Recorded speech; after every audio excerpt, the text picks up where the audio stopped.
Chapter 586.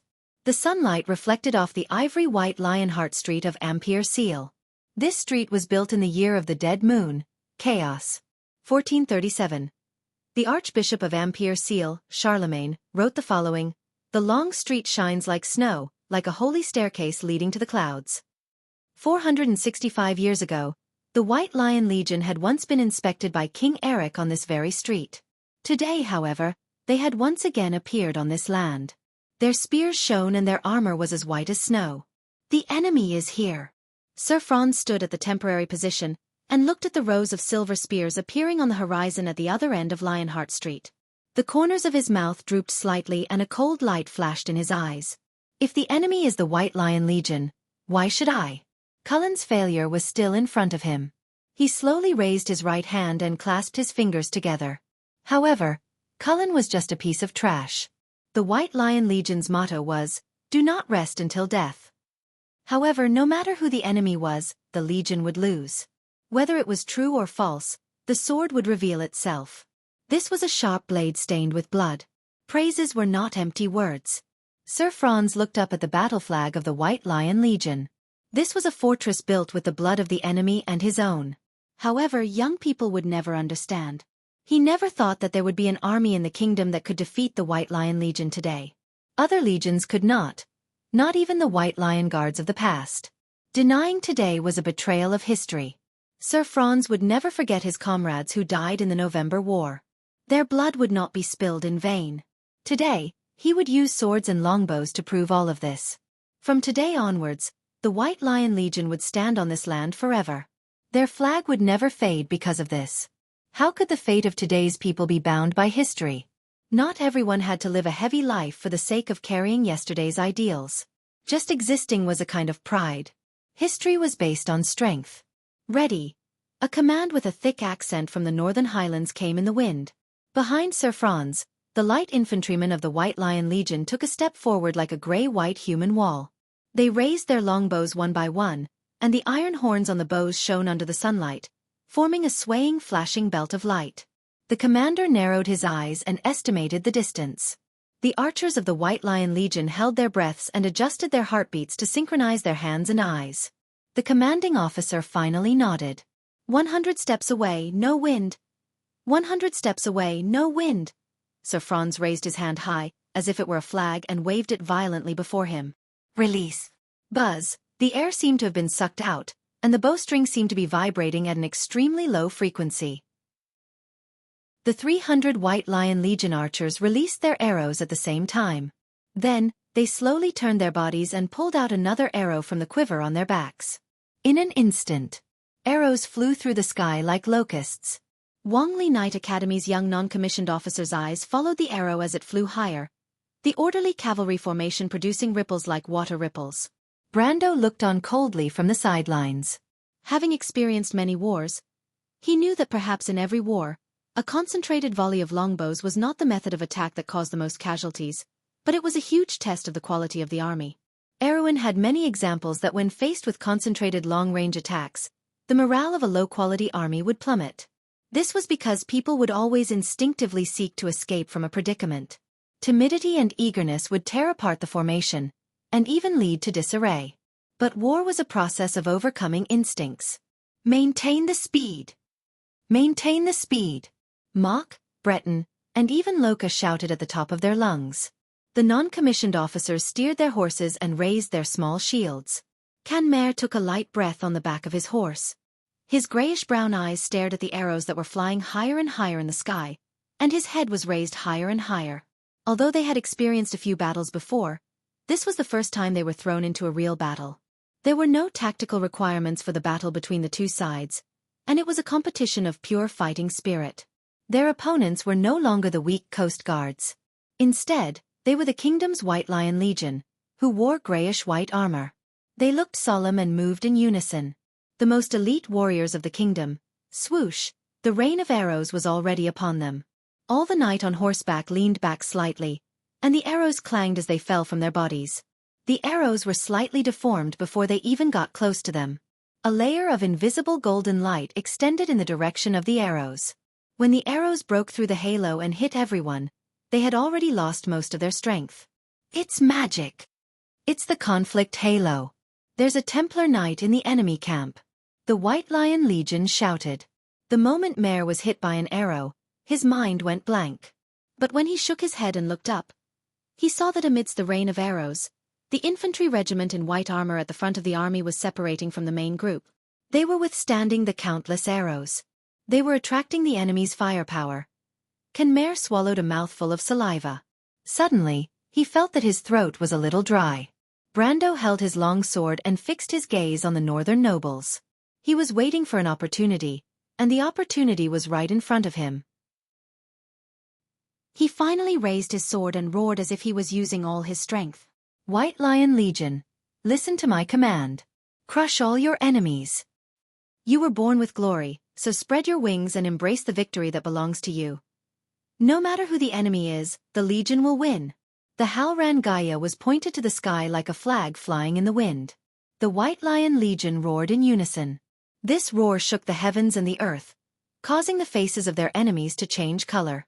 In just a dozen seconds, the longbowmen of the White Lion Legion had already shot 4 rounds of arrows. The flying arrows were like a storm that swept through every inch of land within 100 meters. Although the White Lion Legion was not good at long-range attacks, that was only relatively speaking. It was meaningless. Sir Franz looked at the Holy White Army in shock. The White Lion Legion was advancing courageously in the rain of arrows. All the firepower was focused on them, but to no avail. Even the sharpest arrows could not get within a foot of their bodies. A layer of pale green light naturally bounced off the arrows. The archers switched to hunting arrows and armor-piercing arrows, but none of them were effective. On the contrary, the enemy was gradually accelerating. They were faster than galloping horses. Sir Franz's body was cold. He had seen Cruz's Broken Sword Legion on the plateau and St. Tossel's Stag Guards in the November War. The army in front of him made him feel as if he had returned to that nightmarish era. Less than 1 in 10 survived. The blood that flowed from the war seemed to have dyed his vision red. Let the mages attack. Sir Franz almost gritted his teeth as he shouted. His forehead was covered in a thin layer of cold sweat. Sir, the mages are still behind. Sir Franz led the White Lion Legion's Jude Legion's 1st Swordsman Legion. The purpose of this light infantry regiment was to take a detour to the back of the princess's party and cut off their escape route. He led a column of archers and a column of light infantry to their destination first. They did not even have time to rest before they got into formation. He originally thought that 500 people would be more than enough to stop 200 people from the enemy. But now, he only felt regret. He had underestimated the enemy. Sir Franz closed his eyes. Quick, let the great knight Nicoloma come and help. Let the holy cathedral come and help. Damn it, why is there a Templar Knight in the enemy's camp? Those damn Cruz people, they are going back on their words. He turned around. But they had to stop the enemy, even if it meant that they had to pay a price. Archers, back off and change to long swords. White Lion infantry, forward. Behind the archers, spears appeared like a forest. But it was too late. The White Lion Legion had already reached the front of the camp. This army, which seemed to have walked out of a legend, was about to spread their wings and embrace their victory. The green lines that encircled their armor seemed to have come to life. They circled around each other and stretched out to both sides. In an instant, a pair of green wings with a wingspan of nearly 10 meters appeared on the backs of the White Lion Legion's warriors. Ah! The infantrymen of the White Lion Legion who had just raised their spears were dumbfounded when they saw their enemies suddenly leave the ground. It was not flying, but it was even more terrifying than flying. They leapt high into the air and crossed a distance of nearly 20 meters in a single leap, arriving above the White Lion Legion's camp in an instant. Isn't this the Wind Elves' tactic? When Sir Franz raised his head, his mind was blank. This was the last thought in his life. In the air, spears rained down like rain. One of the spears had unparalleled power, piercing through his heart before he could even react. Even at the moment of his death, the leader of the White Lion Legion's 1st Swordsman Legion still had a look of shock on his face. Shock. Unwillingness. There was also disbelief. The White Lion Legion left behind a sea of corpses as they retreated. However, they were not retreating. Instead, they were forming an encirclement. The lower-ranked officers took over Sir Franz's command. Although their morale was greatly reduced, they still had to complete the Legion's final mission. The White Lion Legion would not rest until they were dead. Carglass was also troubled by this scene. The White Lion Legion may not be the strongest army in the kingdom, but it was definitely the most difficult to deal with.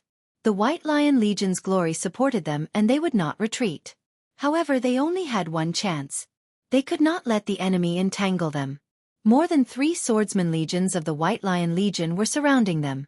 If they were a second late, it would be the difference between heaven and hell. When he and his knight landed on the ground, they immediately made the same decision: to advance. They had to break through the enemy's camp and open up a path for the Knight Legionnaires behind them. The young men from Tonajil did not care about anything else. However, they were facing an equally fearless opponent. Their powerful swordsmanship could only cause waves of blood in the crowd. However, this was not enough. It was far from enough. Carglass unsheathed the blade of the lion and roared with bloodshot eyes. "Push them away! Even if you have to run into them, you have to open up a path for me. Listen up. You can only move forward, no retreat." Everyone's eyes were bloodshot. The White Lion Legion had completely given up on defense, only advancing and not retreating in the sea of people. Although the White Lion Legion's attacks were unable to cause any damage to them, the soldiers who had no hesitation clung onto their arms and legs one after another, preventing them from moving forward. Carglass single-handedly took on the attacks of more than 10 people. Even though it was just a short fight, he felt like he had reached his limit. He was panting heavily, and the white steam he exhaled condensed under the mask of his helmet. The White Lion Legion also began to suffer casualties. Finally, someone was pinned down by the White Lion Legion and pierced to the ground with a sword. However, this did not come without a price. The White Lion Legion's 1st Swordsman Regiment finally began to weaken. Khmer suddenly heard cheers. He looked around and saw that the cavalry formation was spreading out to the sides, forming a thinner and wider charging formation. It's about to start, he suddenly thought. As expected, the 2 flanking squads of knight were speeding up. They raised their flags high and took the lead. Khmer recognized the knight. It was the female Silver Elf Knight and the red-haired Miss Devil. The Highlanders believed that red-haired people had the blood of the devil in them, and Khmer was no exception. Moreover, Scarlet's fighting style was not elegant. Mercenaries were known for their ferocity in battle. Next were Count Yenbao's 3 knights. Khmer could not help but linger on the female knight. Following closely behind were Braggs Breton, Senior Loka, and the cold-faced Moke. Under their leadership, the cavalry formed a crescent shape, and gradually increased in speed, from a trot to a gallop, where they kept their mounts. The ground began to tremble and rumble like thunder. Khmer heard someone shouting in his ears. "Speed up! Speed up! We have entered the enemy's best shooting range. Don't stop if you don't want to die. Cavalry, speed up. Maintain formation." Before Khmer could react, he felt someone bump into him. He turned around and saw a black figure brushing past him. He looked up and saw a black cloak fluttering in the wind, as well as the pitch-black, broad blade that was raised high in the air. The Halran Gaya. It was the commander. That was how the officers addressed him. Khmer could not help but widen his eyes. Was he going to join the charge as well? In their impression, Brando was a strategist commander, not a knight in the vanguard. But just as he opened his mouth in surprise, he saw another slender figure walking side by side with the commander. It was Sir Oberwei. The lone wolf's name had long been known throughout the kingdom. The old minister of the kingdom, Oberwei, was actually going to charge side by side with him? What kind of glory was this? But who was the one honoring who? Before Khmer could make a sound, one knight after another had passed him to Brando's side. First was the knight of the mercenaries of Lopez. These experienced mercenaries clustered around their leader, making Brando look like a hunting king. Brando quickly used practical actions to answer the doubts in Khmer's heart. The kingdom's 1st Swordsman Legion's formation was finally loosening. The opportunity had come. Brando retracted his gaze. On his left were Oberwei and Maynard, and on his right were the Shire, the Night Song Tiger, Andrique, and Mephistopheles. These people were his companions. So-called companions. They were all like-minded people. He knew that some of these people had gone through thick and thin with him in this world, and some of them had fought side by side with him in another history. But at this moment, the two histories seemed to overlap. It was close at hand, no matter how one looked at it. The wind whistled past his ear, and there seemed to be a sound in the wind. It was the sound of a karsuk flute. The sound of the flute floated above the battlefield. That year, the enemy they faced was the endless army of Madara. Just like now, right in front of them, the knight put on their helmets, told each other to take care, and was about to launch the final charge against the enemy. What awaited them were countless cold, emotionless deaths that leaped like phosphorescence. At that moment, history and reality overlapped. Then, it was time to charge. He raised his sword and took the lead. His cloak fluttered, like a black flame. Bachi, Fortress Reden, Madara. Everything was left behind, and in front of him was an endless future. History had changed. The cavalry roared behind him, forming 3 unstoppable arrows. Their names were the Royal Knight Academy's students. Their names were the kingdom's White Lion Guards. Their names were Erwin's young future. On the battlefield, when the huge trident pierced the White Lion Legion's formation, the supposedly indestructible legion finally collapsed.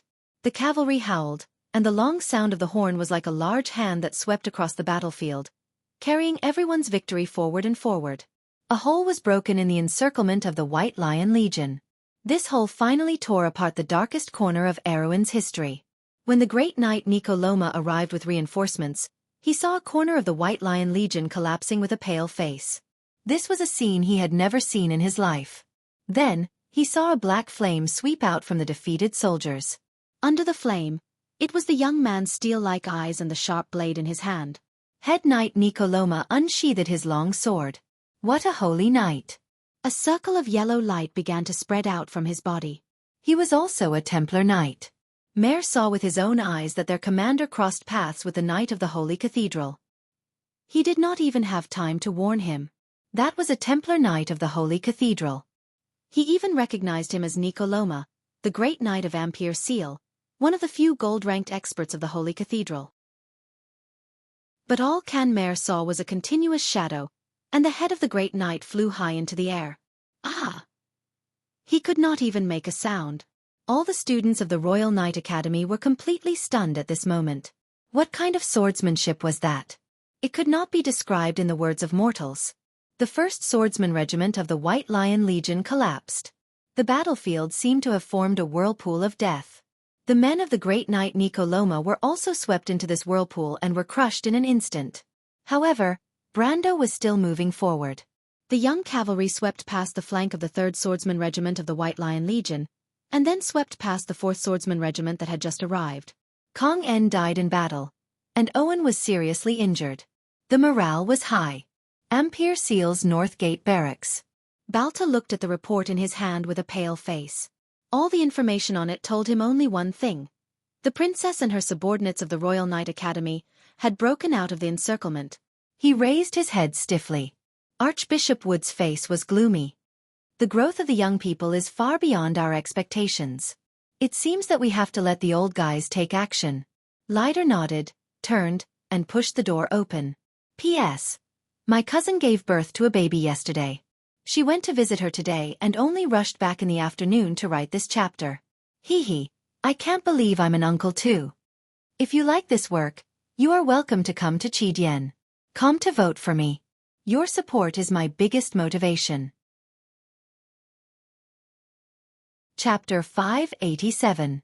This was originally the largest wool market in the east of the port of Ampere Seal, but the previous battle had turned it into ruins. There were many defeated soldiers gathered in the ruins. The coast guards and the nobles' private soldiers were arguing, while the White Lion Legion looked on coldly. Your Excellency, the Holy Cathedral will not interfere in the internal affairs of other countries. This is not out of arrogance, but because the Holy Cathedral does not want to be influenced by secular power. The Holy Bible and the Holy Covenant clearly state this principle. I think you should understand this point. Count Vito Kin adjusted his helmet and let his attendants put on his armor. However, his beard and hair were burnt, which damaged his dignified appearance and made him look a little funny. He had escaped from the Anderla Cathedral with Duke Cypher, and the injuries on his body were also from the fire. When he turned the armor on his arm, a burst of burning pain made him grimace. But Your Excellency, isn't punishing evil also one of your priorities? What's more, The other party is an evil heretic, an enemy of mankind who preaches chaos.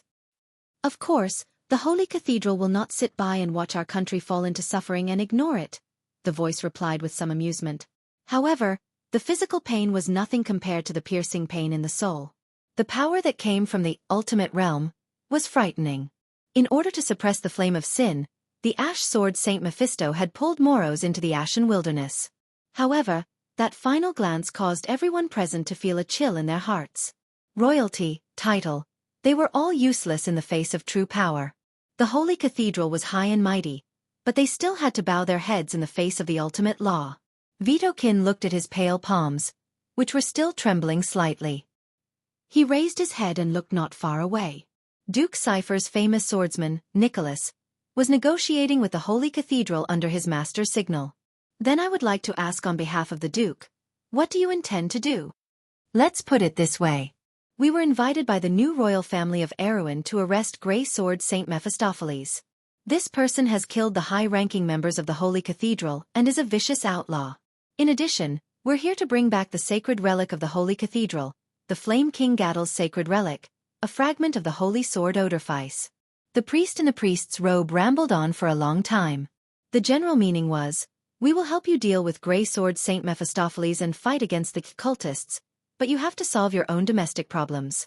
He was a typical Kurlutzian, with his chin held high and haughty, as if you country bumpkins should be grateful for it. Duke Cypher didn't say a word. His face was terrifyingly dark, but he didn't dare to flare up. As early as after Oberg VI, the nobles of Erewhon gradually fell. People even forgot that Erewhon used to have masters of the ultimate realm. The late King Eric was a sage of his generation. During the Second Restoration era, it was said that Erewhon used to have 2 sword saints of the ultimate realm, and the chief court wizard was the famous Tullman. But after that, the glory never returned. Nicholas' face was also cold. Those cultists are with Her Royal Highness. So what? The priest pondered for a moment. Lord Wood said that we can build a temporary teleportation circle for you to send the Black Blade squad to the battlefield. This is already the limit. If we build a teleportation circle here, there will be one less teleportation circle in the future in the Holy War. You know, even in crews, such a teleportation circle is only used to send elite troops. As for such a third-rate troop, to be honest, it's a waste. But for our allies, we can sacrifice them. Nicholas' face was terrifyingly dark. He interrupted. I understand. Thank you for the support of the Holy Cathedral. But when does the Holy Cathedral plan to make a move? It will be here soon. The means of the Holy Cathedral are beyond the imagination of ordinary people. The priest opened his arms and replied with a look of admiration. Everyone, just wait for the show. Oh, it's already here. All of a sudden, the sounds of quarreling above the ruins stopped at the same time. The monks of the Holy Cathedral of Fire in their red robes raised their heads at the same time. In mid-air, as far as their eyes could see, the space opened from both sides, and pure white ripples appeared. In the middle of the ripples, the incomparably complex and mysterious lines of law were opening a door of light. The wind above the ruins stopped in an instant. There were a total of 12 light gates suspended in mid-air. Then, a 3-layered magic array extended out from the light gates.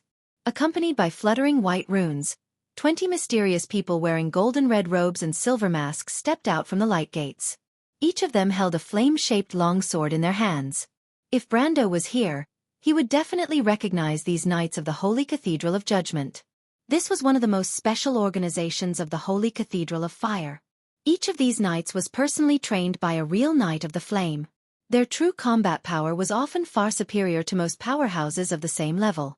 The most important thing was that they often only had one mission, and that was the trial of heresy. Count Vitokin raised his head and looked at these Knights of the Holy Cathedral. Spatial spells. This was the highest forbidden spell that the Holy Cathedral of Fire claimed to have led to the Infinite Land. These spells, born in the War of the Holy Saints, had long been the top secret of the major holy cathedrals, and were the few remaining spatial spells in vaunt today. It was the first time he had seen such a miracle with his own eyes. When he saw the Cruz Empire's Holy Cathedral of Fire send 20 Knights of the Holy Cathedral of Fire from the headquarters to the battlefield thousands of miles away, he only felt his mind go blank. As a soldier, he knew very well what this meant. This was truly invincible power. But he had even forgotten that Erewhon's people had faced such power head-on and won a glorious victory. At that time, the Holy Cathedral was even more powerful, and Erewhon had just established his country. He was like a baby in swaddling clothes. Vitokin only felt a shiver and even a trace of regret. It would be easy for these knights of the Holy Cathedral to seize Erewhon's power. Could these nobles really hold on to their power? Until the sound of footsteps stepping on stones and debris sounded behind him, he was awakened. Vitokin turned around and saw a white-haired old knight walking over with his hands on the hilt of his sword. 2 other knights accompanied him. The old knight was wearing a slightly faded dark blue cavalry uniform. It was the old commander of the White Lion Legion, Leiter. The old man was also looking up at the sky. The count hurriedly stood up and wanted to say hello, but the old man did not even look at him and walked straight past him. Vitokin's face suddenly turned red and white. This old man really looked down on them. He secretly gritted his teeth and cursed. Although the White Lion Legion was the best in the kingdom, so what? They still couldn't protect the Lionheart sword. You're a whore and you still want to maintain your chastity. Bah! What's so great about that? He tore away the gentleness of a noble in his heart and could not help but curse fiercely. This dissatisfaction was expressed on the count's face as he snorted disdainfully. But Leiter did not seem to hear. The old man seemed to be thinking. He gently pressed the ivy pattern on the hilt of his sword. It was a 32-year-old cavalry sword, and the ivy pattern on the sword was almost worn flat. Since that war, this sword had been with him for half a century. Every time he wore this sword, it would remind him of the era when the wind blew on the plateau. Everything in the past was gone with the wind. The young people of the White Lion Legion were still arguing. Even the child, Cullen, was crying and begging him to take the White Lion Legion away from here and leave this sad place. A soldier must have the courage to face death and grief. Those children gave their best answers when faced with a choice. They illustrated the value of the White Lion Legion. But should the White Lion Legion lose their faith? The old man no longer had the energy to care. His eyes were burning with a deep and firm flame, as if supporting the last trace of strength of this old body. He stared ahead for a long time. The kingdom, or the Lionheart sword? The late king, there is not much time left for the people of Erewhon to make a choice. The holy war is imminent. Madara is watching from the side of the bed. Erewhon must not fall into a long-term civil strife. Death is in sight. And this land, this homeland where the blood of the ancestors was spilled, was the land that carried the dreams of the people of Erewhon. As long as this land existed, Erewhon would see the light again one day. He was too old, and the White Lion Legion was just like him, aging day by day. He was so old that he could no longer carry the flag. But no matter what, he still wanted to try his best. Hope should be left to the future generations. Someone had to bear the responsibility. Your Highness, Marshal, it seems like this is all I can do. The students of the Royal Knight Academy and the White Lion Legion finally fought their way out of the encirclement of the northern nobles, but this did not mean that the crisis was over. Everyone knew that there was still a large number of coast guards ahead. Today's life and death were uncertain. At this time, Brendel ordered everyone to dismount and slowly advance along the streets, conserving their strength. They were passing through Toffa's Square, which was on the same axis as the Anderla Cathedral and the Grand Auction House. It was the middle line of the west of Ampere Seal Port. Maynard was a little worried about the speed of the army. She was worried that the White Lion Legion would catch up from behind. But when she asked Brando this question with a cold face, Brando shook his head. No, do you know how many people the White Lion Legion has mobilized to kill us? He asked quietly. The female knight was slightly stunned. She lowered her head and made a rough estimate. In the first battle, they had encountered and defeated about 4 columns of enemies. Each column had about 200 to 300 people. But they had cut through the line of defense of the White Lion Legion. There must be more troops on both sides. She was worried that these troops would catch up from behind. Brando saw the hesitation on the female knight's face. He shook his head and explained, the White Lion Legion has Jude, Sharpclaw, and Lion's Mane. There is also a knight regiment called White Lion Blade. In the past, there was also a guard regiment, but it was later disbanded. Brando glanced at his own White Lion Legion and continued, considering that it is unlikely that the White Lion Legion would really mobilize a legion to leave the border, it is very likely that the ones participating in the battle are elites from one of the legions. In the previous battle, We encountered 2 columns of Franz's troops. They should be the archers and light infantry of the 1st Swordsman Regiment of the White Lion Legion. The light cavalry squadron that was defeated later should be a knight regiment of the Holy Cathedral, and the cavalry scouts of the 3rd Swordsman Regiment of the White Lion Legion. The unlucky guy you killed was their commander, Khan? Brendel couldn't help but shake his head when he saw that the female knight was slightly taken aback. She seemed a little surprised, but it wasn't obvious from her cold expression. In fact, Khan was quite famous in history. It was a pity that he died just like that. However, there were always casualties in war, so he could only think so. The defensive line formed by the White Lion Heavy Guards that we broke through in the end was clearly another troop. Considering that the Jude Guards are made up of 4 swordsman regiments and 2 heavy infantry regiments, it is very likely that we have half of the Jude Guards in front of us.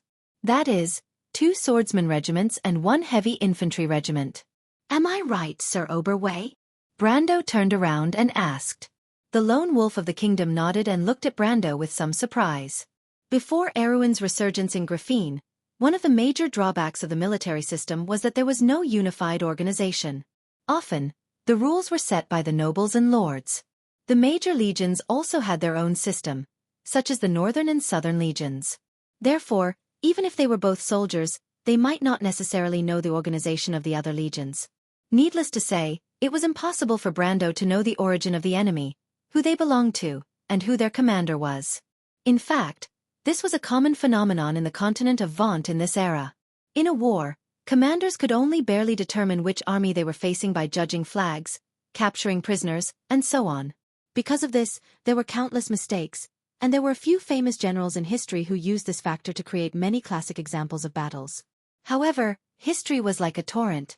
Cruz and Madara's military reforms had already begun, and soon it would open a new chapter. The era of war after the Great Demonic Tide was coming. Although Erwin was on the last train, in the end, he disappeared under the dust of history because the reforms were not thorough enough. Brando looked at the people present. Most of them were soldiers. The sergeants were originally trained as low-level officers, and they were the seeds of Erwin's reforms. Like Oberway, they knew how unbelievable Brando's previous judgment was. Everyone was a little disapproving. How could one guess the enemy's sequence on the battlefield? It was not that there were no such arrogant commanders in history, but there were many who fell into the trap because of this, and there were even some famous examples that were passed down through the ages. But after seeing Oberway nod in agreement with Brando's answer, they felt a little complicated. The commander was very confident, and naturally it was not a fluke, so there was only one possibility left. How do you know? It was rare for Maynel to open her mouth and ask on behalf of everyone else. Brando smiled. Because I am familiar with every army of Erwin.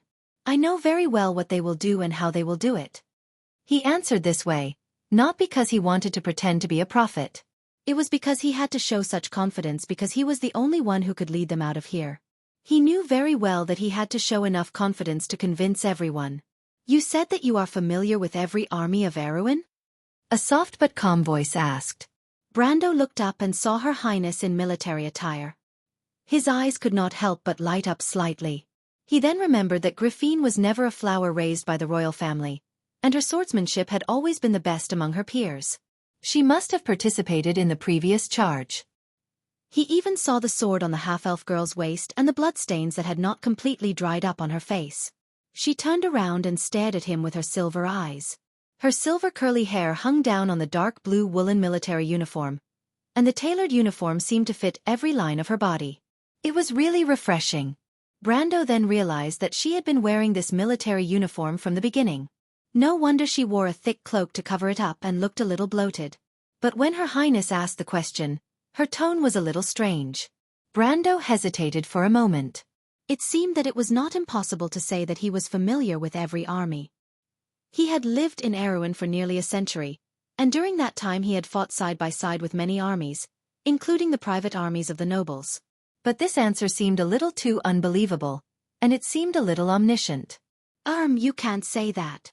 Brando thought for a while and replied carefully. At least I should be familiar with the uniforms of the regular army. He noticed that Princess Graphene had a strange look on her face, and he turned around to exchange an inexplicable look with Oberway. Oh no, it seems a little too much. But Brando could only continue.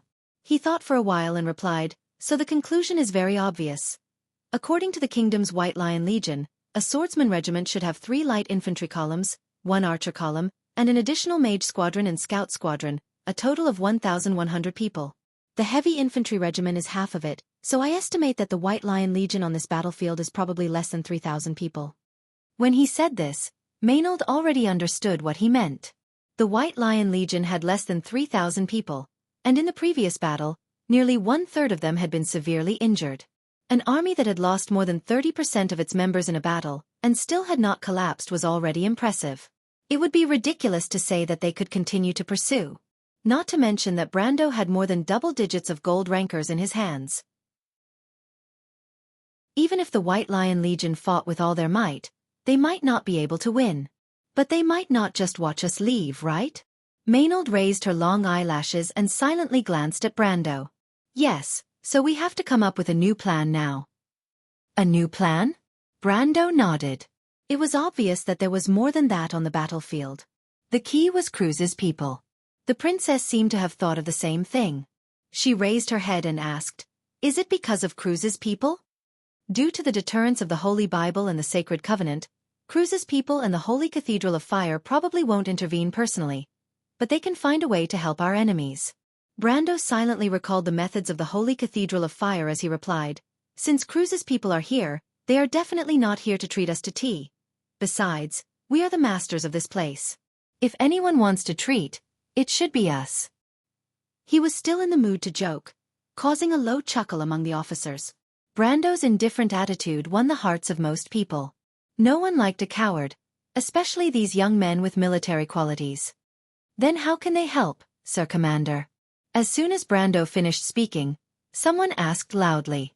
Most of the people present could not help but breathe a sigh of relief when they heard that Cruz's people would not intervene personally. After all, Brando was the only one present who came from another time and space. He was a freak who could completely ignore the deterrence of the Cruz Empire. After all, the Empire had accumulated power for centuries, and its strength had long been ingrained in people's hearts. At least they can let our enemies advance on the battlefield. We have a large number of troops in front of us and a large army behind us. Everyone, please don't think that just because we defeated the White Lion Legion, we will have a smooth journey ahead. We've only defeated a small portion of the White Lion Legion's personal guard regiment. The real elites have yet to come. Brendel reminded the rest of the White Lion Legion. The Door of Flame. Princess Griffine's silver eyes lit up slightly. "You mean the Holy Cathedral may build a temporary teleportation portal in Ampere Seal like the Door of Flame in the last Holy War?" Brando nodded. "But that kind of teleportation portal costs a lot of money, and it won't be a drop in the bucket for the Holy Cathedral. I heard that only a few teleportation portals like that were built in the entire war. Are they willing to invest so much for the nobles in the north?" Maynard asked. Brando couldn't help but shake his head. "Pure soldiers." Princess Griffine nodded calmly. "The Holy War is coming. A stable Erewhon is far more important to the Holy Cathedral than a teleportation portal. Besides, Erewhon is the front line of the war. It's necessary to have a temporary teleportation portal in the future. That means, the Black Blade Squad and the White Lion Legion may appear on the battlefield in Ampere Seal at any time." Ruka nodded. "But our army is still in the territory of Vladapest." Enrique's expression changed a little. This guy who had fallen off his horse finally woke up. "This is going to be fun. Aren't we going to be surrounded like dumplings?" "Don't worry, all of this is just speculation. It's the Holy Cathedral's trump card. After all, the teleportation portal has a time limit. But we have to have a corresponding plan," Brando replied. "I like to plan ahead before doing something. I hope you guys are the same. So we need a new plan to deal with the changes that may happen next. So what do you plan to do?" Maynard asked. "I haven't thought about it yet, but we can eliminate those unrealistic options one by one," Brando replied. "The most direct way is to turn around and kill our way back to the port area. In front of us are the patrolling cavalry and the main force of the Coast Guards, but we will also have the support of our allies. But now that the weather has cleared up, and although there are still storms in the open sea, since the Holy Cathedral knows that we may take the sea route, I'm afraid it's not a wise choice for us to make. Besides, in a battle on the sea, strong people with elemental strength and above can easily destroy our sailboats. By then, even if we don't get caught alive, I'm afraid we'll drown. That means we can only break through by land. Maynard replied calmly, as if this matter had nothing to do with her. This female knight made Brando feel a little strange. She was completely different from the person he remembered. In Brando's memory, his senior was daring, confident and calm. She always had an infectious smile on her face, but she never lacked dignity and decisiveness, as if she was a born leader. But there seemed to be something lingering around the female knight. Maynard finally frowned, her face cold. When she looked at someone, she seemed to be immersed in her own thoughts. She always seemed to be thinking about something. Every time Brando thought this, he felt a little strange. They were clearly two different people, but he always subconsciously compared them. Maynard saw that he was looking at her in a daze, and couldn't help but frown again. I'm sorry. Brando came back to his senses. It's nothing. But if we leave Ampere Seal by land, we need to pass through the Frauda Forest and cross the Erek Mountains. This is not a smooth road. On the contrary, it's full of thorns. We may face Duke Erek's army, and at the same time, the nobles in the north won't let us break through so easily. No, you're wrong. I'm afraid this is not a breakthrough, but an escape. A dangerous and difficult escape with a small chance. Brando shook his head and smiled bitterly. But we have no choice now.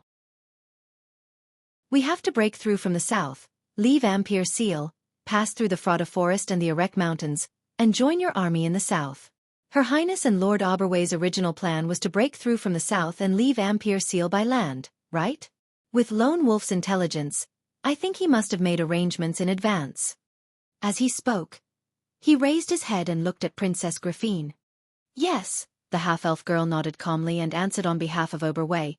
But we still don't have much choice. The army in my territory will go north along the Erek province, but it will take at least 3 to 4 days to reach the southern border of the Frauda Forest. And if they are stopped by the local army of the Erek province, I'm afraid it will take even longer. Brando listened and nodded secretly. He knew that the princess and Oberway had a trump card. Listening to her tone, this army was still useful. Even the army in the Erek province did not seem to be enough to completely defeat the enemy, and could only stop them for a while. As far as he knew, Her Highness' own army in the Frauda province definitely did not have this ability. The Knight Academy's students also did not have this ability. In fact, at this time of the year, the only students who could be of use in the Royal Knight Academy were the first batch of graduates, plus the outstanding freshmen like Freya and Breton. In other words, Her Highness must have the support of the nobles behind her. The royal family's foundation was still very strong. This was only the nobles who supported the royal family. It did not take into account the king's party who had parted ways with them. The king's party was backed by Duke Anthony. If the two parties did not completely fall out with each other, they could really have the power to govern the north and south. But that was obviously not what Princess Griffine wanted. Brendel knew the princess better than anyone else. She was calm and rational on the surface, but in reality, she was unyielding. She would never compromise with anyone. But it was obviously not just that. He showed a curious look. The princess definitely had more than this trump card. If that was the case, she would have been forced to forfeit at this card table. Right, what else did he not think of? Seeing Brando's eyes, Princess Griffine sighed. But it's not like there's no chance, Mr. Brando. As long as we can leave the port of Ampere Seal and retreat toward St. White Bay, I can arrange for reliable allies to support us. St. White Bay? A light flashed in Brando's mind. He knew this place. This place was south of Ampere Seal, and after passing through the Frauda Forest, it was a bay surrounded by cliffs. Because of the geographical environment, it was not possible to build a port and wharf, so it was generally used as a temporary shelter. But in his memory, he could only remember that it was the habitat of the storm hermit crab, a level 12 aquatic monster. In the past, this place was only related to a few fishermen in the port of Ampere Seal. Where would there be any allies? Wait. Anchor Point, Brando suddenly reacted and could not help but blurt out. The anchor point of Erewhon's first royal fleet. Ah! Princess Griffine let out a low cry. As soon as the words came out, Brando also realized something and looked up at Princess Griffine, only to see that Her Royal Highness was looking at him with an indescribable look. Mr. Brando. How did you? I accidentally said the wrong thing again. He suddenly felt a little embarrassed. It was not a good thing to have advanced knowledge. It was too easy to be treated as a fraud. The secret anchor point of Erewhon's royal fleet in St. White Bay was a secret that no one outside the royal family knew. He was about to explain, but he did not expect the half-fairy princess to look at him with a complicated expression, as if she had understood something. After a while she said, "Mr. Brando, so what Commander Buneyed said was true? Mr. the Shire is really still alive. You and Mr. Brando are really..." Ah? Brando was stunned. "Wait, what's the relationship between me and the Shire? Isn't it a relationship between a knight and a squire?" Puzzled, he turned his head around. He saw the Shire's bitter smile. "P.S. I forgot the time as I was writing. I saw that I had written 8K words. OTL. If you don't want to break up the plot recently, just post it all together. Also, let me explain. Recently, I wrote about the conflict Halo. If I remember correctly, it should be 7 points of defense now. There was a chapter where I wrote the wrong calculation formula and wrote 11 points. That should be a bug. I have changed it now.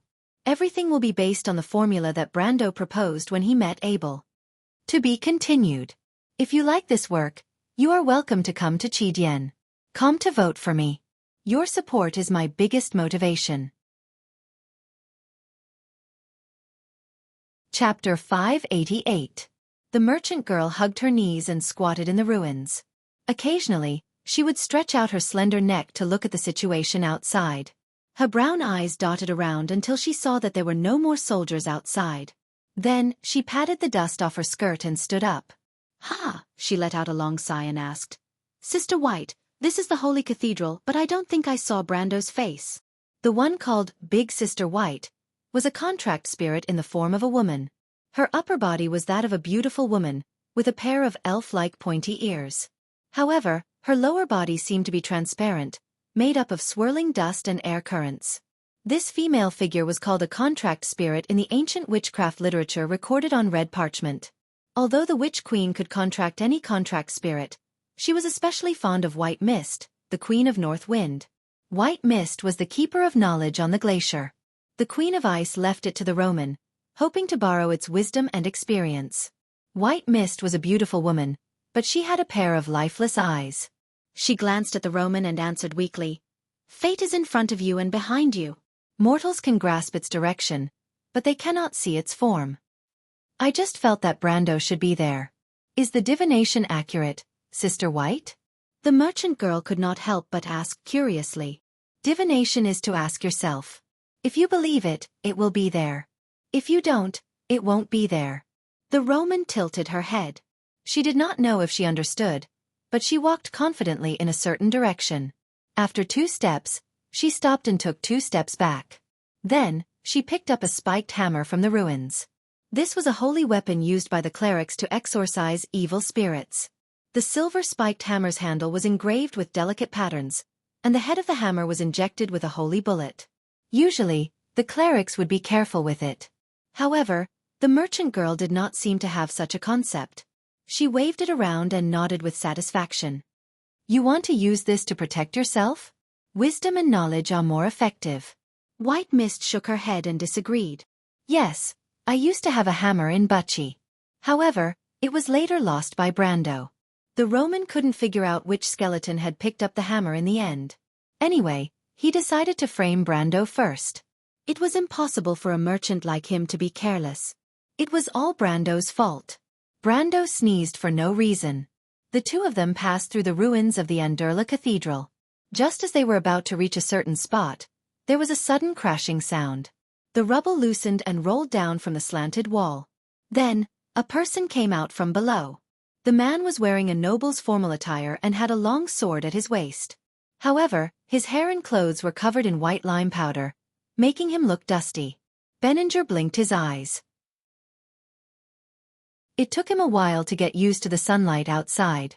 When he left through the secret passage, he did not expect the ground to crack open and lava to gush out in all directions. His followers were buried in the sea of fire. He relied on his family's talisman to survive. Then, he used his memory of the secret passage under the cathedral to find a way to escape. He pushed open the stone wall and saw a beautiful person standing not too far away from him. She had her hands behind her back and was staring at him with her mouth agape. Benninger was meticulous and had an amazing memory. Even though he had only seen the Roman once, when she was with Magadal, he recognized her immediately. Miss Roman? Ah! The Roman was slightly stunned. You? How do you recognize me? It's me, Benninger. Miss Roman, do you still remember me? I'm with the princess. We've met before. Benninger was secretly happy to see that the girl was so gullible. He did not know what happened outside the cathedral, but he guessed that the two sides were at war. The girl in front of him was obviously very close to Brando. If he could get his hands on her, the princess would have one less ally. Oh, the Roman nodded seriously. I know. Since you recognized me, there's nothing I can do about it. Benninger was slightly stunned. What's with this conversation? Wait, I'm the princess. Never in his wildest dreams would he have thought that Romaine would make a move just like that. What was even more unexpected was that Romaine had hidden her trump card behind her back. By the time he reacted, Romaine had already raised her mace and swung it at his head. Viscount Benninger himself was at the pinnacle of iron ranked. Normally, being hit by a hammer from an ordinary person would only cause him a little pain. However, he did not expect the mace that Miss Merchant had picked up was also a ceremonial item. When the mace hit his head, there was a burst of golden light. Our poor Benninger let out a scream and fainted. You're obviously a man, but you still want to pretend to be a princess. Don't be like that, the Roman snorted and mocked him, imitating Brando's idiom. White Mist looked at her speechlessly. But this guy seems to be quite strong. I don't think that hit was enough to kill him. He'll wake up soon. You'd better find something to tie him up. However, the contract spirit was not a kind-hearted person. Her duty was only to ensure the safety of her contractor, not to teach her who was right and who was wrong. The Roman agreed and quickly took out a white silk rope from her bag and tied Benninger up. Still not satisfied, she took out a purple silk rope and did the same. White Mist sighed. These two ropes had a great history. One was given to her by the Queen of Ice, Olemus's silk, which could connect the mortal realm to the kingdom of the dead. If a mortal walked along this rope, they would be able to enter the kingdom of the dead. The other was the Witch Queen's inheritance, Tyvo's hair. Tyvo was the king of the Titans in Woned. Legend had it that he was extremely strong, and even his hair had the ability to pull anything up. This hair also had the ability to increase one's strength. However, the Roman actually used it to tie someone up. It was a waste. However, it was definitely sturdy. Just as White Mist said, Benninger only fainted for a short while before waking up. His peak iron-ranked strength was much stronger than normal people. However, he immediately realized that he was tied up. He did not know what the rope was made of, but it looked no different from a normal silk rope. He struggled for a while, but it did not budge at all. What is the meaning of this, Miss Roman? Benninger raised his head and asked in exasperation. His fair face and forehead were red, and there were even a few drops of blood oozing out. He looked like a plum blossom petal in the snow. It was a pitiful sight. A captive. The Roman answered matter-of-factly. But I am on the princess's side, Miss Roman. I am Mr. Brando's friend. Her Highness and Mr. Brando are being framed by the Holy Cathedral of Fire and the nobles in the north. They are in danger. We have to hurry and help them. Benninger could not help but shout at the top of his lungs. His face was filled with sincerity. He was born with a face that women adored, and in a moment of desperation, he really looked like one. The Roman raised her eyebrows and asked seriously, "You said that Brando is in danger. Who are you?" "I am Benninger. Viscount Roman. Don't you remember me, Miss Roman?" Benninger sighed. He was so angry that he was about to go crazy. Unfortunately, he was on the chopping block and could only endure. "Oh, I remember now. You are that Viscount Benninger." The merchant girl looked as if she had just realized something. At the same time, she raised her mace and hit him on the head. Ah! The grenade of holy light had already been used, so Benninger did not faint this time. However, the pain made him cry uncontrollably. What the hell is going on now? What did I say wrong again? His head was buzzing, and at the same time, he felt like he could hear 10,000 people talking in his ears. This guy is up to no good. He is lying to you. But how did you find out? "Oh, I didn't find out," the Roman answered matter-of-factly. I hate that Viscount Benninger the most. He is even more handsome than Brando. He must be a bad guy. I. Viscount Benninger's heart was bleeding. What kind of logic was this? For the first time, he felt that his intelligence was completely useless, because the other party was completely unreasonable. Although White Mist was speechless, with her wisdom, she would not be so shallow. She nodded. Your intuition is very sharp. This may be the reason why she chose you to inherit this legacy. A witch needs to see through the fog and see through the threads of fate. The eyes of the soul are far better than the eyes of the mortal world. Then how should we deal with him? The merchant girl was a little smug. He wants to lie to you. He must be up to something. You can ask him what his original plan was. People can lie, but they can't hide their desires. White Mist answered. Viscount Benninger's face turned pale. The other party did not try to hide their conversation from him. He could tell that although the merchant girl in front of him looked gullible, the person beside her was a person with great wisdom. People like him, who prided themselves on their intelligence, preferred to solve problems with their brains instead of violence. Benninger had always looked down on those barbaric soldiers, but when he was in a difficult situation, he could not help but tremble in fear. Why did you lie to me? The Roman squatted down beside him and tilted her head to look at the Viscount. I didn't lie to you, Miss Roman. Everything I said is true. Viscount Benninger clenched his teeth.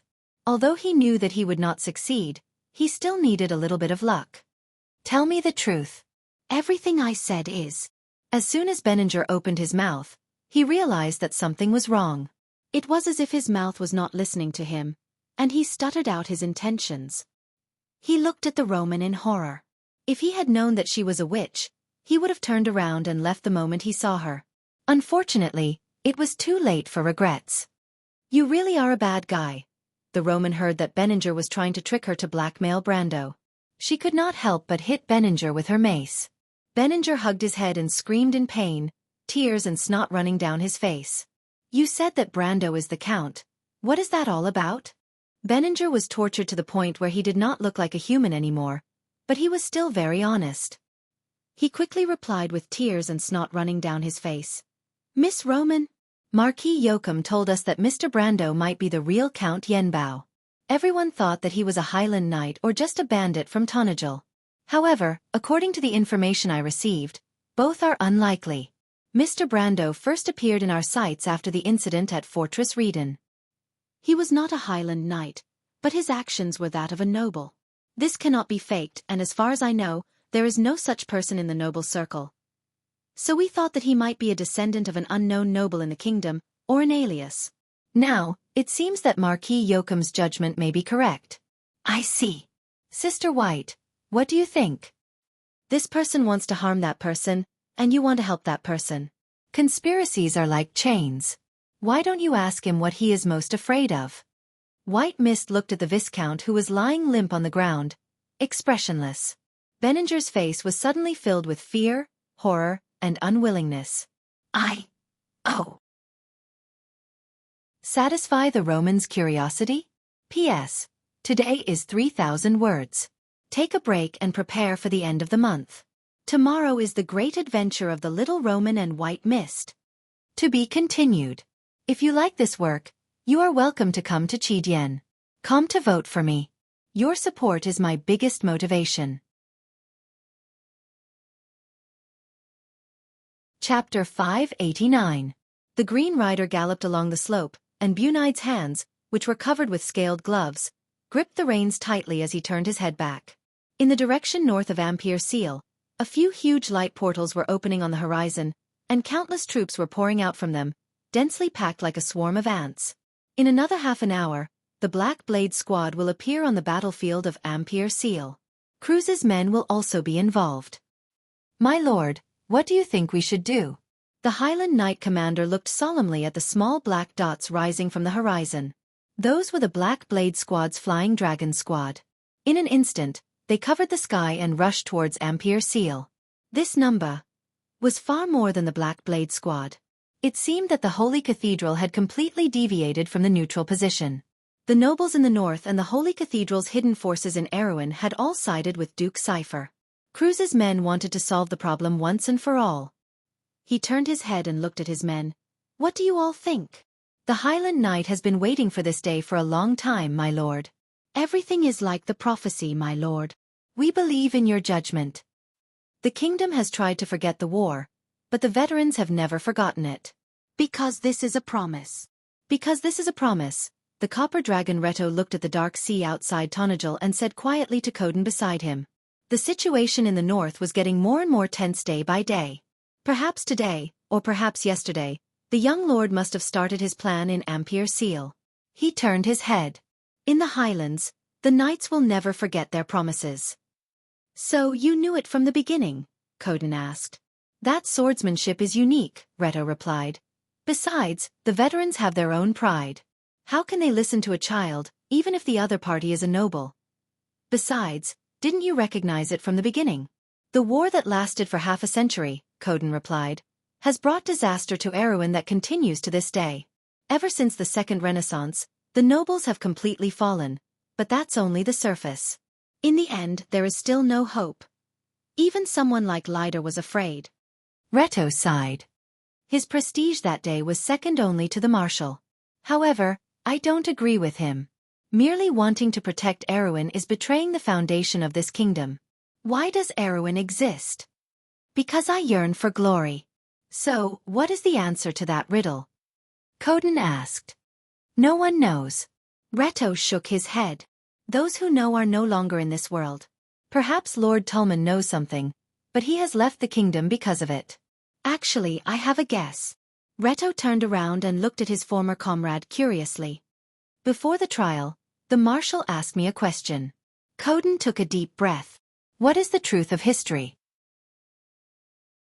What is the truth of history? So, Brando could not help but look around in confusion and asked, what is going on? I thought you would ask this question a little later, my lord. The Shire smiled awkwardly and replied. Brando stared at him coldly, not giving him a chance to play any tricks. Actually, the answer is very simple. The Shire glanced at the princess and stammered, just like you might have guessed part of the answer, my relationship with you is the relationship between a Highland knight and his mage attendant. The Shire. No, my lord, I'm not joking with you. Brando was slightly startled. It was as if a bolt of lightning had pierced through the darkness in his mind and ignited something in an instant. He looked up and saw the Shire looking at him with a serious expression. Exactly, my lord. You are a true Highland knight. The Shire smiled, but his smile was a little mischievous. I have never lied. Everything is predestined. That's impossible, the Shire. You must be joking. Brando suddenly felt that there must be something wrong. We are not. He wanted to say the words planeswalker, but when it came to it, he found it difficult to speak. It seems that you understand, my lord. I remember you once asked me what a card is, and I answered you like this. A card is a manifestation of a law, a collection of concepts. Just like how you can summon the Shire with a Highland Squire card, and Metisha with a Silver Elf Knight, that is because we are closely related to you. The world of a planeswalker is the reflection of the law of the world. However, history and cause and effect are also a kind of law. The Shire replied in his mind. But what does it matter? I can't be a Highland knight. Brando felt that it was a little difficult to accept. It was as if someone had told him that a lie would eventually become the truth after repeated many times. It was a little subversive to his values. Because he knew better than anyone else who he was. He was Sophie, and also Brando. He was not even a noble. He used to be a gaming nerd, and now he was just a fool with a heroic dream. He had nothing to do with this world in his previous life, and in this life, he was just a miller's son. The only person he had a little relationship with was probably his mother, who was a Cowlegos. He suddenly froze. How could the Cowlegos leave the Karsuk Highlands? They were nobles of the Highlands for generations, and generations of Highland knights were related by marriage. How could his mother marry Braggs? In this life, he had always avoided thinking about his family. The one who left the deepest impression on him was probably his grandfather who had participated in the November War. But after the Golden Tree, everything was cut off, and he deliberately did not disturb Brando's peaceful life. But today, everything seemed to have gathered together, forming something that he could not ignore. The Shire looked at him. From a certain point in time, you became a true Highland knight. My lord, you should understand this. No. Brando shook his head. I still don't understand. Even if I have some relationship with a Highland Knight as far as I know, the inheritance of the Highland Knight is not like this. Yes. The Shire smiled mysteriously. My lord, why don't you think about it carefully? Why did you summon me? And what is the inheritance of the Highland Knight? This was not a problem for Brando. The teachings of the Highland Knight were engraved on the ancient stone slabs of the Karsuk Highlands, praised by generations. Many travelers and poets recited these teachings and sang them everywhere. And as a player, he remembered even more clearly. The Highland Knight was passed down from generation to generation, and the blood connection could not be broken. From the moment his descendant took over the sword of his ancestor, he had embarked on this path. But before he could finish this sentence, he suddenly froze. His face turned pale. The sword in his hand also fell to the ground with a clang. The Shire smiled but did not say anything. Moreover, my swordsmanship is not bad. I'm not bragging. That old sergeant personally praised me and said that my swordsmanship was the best in this batch of students. My bedroom door is not far from me. Thank you, Lady Martha. I only need to rush out a few more steps to see my sword lying there quietly. That sword is also one of my family heirlooms. My grandfather once used it in battle. It is said that he was an attendant for a knight for a period of time, and this sword was bestowed to him by that knight. That sword should be the 32nd standard. There is an ivy imprint on the sword to commemorate the victory of the Battle of Grimoire's Highlands. I remember that year, His Majesty changed the standard of the cavalry's long sword. The length of the sword was changed from the original 2-arm length to 1.5-arm length, and the copper ornaments on the guard were also changed to ordinary iron flowers. This was to save costs and adapt to the November War, that was getting longer and longer. Brando could not hear anything clearly. He only felt that his head was exploding. It was as if something had exploded. He closed his eyes and felt that he was a complete idiot. What 32nd standard sword? What commemoration of the victory of the Battle of Grimoire's Highlands? He was really an idiot. Wasn't it the Highland Knight who participated in the Battle of Grimoire's Highlands? He should have remembered all of this, but because he deliberately ignored it and was misled by Brando's memories, he actually forgot the most important point. Brendel was stunned for a long while before he finally regained his senses. Fortunately, there was another half of his soul in his body, so he was not unable to accept this fact. In fact, it was the opposite. He quickly calmed down. After secretly cursing Brando for being an idiot, he looked at the whole thing from Sophie's point of view. Then, everything became simple and clear. He raised his head and looked at the Shire, Oberway, Maynard, and Her Royal Highness. It seemed that only these 4 people knew the truth. However, as to why it was these 4 people, this was a little interesting. Brando slightly organized his thoughts and then asked, "So, it seems that my grandfather is not just an unknown veteran like he said?" Brando was not stupid enough to think that Her Royal Highness would know every veteran of the November War. Moreover, looking at her and Oberway's reaction, it was very likely that his grandfather had a big background. Connecting the words of the Highland Knights commander, Bun-Eyed, the Shire's identity was also very suspicious. Brando was suddenly annoyed. It seemed that the whole thing was hidden from him. Although this child was indeed cute and stupid in the past 20 years, but no matter what, the plot still made him feel that it was a bit melodramatic. So now, he needed an answer. "You don't know?" Princess Griffine was slightly stunned, but she immediately reacted. Marshall really did follow the agreement and did not reveal a single word to outsiders. She looked at the Shire and asked, "Mr. the Shire?" The Shire could not help but smile bitterly. "Actually, this is a misunderstanding. But in fact, since the day I came back to this world, I understood that the twin goddesses, Alice, really used the thread to weave the fate of this world. Like I said, everything is preordained by the heavens." Marshall. Brando seemed to have heard an inexplicable word. As far as he knew, Erwin never had such a military rank, position, title. What is going on? "My lord, in fact, as you have guessed, your grandfather was never an unknown person." The Shire sighed and replied. Brando was silent. He had expected this. His grandfather's swordsmanship was extraordinary. How could it be that it was not something that a veteran could have? Retta was also a veteran of the November War, but compared to his grandfather, it was like the difference between heaven and earth. The funny thing was that Brando had thought that his grandfather's swordsmanship was only slightly better than others. He did not know whether to laugh or cry. The funniest thing was that Brando did not know his grandfather's name. When the old man was still alive, the people around him called him Old Taboos. But it was obviously an alias. Brando did not remember a famous name that overlapped with this name. The Shire continued. In fact, all of this started from the Highland Knight. Just as you have guessed, my lord, your grandfather was a genuine Highland Knight when he was young, and the blood of the Highland Knight also flows in your body. And at that time, he had a mage servant called the Shire Pilus. Ah!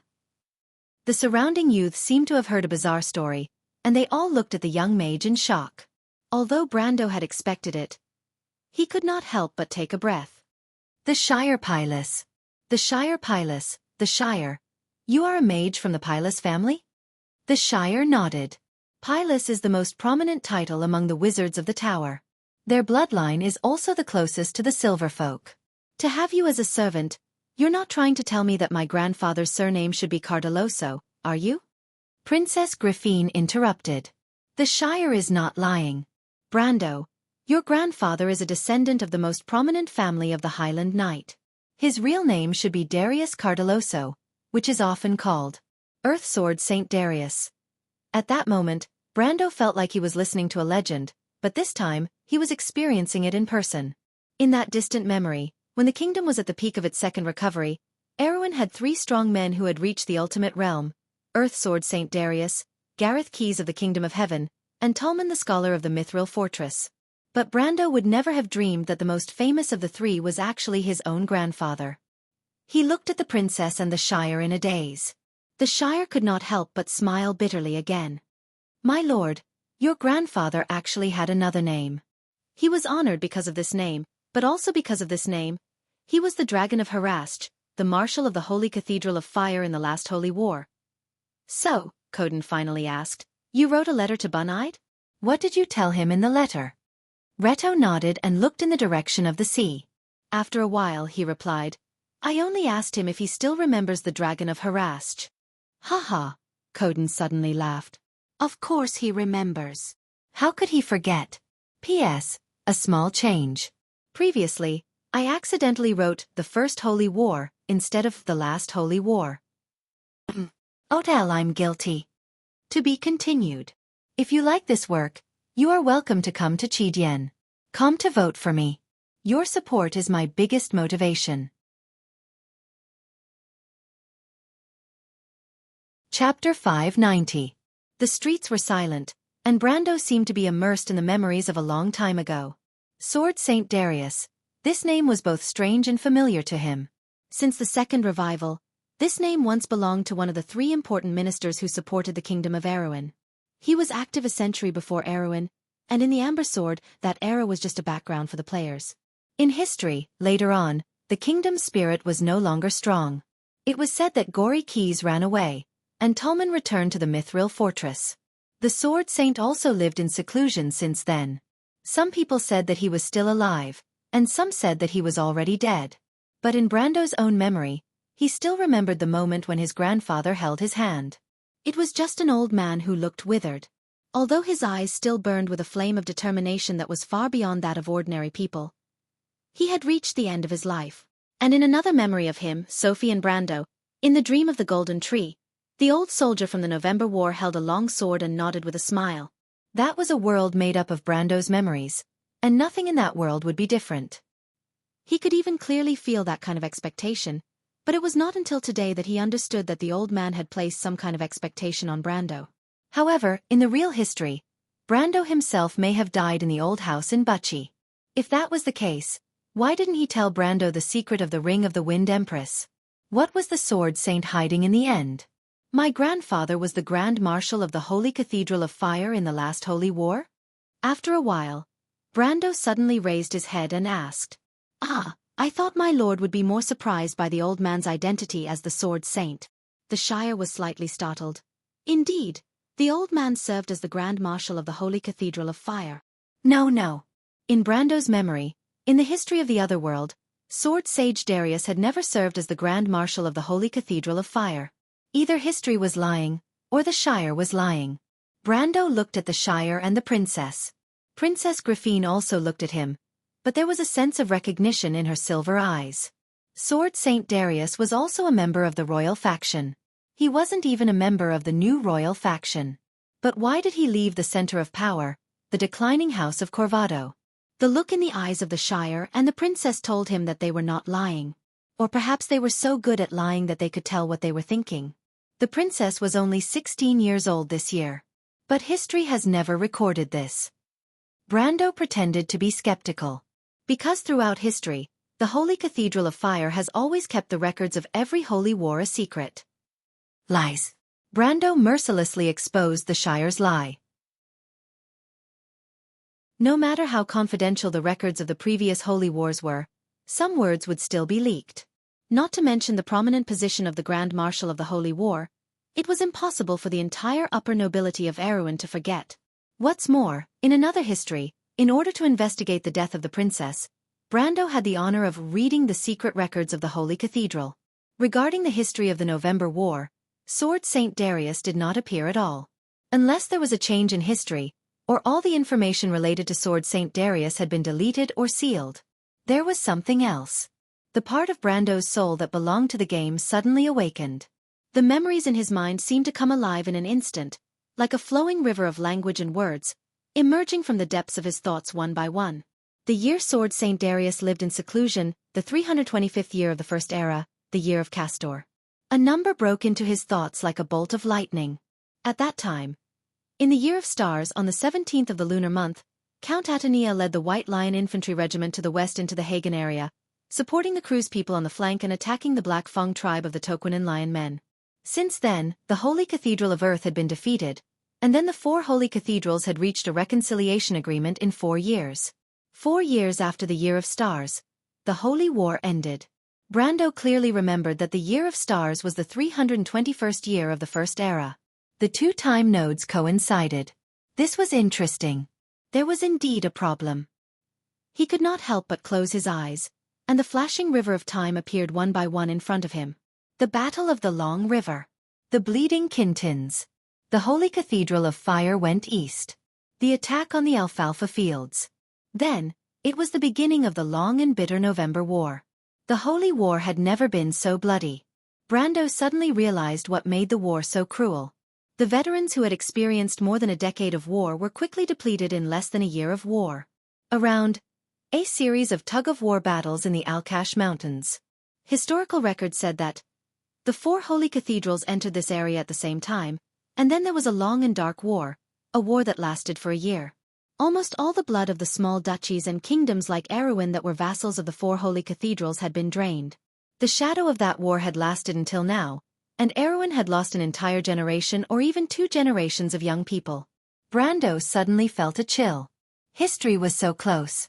In another war 100 years later, the Night Nation Grecius, Fanzan, Eloranta, the Holy Cathedral of the Wind Empress, and Madara once again entered this area. It was also a tragic war. He still remembered the overwhelming army of the undead. Everything seemed to be in darkness. But the Alcash Mountain Pass did not seem to have such an important strategic position. Why did the holy cathedrals fight here again and again? The Alcash Mountain Pass was the traditional territory of Fanzan, but until later, the Cruz people, the Wind Elves, and the undead army of Madara were all stationed here. Brando's heart pounded, and he realized that he might have grasped the center of gravity. He clearly remembered that after the November War, the Holy War was basically declared over. His grandfather was also living in seclusion at this time. It was as if there was a special player's keenness that told him that if there was a problem in this plot, it must be in the November War. That tragic war that existed in the memories of all the veterans. Brando also remembered a detail. In that war, the Holy Cathedral awarded many veterans with the precious Candlelight Medal for outstanding performance. This was unprecedented. He opened his eyes, which flashed with a breathtaking light. "Are you okay, Mr. Brando?" Princess Griffine asked. "Why didn't you tell me until now?" Brando shook his head and asked. "I'm sorry," the Shire sighed. "If I could not say it, I would rather keep this secret. To be able to silently protect the Lord, who is the descendant of Marshal Darius, this is already the best wish." Brando glanced at him as if he wanted to see through this guy. But the Shire was still the Shire, a young man wearing the robe of an archmage and with a confident smile on his face. The Shire also responded with a smile. This cunning guy, Brando thought in his heart. Let's change the question. Why did my grandfather live in seclusion in Brags in the end? You know, I didn't even know that he was a Highland knight. Was my father also kept in the dark? No, your father should know some inside information, Brando, Princess Griffine replied. In fact, I don't know much, but at least I know that when Lord Darius left the army, your father was already an adult. On that day, he also arranged a marriage. According to the tradition of the Highland Knight, the other party was also a noble of Catarago. That was my mother, but my grandfather never taught me about the traditions of the nobles. Before I grew up to a certain age, I never thought that and did not know that the people of Catarago had anything to do with a Highland Knight, Brando replied. Ah, Lord Darius is like this. Then did he teach you swordsmanship? Princess Griffine was slightly surprised. Grandfather taught me some swordsmanship, but it was all superficial military swordsmanship, Brando replied. Ah! The half-fairy princess was really surprised this time. She couldn't help but raise her long eyelashes and looked at Brando curiously. Mr. Brando, your swordsmanship. There's more to it than meets the eye, Brando replied, including the knowledge that I have now. In my other experience, I once studied under a wizard. Brando thought that he wasn't lying. His swordsmanship did have another origin. It was an improved military swordsmanship that was modified by a player from the sword Saint Darius.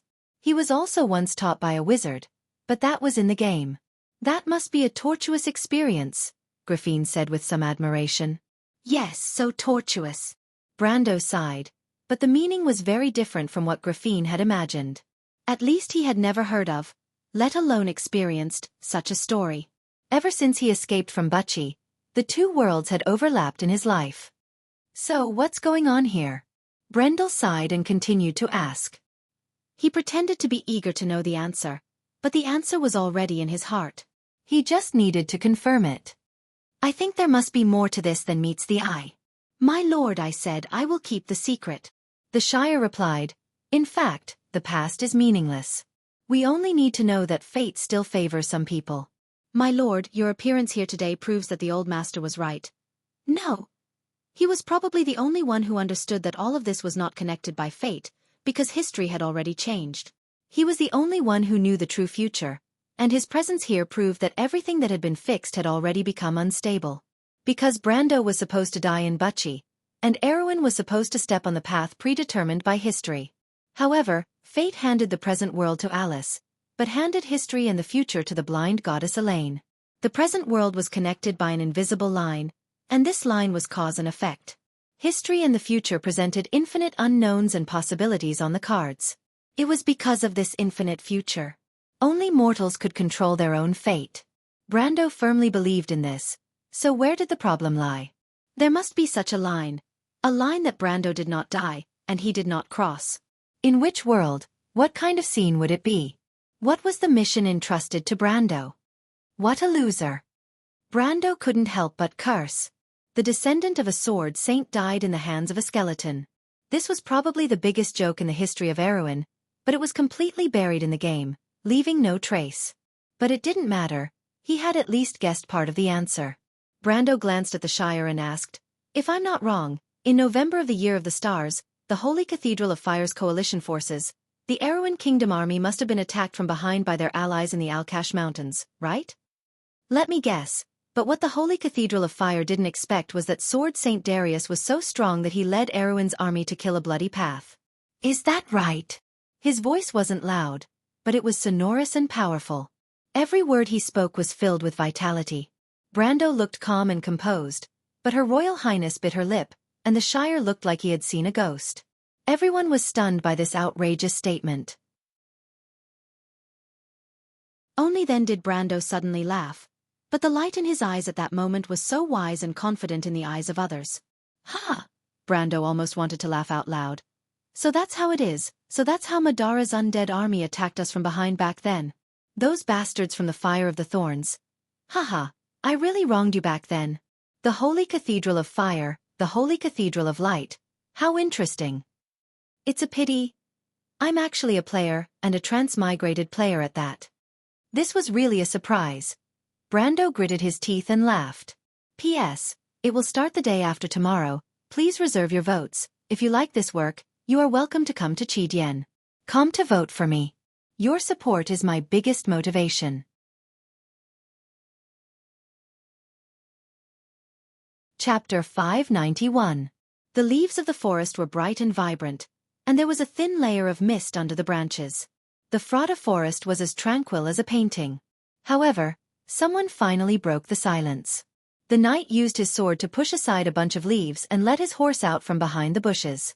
He then saw a group of people sitting in the forest not far away. Makarov looked up and saw the people behind the knight. His gloomy face relaxed. He patted the leaves off his shoulders and stood up. You're finally here. The young man sat on his horse and looked at them with a tense face. He didn't answer. Makarov immediately realized that something was wrong. Within his field of vision, many knights in black and red robes rushed out from the forest and surrounded the royal faction.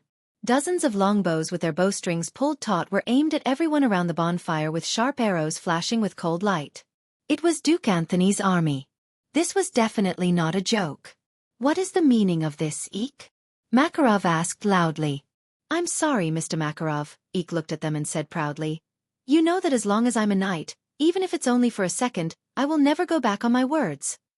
Makarov immediately understood what Eek wanted. He couldn't believe that Eek would go crazy at this time. You're being silly, Eek. You know what's right.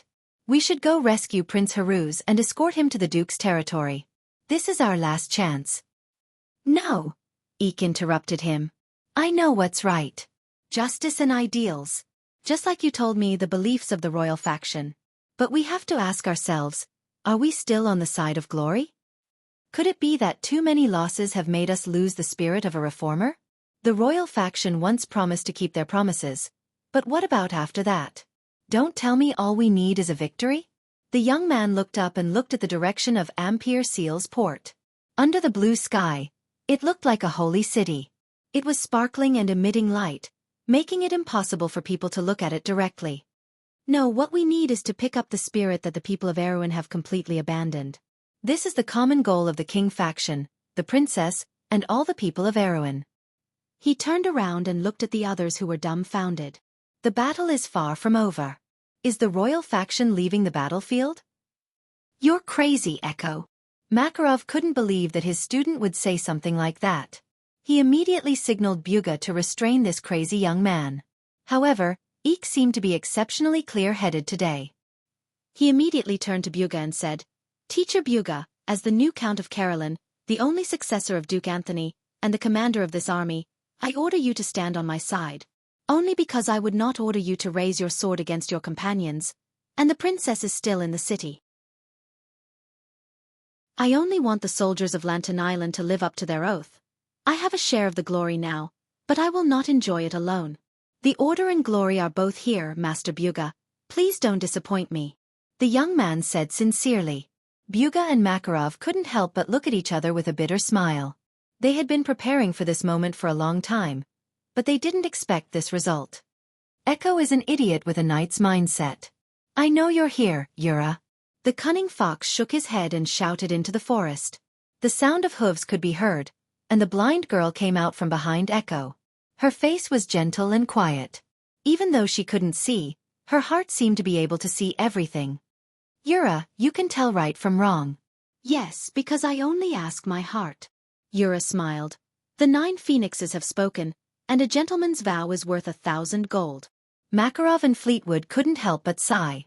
They couldn't help but look up at the sky above the branches. The blue sky seemed to reflect everything that had happened in the past.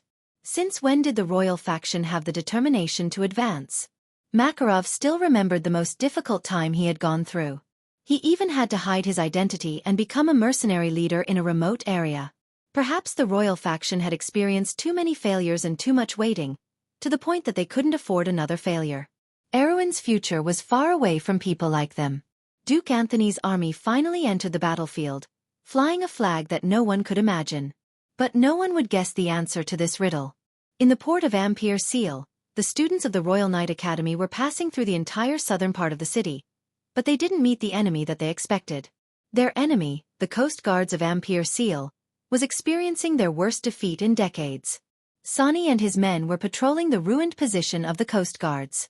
In Sani's yellow, cold, narrow eyes, the Coast Guards under Marquis Urien had finally collapsed. The defeated soldiers walked out from behind the position with their weapons raised high. There were so many of them that it was a little shocking. In just 4 hours.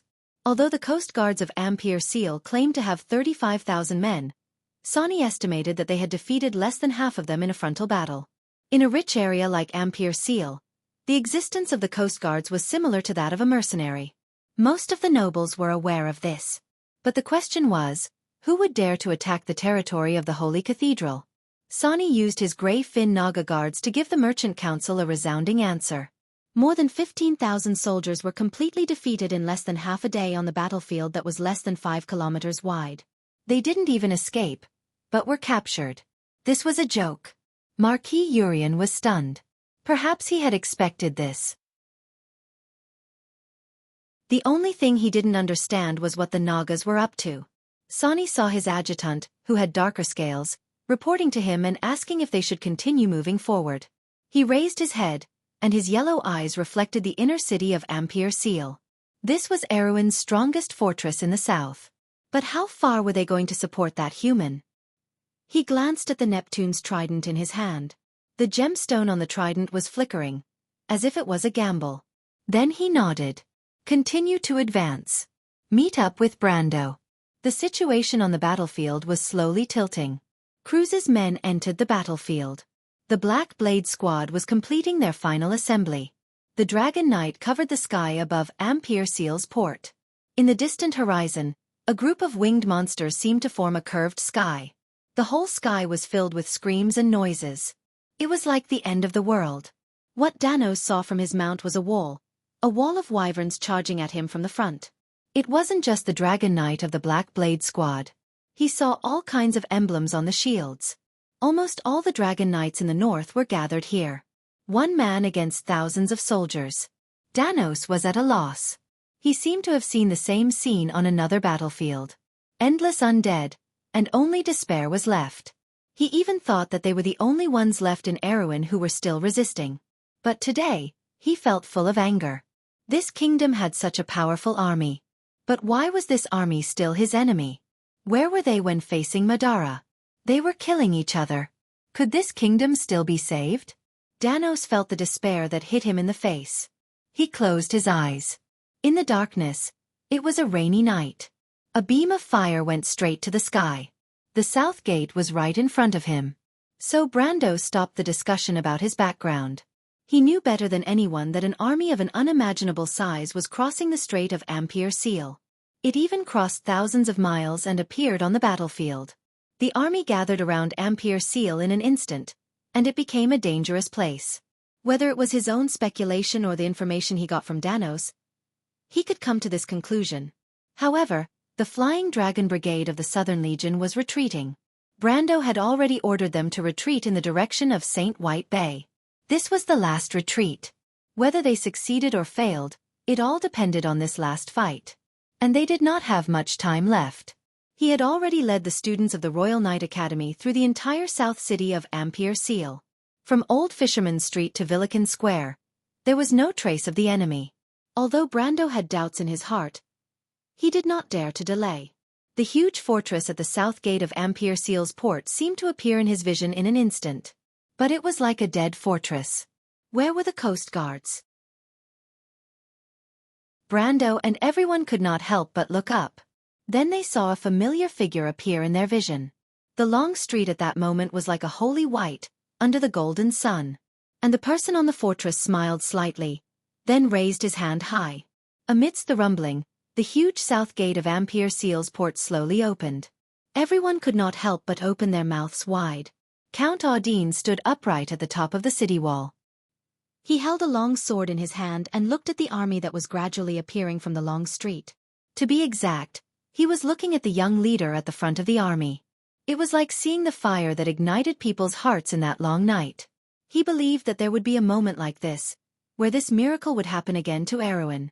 But it was not until he saw Princess Griffine behind Brando that he understood that Martha had never been far away from her people. Brando also smiled. It was as if he had once again returned to that exciting history, surrounded by like-minded comrades.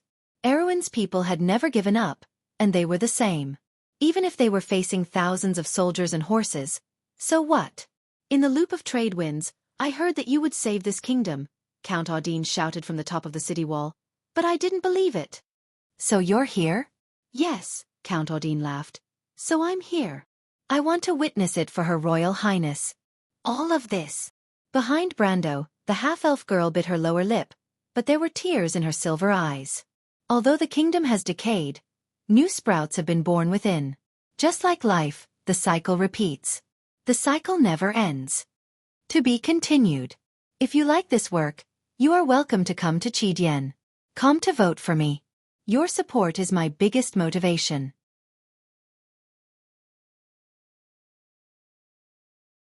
Chapter 592. Outside the south gate of the port of Ampere Seal, a gentle slope extended along the foothills of the Marchenko mountain, and the black mixed forest came into Brando's sight. The young people of the Royal Knight Academy couldn't help but cheer in unison. Although the crisis was far from over, being one step closer to freedom still made everyone feel refreshed. We're finally out. Brando breathed a sigh of relief in his heart. After all, hiding in the forest was much easier than fighting in the streets. Especially in Erewhon, the port of Ampere Seal was one of the most heavily infiltrated areas of the Holy Cathedral of Fire. Fighting in someone else's home ground always gave people a sense of oppression. The addition of Count Audine gave him a big surprise. After asking, he found out that the other party had already met with Oberwei and made a plan. At that time, if the princess and her party had chosen to go north, then he would have led the troops to the port north of Lodopace to meet them. But if they had chosen to go south like now, the troops that had been lurking here earlier would have become a clever hidden chess piece. Audine also brought a druid master named Wuxia. Brando recognized this person. This great druid was a herbalist who lived in seclusion in the Marchenko mountain near Ampere Seal. He specialized in teaching players master-level herbalism recipes. However, Brando was not interested in herbalism. He was interested in the information itself. This great druid was not a good friend of Audine, but was invited by Master Anderson of the Loop of Trade Winds through a letter. Druids were neutral in the Amber Sword, and rarely intervened in foreign affairs, just like how the Great Elder only agreed to participate in the defense of Valhalla. Now that Anderson took the initiative to write a letter to intervene in Erewhon's internal strife, it was unknown whether it was his own idea or the Great Elder's idea. However, the latter was very likely. This meant that the Loop of the World might have known of his existence and recognized his actions to a certain extent. This was a huge piece of good news. Brando was different from the average person. Most people thought that the druids were scattered and gathered in the forest on the border, communicating with each other through the trade winds. They were both marginal and powerful, as long as you didn't provoke them. However, Brando was clear about the existence of the Loop of the World and the Druid Circle Council. With their approval, many things would be much more convenient in the future. However, the future was the future, and there were still huge difficulties to be solved now. After a few words of greeting, Brando didn't dare to delay any longer, and immediately ordered the young people of the Royal Knight Academy to disperse into the Frodda Forest. He looked at the southern armies' army. The dragon cavalries of the Black Blade Squad had apparently discovered their presence. Ants. And the Black Blade Squad. Ants. But the archers. And Archers SS. Was. Buts. And. The best way to deal with flying units in the Amber Sword was to wait until the opponent entered the diving phase before attacking. Otherwise, it would just be a waste of energy. Tell them to stop attacking. Brando immediately shouted to Count Audine, "Bring them into the forest." Count Audine also understood that his soldiers lacked experience. He was afraid that they would fall apart if the dragon cavalry charged at them. He nodded and immediately urged his private soldiers to move closer to the Frodda forest. Carlo, Breton, and Moke were leading the team. Noticing the situation behind them, the leader of the Erewhon trio pulled the reins and stopped. He turned back and shouted, "Mr. Brando, the Royal Knight Academy also has archery training. Ask Count Audine to give us the bows and arrows. We can stay and cover the retreat." "There's no need for that. Protect the princess well. Brendel replied. He looked up at the flies above his head. Without any hesitation, he directed the wind spirit spiders that were hiding in the air to aim in that direction. Previously, when he activated the holy sword to kill Baron Rodu's knights in the battle at the port of Ampere Seal, he had only used the energy in 20 to 30 holy swords.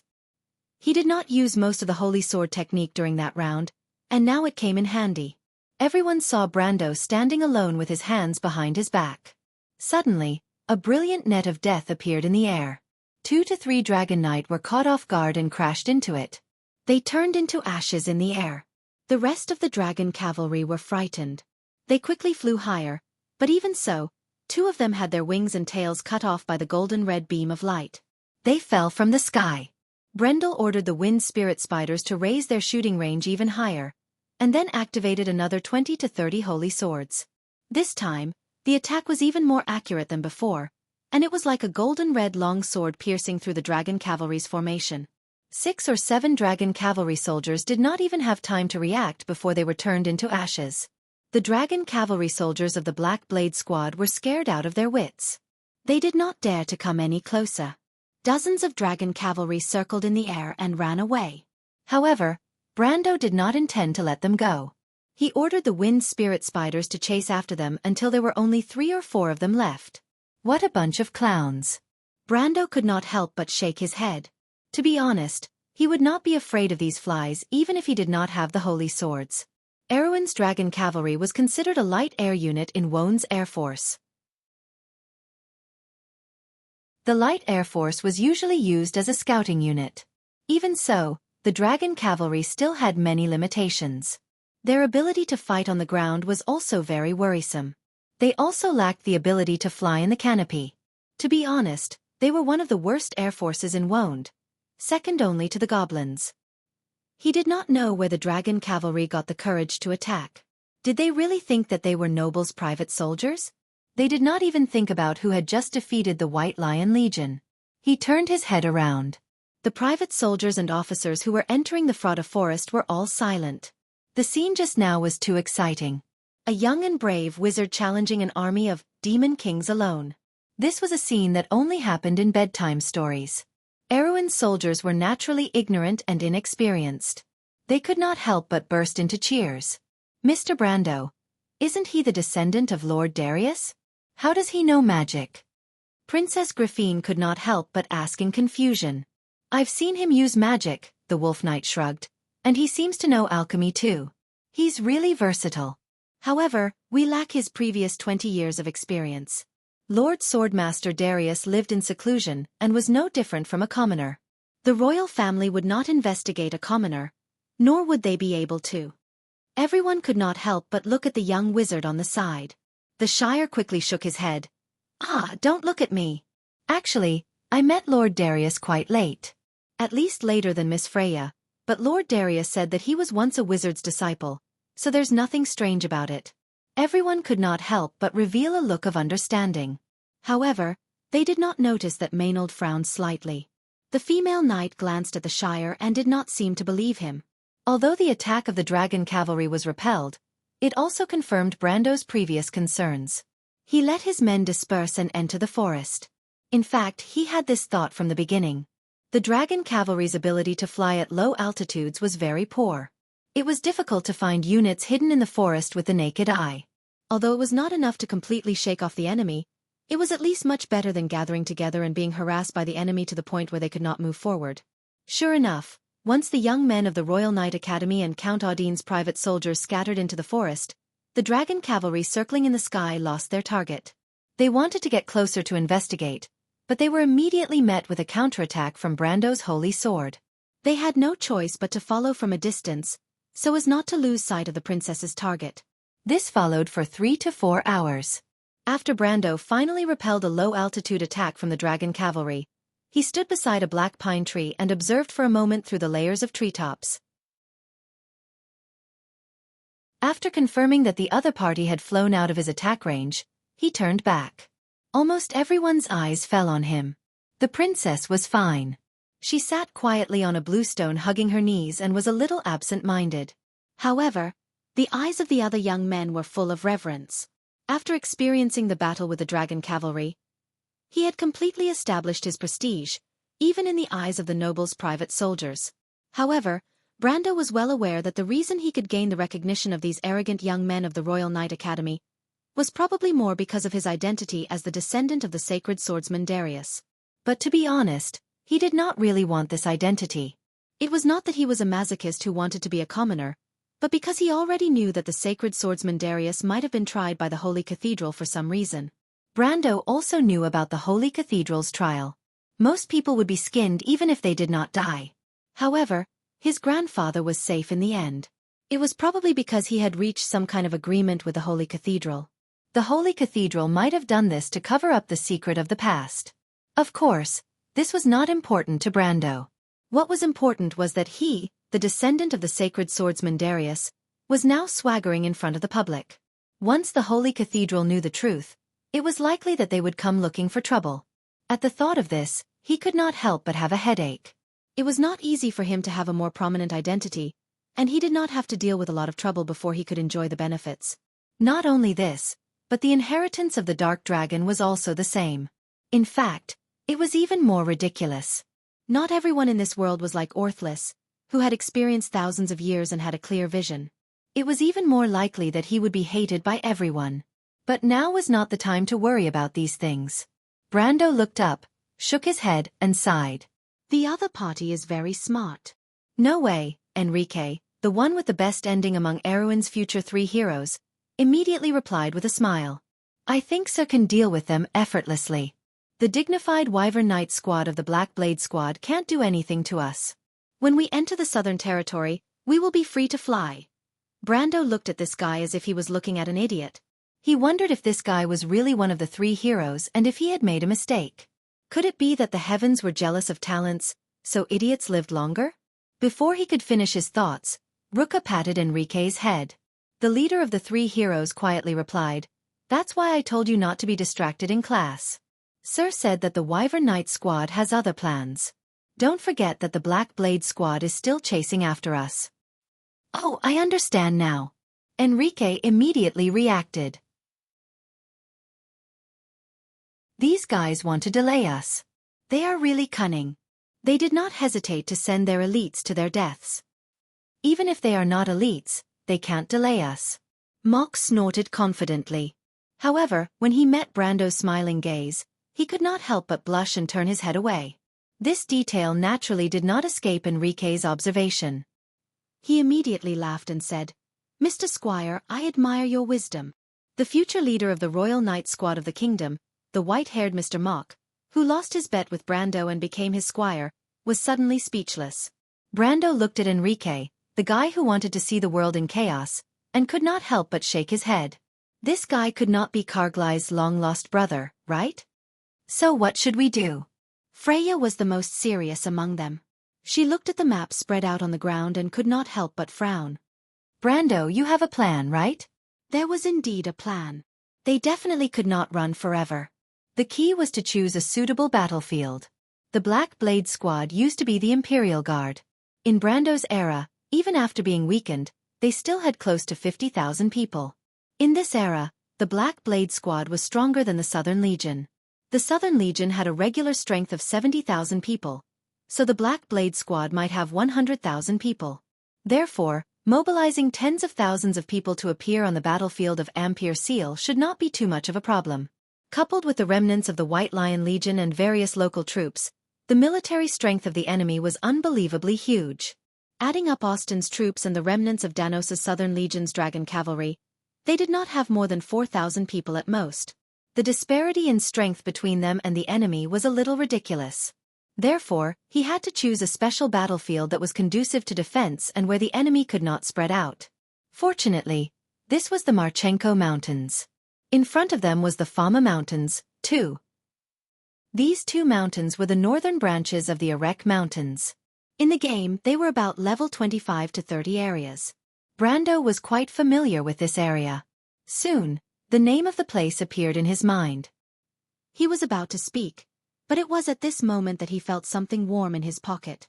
Brando hurriedly took it out. It was a black pearl.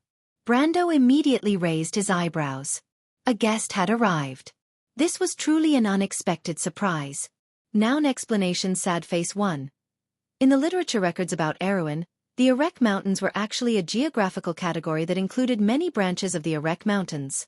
The Marchenko Mountains were located at the northernmost part of the northern branch of the Erech Mountains.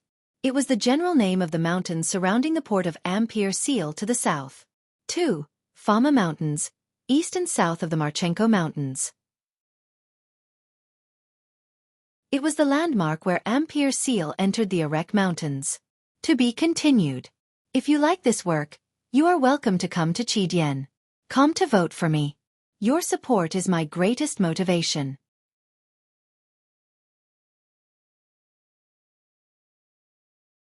Chapter 593. The guests were naturally Brando's acquaintances, the Grey Fin Nagas. The pearl in his hand was given to him by the Naga Queen, Cold Dew, through Sani. It was a magical tool for communication between Nagas. It was a pity that there was a limited production of it, otherwise he could give one to each of his important people. As soon as the black pearl glowed, Brando immediately knew that Sani had arrived. But the first to react were the sentries set up by the White Lion Guards. The youths from Tonajul naturally recognized the Nagas and led them over. The first thing Brando saw was the burly Sani, who was a head taller than the average person. Beside him was a female Naga. The female Naga was charming, but they did not look human. They had pointed webbed ears, smooth skin, and 3 thin cheeks above their collarbones. Like the male Nagas, they had a snake body below their navel. Brando was a little surprised that Sani did not meet up with Amandina and go to Tonajul by sea. But when he saw the female Naga, he understood. He happened to know the female Naga, the great siren Bridget, one of the main priestesses of the Cold Dew Queen. In the Naga clan, the ones who presided over sacrifices and wars were all women. Sani, for example, was a warrior. But he was only a frontline warrior. Although he later led the Grey Fin Nagas by chance, that was a special case. Normally, the Nagas were still a matriarchal society. A female Naga like Bridget, who was of noble birth, would mostly appear in the army as a follower of the priests. In fact, their role was similar to that of an army supervisor. Brando immediately understood that the other party was here to form an alliance with him. This also explained why Ampere Seal's port guards were sent to the port. It seemed like the Nagas were determined to participate in this war from the very beginning. And when the other party spoke, his guess was confirmed. My lord, we are under the orders of the Queen, in accordance with the ancient sacred covenant, to fight side by side with the human allies. Bridget spoke the crew's language very well. It was almost impossible to tell that it was a Naga, and it did not have Sani's low and hoarse voice. When she mentioned Her Majesty, she lowered her head slightly and bowed to Brando. This bow was not so much for Brando as it was to show respect to his queen. Brando's eyes flashed. As a player, he was very sensitive, and he was very familiar with the customs of the Nagas. It seemed that the Frost Dew Queen intended to treat him as an equal. Otherwise, she wouldn't have stopped here. However, he didn't believe in the nonsense of a sacred covenant. If a sacred covenant was really useful, there wouldn't have been any holy war between the 4 great temples. What a powerful method. Under the high-sounding excuse, it was obviously a blatant political investment. But what did the Queen see in him? On the surface, he was just the Lord of Tonajul. Bridget fell silent after that. Clearly, she wasn't going to give him a chance to satisfy his curiosity. Sani probably wouldn't know either. With his status, he wasn't considered a big shot in the Grey Fin Naga. However, Brando was never one to get to the bottom of things.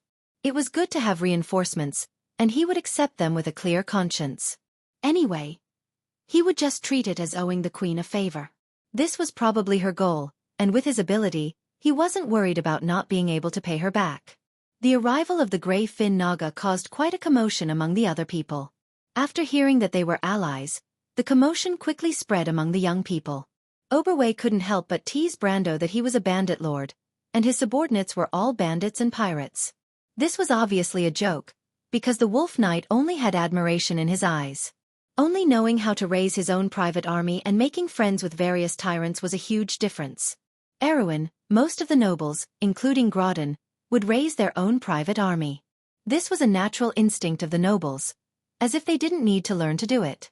To be able to make friends with various tyrants, other than one's own strength, one also needed to have a certain amount of charisma. The problem was that Brando had made friends with too many forces, such as the Druids and the Nagas. These were all forces that ordinary people would never be able to come into contact with. In front of these people, the identity of a human was useless. In the eyes of the Druids, there was no difference between nobles and commoners, and to the Nagas, nobles were like fat sheep. However, Brando was able to gain their recognition, which could only be described as a freak. The others were fine, but the princess's gaze was a little complicated when she looked at him. Brando could even clearly feel that the half-elf princess's gaze had both recognition and a trace of vigilance. He knew very well where this vigilance came from. With the addition of the Grey Fin Naga, the army gathered around Her Royal Highness had expanded to 6,000 people, which was barely enough to form a regiment of guards. Everyone seemed to have seen a glimmer of hope, especially Count Audine's private army. They were no longer in a panic. Originally, Brando was really afraid that these guys would be defeated and become deserters. Brendel asked Sani how they managed to catch up to them, and he finally understood that Sani and his Grey Fin's Naga guards had followed Ampere Seal's sea route to catch up to them. According to Sani's description, after they defeated the coast guards, they found that Brando had already retreated from Ampere Seal. At that time, the Black Blade squad had already finished gathering in the south of Ampere Seal. Sani made a prompt decision and ordered all the Nagas to retreat along the river in the city, entering the bay outside Ampere Seal, and then disembarking from Dengang Bay.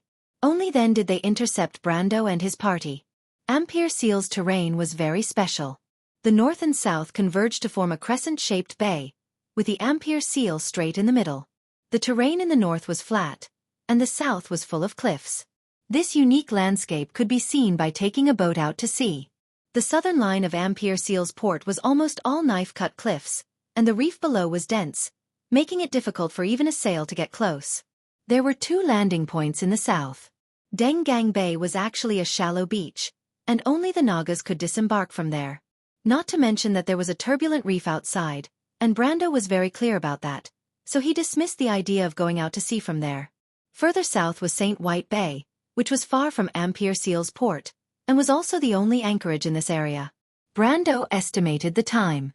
It seemed impossible to reach St. White Bay before the Black Blade squad caught up with them, but the Grey Fin Naga's participation made him think of another plan. Brando immediately rolled up the parchment map, and the surrounding officers of the Royal Knight Academy knew that their commander was about to make a plan, so they all gathered around. Oberway and Count Audine also stood beside Brando, one on the left and one on the right. "Have you thought of a plan?" Wolf Knight asked. "Yes," Brando nodded. "I have a concept, but I still need to test it out." "Could it be that Sir has a plan to get rid of those annoying fellows in the sky?" Enrique asked with a grin. "Brando, can we delay it until night time, and use the darkness to get rid of the dragon riders in the sky?" Freya asked. "Impossible," Count Audine replied. He had served in the Black Blade squad in the Southern Legion before, and was the most familiar general of the Dragon Riders. The Dragon Rider's scientific name is Erwin Drake, and they mainly live in the Northern Highlands. They are actually a type of nocturnal creature, and the trained Dragon Riders have no problem tracking them at night. How annoying, and it's an all-weather troop. Brando cursed in his heart, but he was also aware of this point. Speaking of which, he had also been a Dragon Rider in the game, and he was quite familiar with the Erwin Drake, so he did not have such delusions from the beginning. "Well, unless it rains knives from the sky, we can't get rid of them. After all, they fly and we walk." He said it wittily, and everyone could not help but smile. "We'll die even if it rains knives from the sky, Brando." Only Freya glared at him. "That's why we have to face the Black Blade squad. At this speed, they will catch up with us as early as tomorrow afternoon." Ruka, the leader of the 3 heroes, reacted quickly. He said calmly, "No, we don't even need to wait until then. Even earlier, the Black Blade squad's light cavalry will catch up with us. Light cavalry is not good at fighting in the forest. Maybe we can bite them back." Breton pondered for a moment and replied, "Then we'll lose time," Maynard said quietly, and she glanced at Brando. She had always been the commander of this troop, but her calm face did not seem to show any dissatisfaction with Brando. Brando also realized that this female knight had a quality that he admired very much, and that was the obedience of a soldier. She was calm, steady, and absolutely obedient to orders. This was something that even he could not do. This was a truly excellent soldier. However, the fact that the other party was a woman, and she looked exactly like his senior sister, was something that he could not accept. Oberwei did not speak. He seemed to be waiting for these young people to speak. Brando had the same thought. He wanted to take this opportunity to see the true strength of the three heroes of Erewhon. Ruka thought for a moment and replied, "The advantage of time will be lost sooner or later. At least before that happens, we can decide where and how to fight the Black Blade Squad." "That's right. Turning the time into the place." Brando praised in his heart. This leader of the three heroes of Erewhon was indeed worthy of his reputation in the past. His thoughts were actually the same as his. However, he had premeditated it long ago, while Ruka had made a decision in an instant. The difference between them was huge. Fortunately, he never thought of himself as a genius commander. The only reason he was here was because he had far more knowledge than anyone else in this period of history. That was enough. What is the goal of the battle? It's obvious. Defend and wait for reinforcements, Enrique replied. Then where are we going to choose the battlefield? Everyone's eyes were on the map, and Brendel's gaze was the same. They had actually left the port of Ampere Seal and headed east into the Marchenko Mountains. Now, they were already south of Rangdon's Foothill Manor. Rangdon's Foothill Manor was a famous landmark near Ampere Seal. Although it was called a manor, it was actually a mountain in that was built like a fortress. This manor was about 10 miles east of the port of Ampere Seal. It was surrounded by mountains and forests, and was located on the mountain road that Ampere Seal had to pass through to reach the Erech province. This was because it was the only road in the vicinity. They had deviated from this road because they were already in the mountains southeast of Ampere Seal. There was another road south of Ampere Seal. This road led to the territory of Vlada Pace, and they were in between these two roads. This area was a level 25 to 30 adventuring area that Brando was familiar with. Further south, there was a citadel of Ampere Seal. There was a sawmill nearby, which was the main source of charcoal for Ampere Seal. Brando had done many quests there before. There was also a small iron mine nearby. Due to the availability of charcoal, a large number of manors operated by blacksmiths had sprung up around the time of the year of harvest, first year 360. With the citadel as the center, one would enter the mountains to the east, and the coast to the west. It was densely populated. Brando's gaze drew a line in this area. The young men were arguing. Carglass thought that they should use their advantage of having fewer troops but more elites to stop the Black Blade Squad at the Fama Valley. This valley was deep in the northern Erech province, and the terrain was dangerous. It was one of the best places for an ambush. However, Enrique thought that they should have already entered the Fama mountain range and entered the northern Erech mountain range. They would also use their advantage of having fewer troops and elites to fight and retreat at the same time, circling the Northern Alliance army in the mountains. Isn't this the prototype of guerrilla warfare? This can be a backup plan. Brendel thought to himself, isn't this the prototype of guerrilla warfare? However, just as he was stunned, the argument had reached its climax. Enrique mocked Carglass for his rigid thinking and military dogmatism. Carglass did not back down and retorted that Enrique was a bandit with the mindset of a mountain king. The two sides could not reach a conclusion. Breton supported Carglass' view, while Moko thought that Enrique was better. Only Freya, Ruka and Maynard looked at Brando. Brando smiled and pointed at the map. Let's hold a grand banquet for the Black Blade Squad here. Everyone looked in the direction he was pointing at. In fact, the place that Brando was pointing at was not far from here. He drew a line that led to a place called the Mar Highlands. Where is this place? Everyone could see that the place drawn on the map was clearly not the most suitable place for an ambush. The Merli Highlands was a plateau, and although it was also the intersection of three mountains, the open surface was a flat alluvial plain, which was very suitable for an army to spread out. If Brendel did not lead them out of the encirclement, everyone, including Carglass, would have suspected that he was a spy from the Northern Alliance. Mr. Brando? Believe me, this is the best choice. Brando smiled. I won't play with my life, right? But why?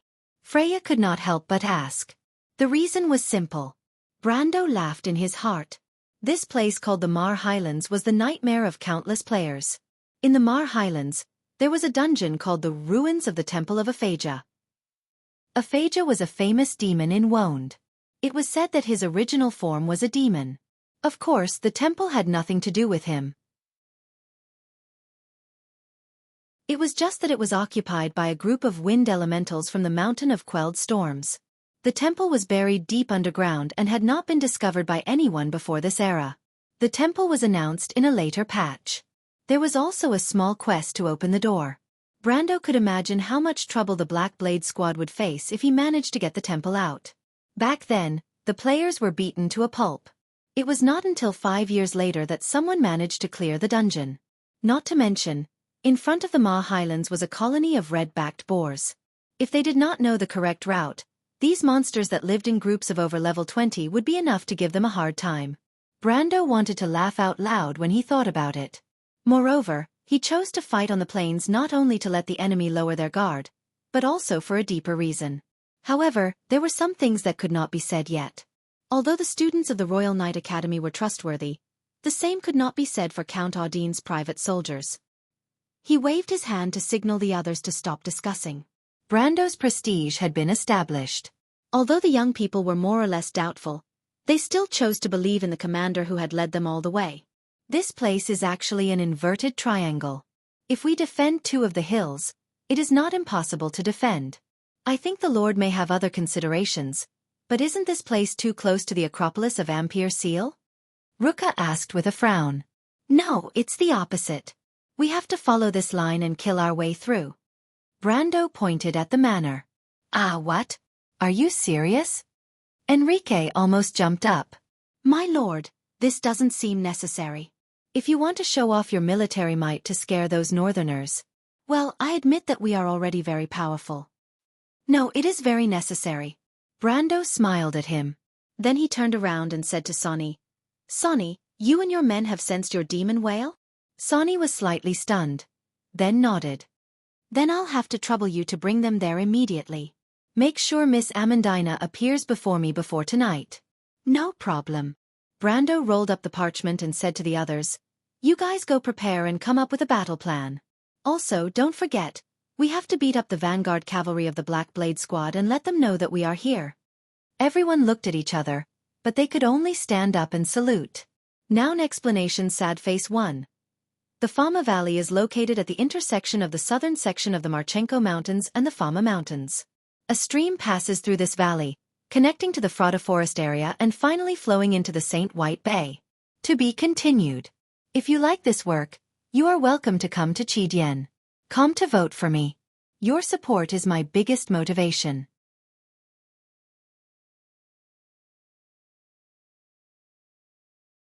Chapter 594. Dusk had already covered the vast mountains, and the sun was setting in the west. Above the sea of Ampere Seal, there was a sparkling golden light.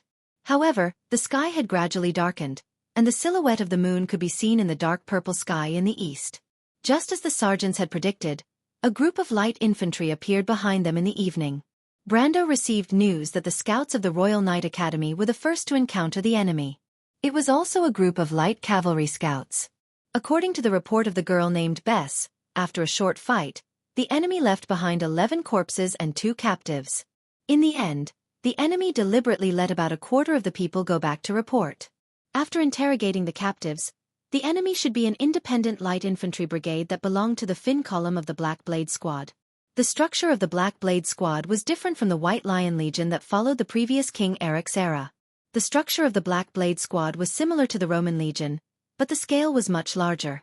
Under the Black Blade squad were the columns, which had a total of 4,500 people. Under the columns, there were also brigades and centurions. Generally speaking, the Black Blade squad had 20 columns, and the name of each column was decided by the name of the commander. The Finn column's commander was naturally from the Finn family. Brando had previously boasted to the princess that he knew the military forces of Erewhon like the back of his hand. Naturally, he was not bragging. Although the Black Blade squad was the imperial army, the royal family only had 1 or 2 noble commanders. When it came to the composition of the Black Blade squad, even Princess Grafine was clueless about it. But Brendel's understanding of the situation was very different. He knew that Finn's division was stationed in today's Nail, which was actually south of the Corvado province and west of the Cipher province. Most of the soldiers were from the poor mountain people, and one of them was the famous Finn's 1st Highland Infantry Brigade. Brando suspected that the independent light infantry brigade behind him was the 1st Highland Infantry Brigade. Generally speaking, light cavalry or the Wyvern cavalry were the most suitable troops for pursuing and attacking. However, due to the terrain limitations, Viscount Finn might have used the Highland Infantry Brigade to replace the former two units. After all, the Highland Infantry Brigade was known for their mobility. The troops in the Amber Sword all had special attributes. For example, the kingdom's White Lion Infantry always had the initiative and high morale. On the battlefield, an army that always had the initiative would respond to orders faster, and an army with high morale would not be easily defeated. The special attribute of the Highland Infantry was that they could adapt to the mountains and forests. The meaning of this attribute was actually very simple.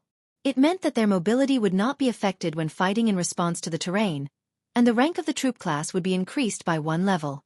On the other hand, ordinary infantrymen's mobility in mountainous areas and forests would be reduced by 1 level, while heavy cavalry would be reduced by 2 levels. These attributes were more realistic in this world. The students of the Royal Knight Academy were all light cavalry. If they were on the plains, they would have been able to travel thousands of miles in a day. However, in the forest they could not travel far during the day. However, regardless of whether Finn's 1st Highland Infantry Brigade was behind him or not, the plan still had to be carried out. Brando could not let them stay behind forever. There was not much time left for him to begin with. The hour hand on the brass pocket watch pointed at about 7:30. The Wyvern cavalry of the Black Blade squad disappeared from the forest for the first time. Although Erwin's Viper had night vision, the knight on it still needed to be equipped for night combat. For example, they needed to change into cotton armor to keep out the cold. Count Audine, who was most familiar with the Wyvern cavalry, had pointed this out in advance. Therefore, they had about an hour's window in between. Brando had to race against time. Fortunately, Nosida and his Wyvern cavalry had already found a suitable place for an ambush. He immediately ordered the scouts to lead the enemy into the preset ambush. Leading the enemy into the ambush was easy to say, but it was quite complicated to do. However, this was not a problem for the scouts of the Royal Knight Academy. The tactics they learned in the academy revolved around this. Not to mention, this group of youths who went to Ampere Seal were personally taught by Makarov. Makarov was known as the Cunning Fox, and he was quite accomplished in playing tricks. He had a lot of experience in how to set up an ambush and how to lure the enemy in. Therefore, these youths who were personally taught by him were quite good at acting. The scouts of the Black Blade squad seemed to always suddenly encounter enemy scouts. Although the scouts of the Southern Legion were always at a disadvantage, they were able to figure out the direction of the princess's group. At least that was what it looked like. The number of scouts of the Royal Knight Academy that they encountered in front of them was increasing, which was in line with the pattern of the battlefield. It just happened that they were heading in the right direction. Brando's guess was not wrong. Following behind them was the Black Blade Squad's 1st Highland Infantry Brigade of the Finn Division. Baron Warren, who was also from Nariel, commanded this army. However, the Baron did not seem to realize that he was walking into a trap. Instead, he was confident that he had caught the enemy. In fact, Baron Warren was a cautious person. He knew that his mission was to delay the princess's group, not to surround and annihilate them. In fact, he did not have such thoughts. From the news that came from behind, he knew that there might be a few armies in front of them.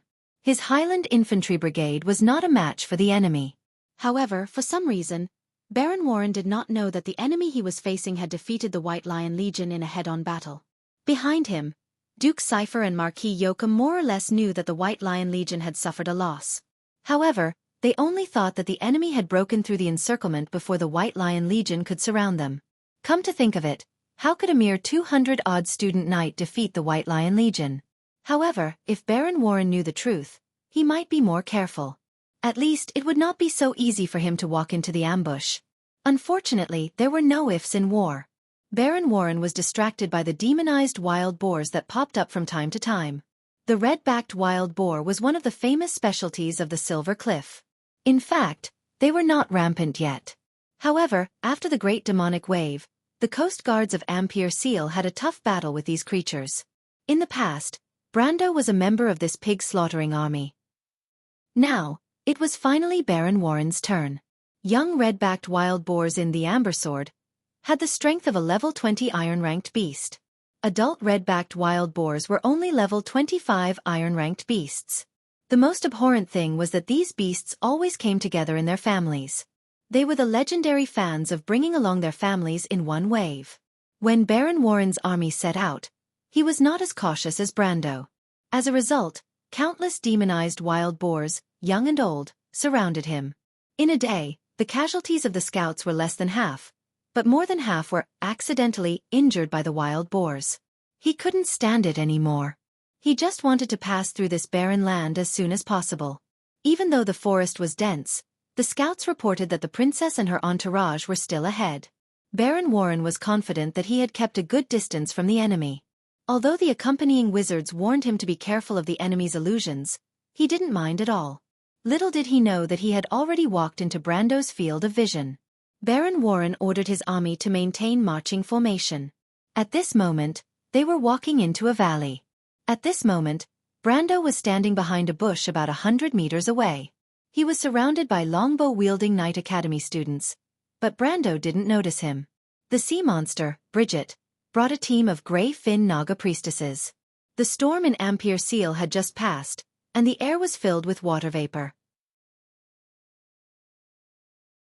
The Naga priestesses were naturally attracted to water, so this illusion was the best condition for them to cast spells. A huge illusion shrouded the sky above the valley. This illusion didn't change the terrain, but it was just a smoke screen. It made Baron Warren's men see that the surrounding forest was denser and covered some sounds. The effect of the spell was very simple, so the effect on every soldier was stronger. Baron Warren's cavalry scouts circled around the two flanks.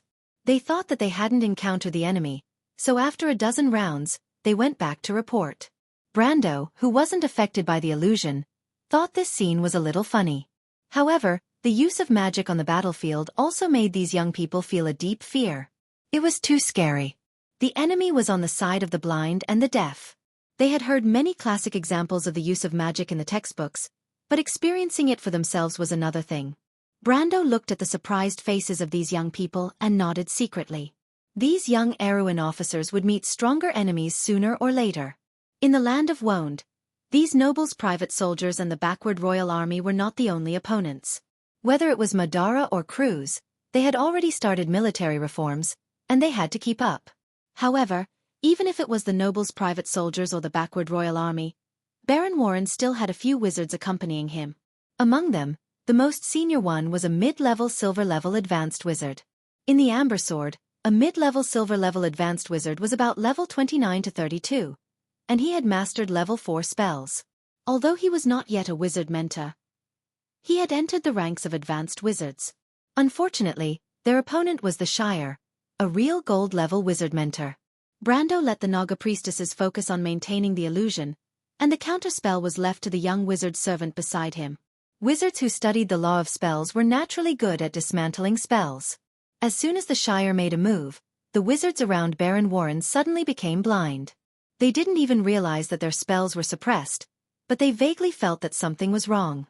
The 1st Highland Infantry Brigade of Finn's column had about 1,500 people, and Baron Warren was barely qualified as a commander. Even when marching in the forest, the formation was still decent. Brando patiently waited for more than half of the enemy to pass by. When Baron Warren and his knight were the closest to him, he raised the shale longbow in his hand. The bowstring in his hand flashed with a faint gray light, and the light wrapped around the arrow, making it look like a stone arrow wrapped in rock. This was the effect of the shale longbow's petrification arrow, but the level of the bow was so low that this powerful special effect was not very obvious when dealing with many high-level enemies. It was only at this moment that it could be used to its full potential.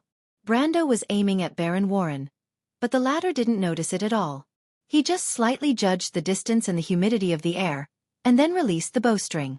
Because there was no wind, the arrow almost didn't deviate at all except for a slight drop. It went straight to the Baron on the horse. His skills have regressed. Brando couldn't help but shake his head. The warriors in the Amber Sword were not just muscle men who only knew how to fight. Warriors were a class that included mercenaries. Warriors often had to familiarize themselves with various weapons and armor in order to adapt to various battlefields. Brendel was a level 130 warrior, and he was a master, but it had been too long since he used a bow. Baron Warren finally heard the whistling of the wind. As a soldier, he couldn't be more familiar with this kind of sound.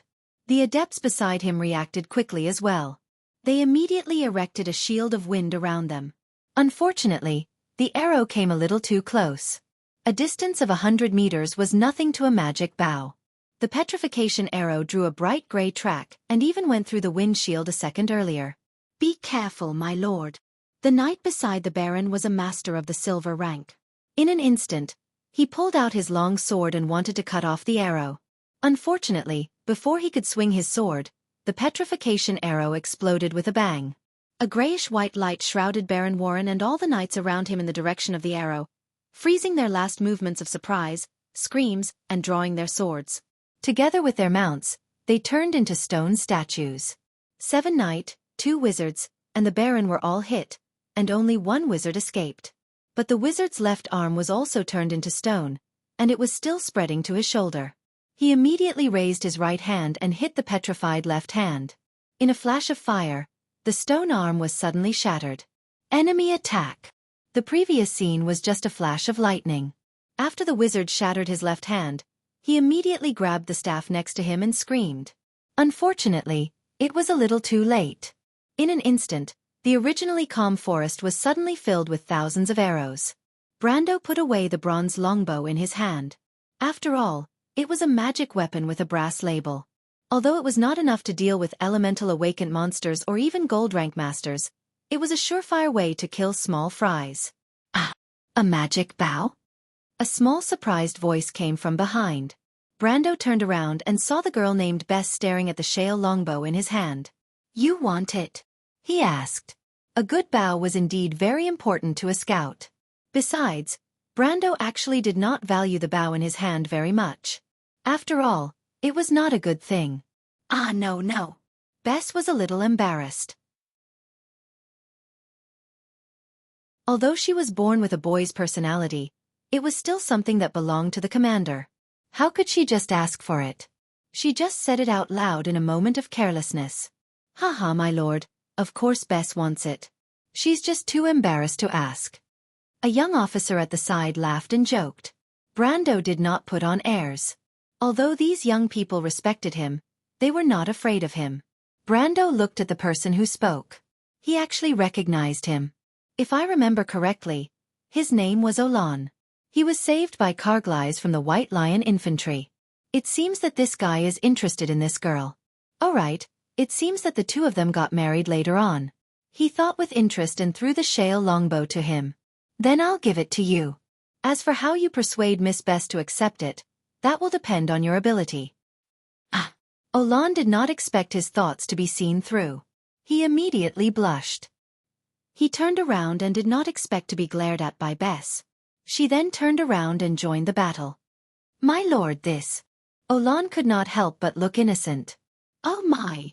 Brando laughed in his heart. "Young man, this is the best I can do for you." A magical weapon with a brass label could be sold for 100 or 2 in the game at this time. Brando was joking with the young man from the Wangli Knight Academy because he did not care about the outcome of this ambush. Or rather, he did not think that they would lose this battle. Count Audine and Maynard were in charge of the battle. That was more than enough for him.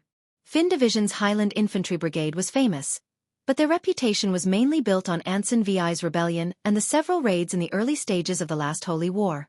They were known for their mobility. Moreover, that was a reputation built by their seniors. The current Highland infantrymen were new blood that had joined the Black Blade Legion after the November War. Although they still retained the perseverance of the Grey Mountain people, they did not have the unyielding spirit of the White Lion Legion in the face of a surprise attack. In particular, the military system of the Black Blade Squad was even more outdated than that of the White Lion Legion. Each column was divided into 3 brigades, and each of them had 10 divisions under their command. Each division was commanded by a centurion. Most of these centurions were actually Baron Warren's knights. They were not really junior officers. These centurions were the centurions. Except for a few who were in charge of maintaining the formation, most of them were petrified by Brando's arrow. The fact that Finn Division's Highland Infantry Brigade did not scatter immediately after losing their command center was due to the strength of the Highland Infantry Brigade. However, Naga's team of 20 priests no longer maintained the illusion. Instead, they used hailstones and frozen spells to attack the Highland Infantry Brigade. Hailstones were not small stones that could be blocked by shields. Instead, they were magically reinforced icicles that were as thick as a fist. These icicles could pierce through ordinary leather helmets. The Highland Infantry Brigade's light armor could not withstand them at all. After a round of magic, they were dead. Without the restraint of their commander, the Highland Infantry Brigade instinctively turned around to hide and spread out. But how could the scattered Highland Infantry Brigade fight? Waiting for them were Audine's private soldiers and the light cavalry of the Royal Cavalry Regiment, who had separated and surrounded the battlefield in groups. A single Highland Infantry Brigade was obviously no match for the Highland Infantry Brigade with spears, but once they gathered together, they would be scattered again by magic. The Highland Infantry Brigade of Finn Division's Highland Infantry Brigade only held on for about 10 minutes before they completely collapsed. What awaited them was death and surrender. Some of them even managed to escape, but that was because Brando was too lazy to chase after them. He did not want to increase the number of casualties. The whole battle, from the ambush to the end, took less than half an hour. The sky was not even completely dark yet. Brando looked at the time when he was cleaning up the battlefield. It was at least a quarter of an hour before the Black Blade Squad's Wyvern Knight Regiment returned to the battlefield. This was beyond his expectations. He glanced at the direction where the Black Blade Squad fled and heaved a sigh of relief. There was no more worry. Next, he could carry out his plan with peace of mind. And those fleeing Highland Infantry Brigade would lead their real enemy into a trap. Background note: Sad Face 1. Nayli, the name of a town located in the Grey Mountain Territory. In Aween, the Grey Mountains to the south of Corvado were the main settlements of the Northern Highlanders. These Highlanders used to be the barbarians of Kurlutz, but they were more unruly and untamed than the southern part of Aween. The Northern Highlanders had long since submitted to the late King Ekme when Aween was founded and became the subjects of the kingdom. But until today, the Highlanders still retained a little independence. 2. Silver Cliff Sea Cliff, a geographical term that refers to the area from Ampere Seal south to Tranquil Anchorage, the northernmost bay of Frada. P.S. I caught a cold again. How unlucky. I was not in the mood for the whole morning. I went out for a few rounds before I felt better. But my head is still a little dizzy. I'll first post 6,000 words to ensure 2 chapters. I'll see if I can write another chapter later. Also, the weather is getting colder. Take care of your health. Also recently, at the request of some readers, I've started to add some annotations. These annotations are about geography. In fact, I've posted maps before. You can go and look for them. When I have time, I'll make another detailed map. Qidian's map sending mechanism is not very friendly. It's often posted for a while. Try to remind me to make it up in the future. Finally, Amber's chronology is also in the process of being made. But I still need everyone to brainstorm and help me find the names of the years that appeared before, so as to avoid bugs. To be continued. If you like this work, you are welcome to come to Qidian.com to vote. Your support is my biggest motivation.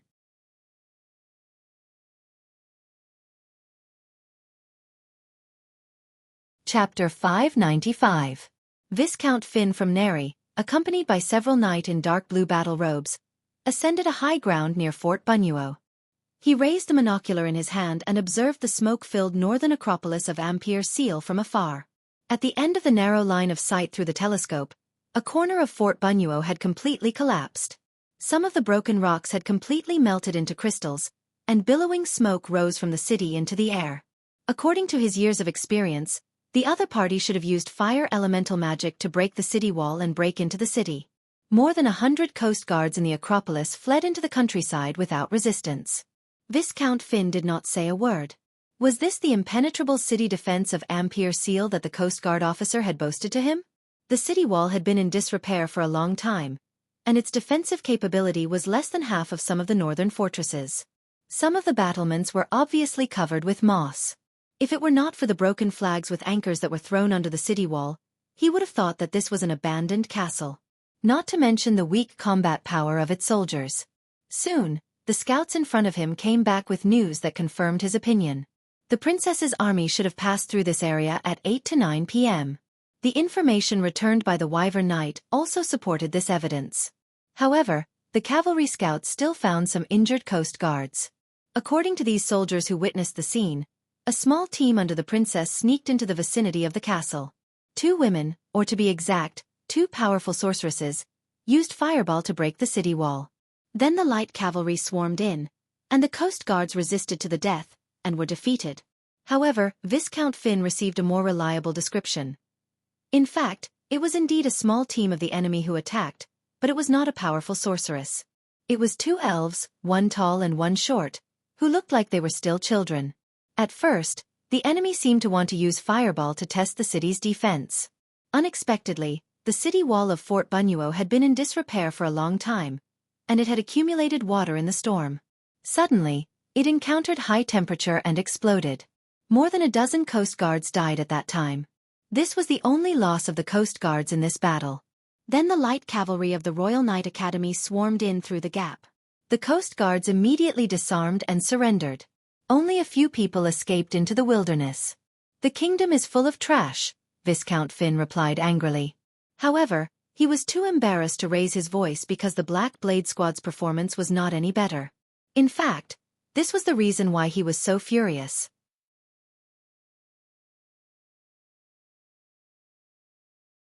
In the afternoon, Baron Warren, who had promised that he would restrain the princess's army, led a whole group of Highland infantry to deliver a feast to the enemy. Not only did they lose their lives, but the most important thing was that less than 300 of them came back alive. He did not know how to explain this to Count Vitokin. Viscount Finn was filled with resentment. Those Highlanders, who used to flaunt their prowess and gang up, were all beaten up as if they had seen a ghost. They could not even speak clearly. More importantly, Baron Warren's misjudgment had indirectly affected his judgment. The mountain folks' nonsense made him miss a good opportunity. Of course, Viscount Warren was too embarrassed to say that he was also frightened at that time, thinking that Her Highness was going to turn back and devour his regiment. Thinking about it, it was not impossible. As a result, he panicked and called back the Wyvern Knight, and the consequences were obvious. At this moment, looking down from the high ground, it was clear at a glance that the princess's army had cunningly turned around and attacked Fort Bunyuo, sweeping away all the food stored inside. What made him even more embarrassed was that the other party had also set a torch and set the nearby noble manors on fire. Those nobles were now angrily looking for trouble with his immediate superior, Count Vitokin. The local nobles in Erewhon were deeply rooted, and even a big shot like Vitokin dared not offend them easily. However, he had caused trouble for this lord, and presumably, this lord would not be so magnanimous as to let bygones be bygones. Fortunately, he was not left empty-handed.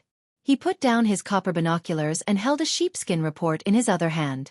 This report was first sent by the Wyvern Knight, and it was the testimony of the fort defense officer. The other party confirmed that the princess did have a group of mercenaries of Lopez. This was consistent with the information sent from the rear. Viscount Finn put away the information and carefully observed the messy Bunyuo area, then wiped his sleeves and walked down the high ground. Accompanied by several knights, he got on his horse and galloped towards a pine forest not far away. Count Vitokin was waiting for him. Vitokin was standing in an open space in the forest at the moment. In front of him were Joachim, Duke Cypher, the old knight Captain Leider, Marquis Balta, and several other high-ranking members of the Northern Legion. If they were all wiped out here, it was estimated that the collapse of the Northern Coalition army near Ampere Seal would be imminent. Unfortunately, a total of 10 knights of the Holy Cathedral wearing golden-red flame-patterned robes and holding flaming greatswords surrounded the woodland would not let this possibility become a reality. Vitokin looked at the report on the paper, curled his pale knuckles and flicked them gently. The expression on his face was neither happy nor sad. In fact, it was not that he deliberately wanted to maintain this expression, but the loss of a large group of Highland infantry was really not a big deal to him. After all, they were not his direct subordinates. Although his fief was the Grey Mountain territory, the Highlanders had always been rebellious and had always maintained their independence. It was good to let the barbarians suffer a little. It was just that the death of his loyal retainer, Baron Warren, made him feel a little pained. He passed the sheepskin to the others and then looked up at the middle-aged man in a red robe who was standing in the middle of the group. It was obvious that he had a more respectable position. The middle-aged man was wearing a red robe and silver Gothic plate armor. This person had a unique appearance. His face was sharp and long, but two curly beards decorated this face with a unique majesty. Under a pair of thick golden eyebrows, sky-blue eyes were bright and spirited, like a pair of sharp swords. Lord Williams, it seems that the White Lion Legion's judgment was not wrong. The princess does have a trump card in her hand that we did not expect. In fact, it is far beyond our expectations. Count Vitokin did not pretend to be respectful at all. Even when he faced Archbishop Moros, the expression on his face was at most respectful. But when he faced this middle-aged man, it was like a mouse seeing a cat.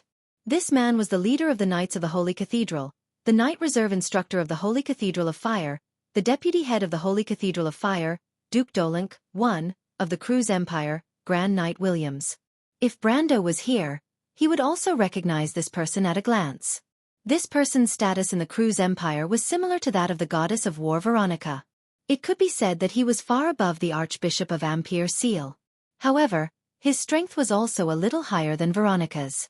It was said that he was in the late stage of the pinnacle of the law and was only a step away from the ultimate realm. However, this person was a complete chauvinist and a pure-blooded Cruz noble.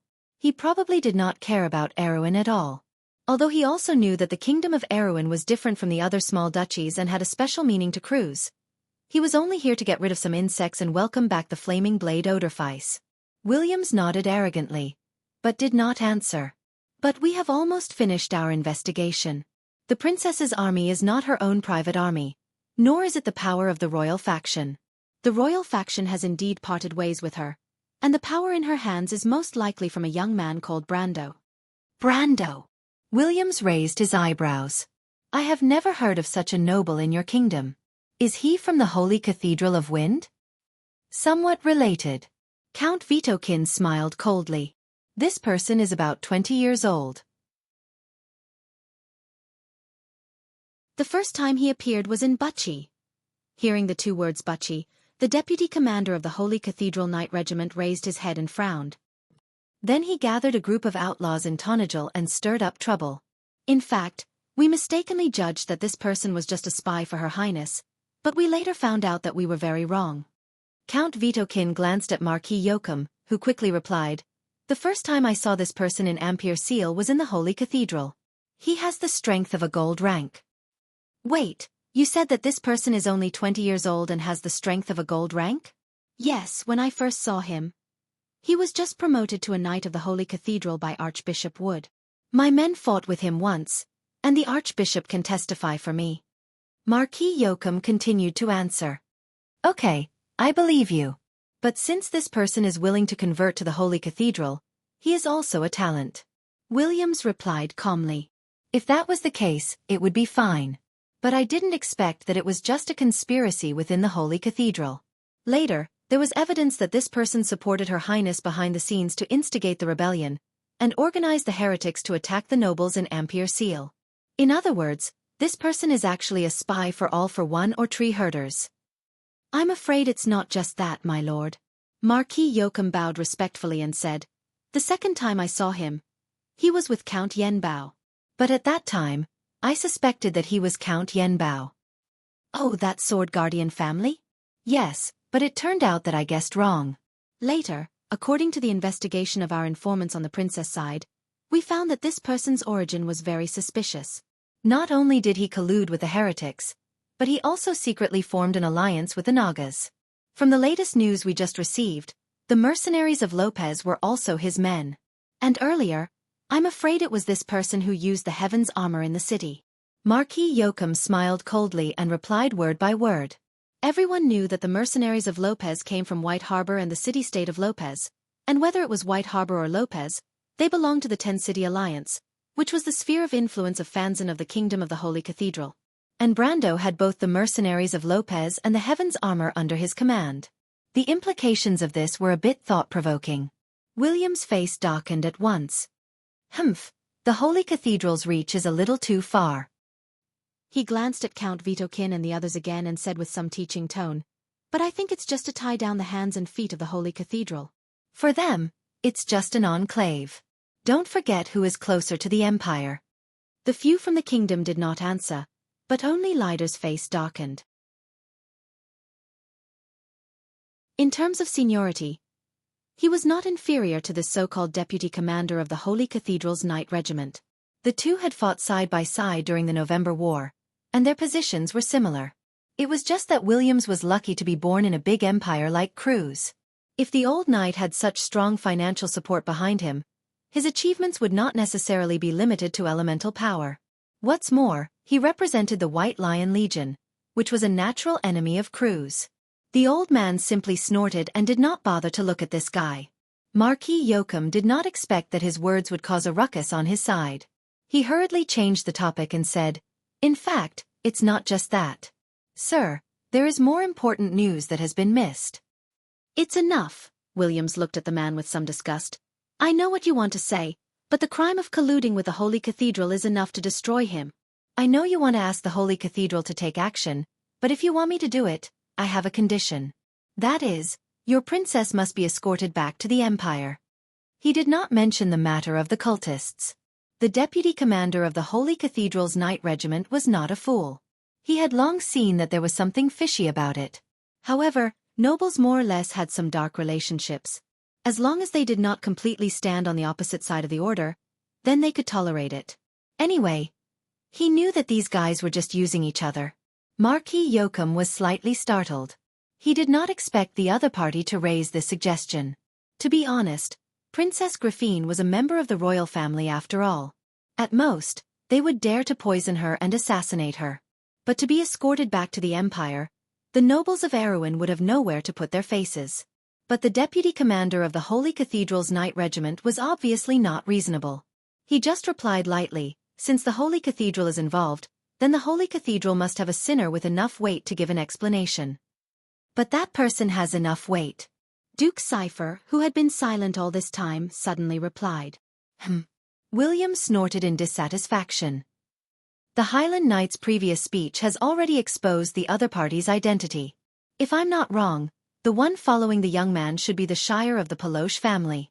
So, the identity of the young man who has been hiding in the dark is obvious at a glance. Who has such influence in the kingdom?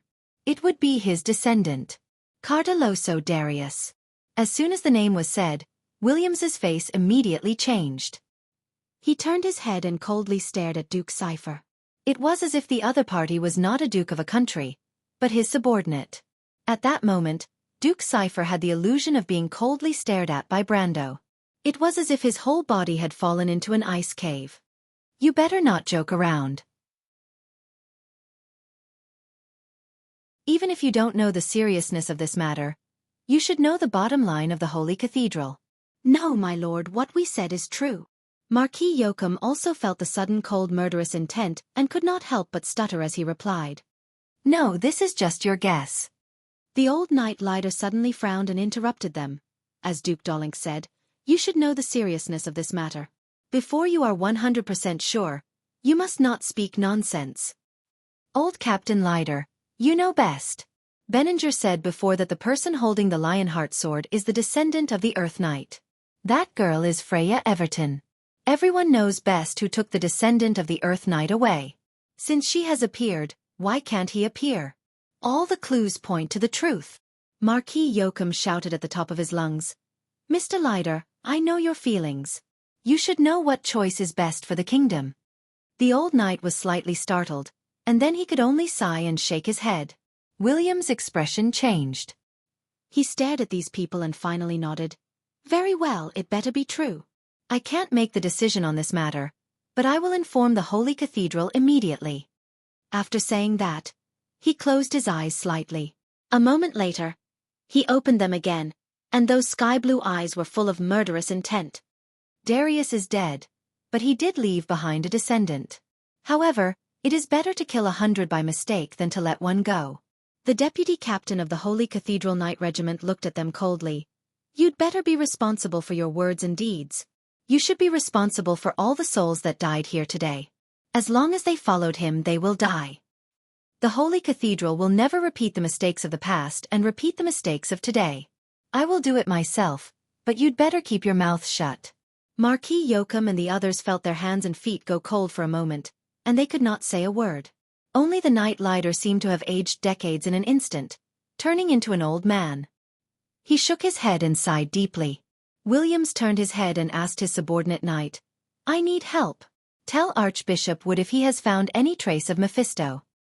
"Sir," the knight replied immediately, "there should be news, but he won't be back for a while." These are Archbishop Wood's exact words. Old cunning man. Williams could not help but raise his eyebrows. But he raised his head and his eyes were firm and cold. "Where is the princess?" "They went in the direction of the Ma Highlands, sir." "Want to enter the Erek Mountains?" "It's not that easy." Background note: Sad Face 1. Dolink, a Grand Duke located in the northern part of the Cruz Empire. At the same time, Duke Dolink is also one of the Grand Dukes with real power in the Cruz Empire. P.S. I finally finished writing before going to bed. It's a 5K chapter, so I didn't go back on my words. I'm so tired. I'm going to bed early and ask for votes. To be continued. If you like this work, you are welcome to come to Chidian. Come to vote for me. Your support is my biggest motivation.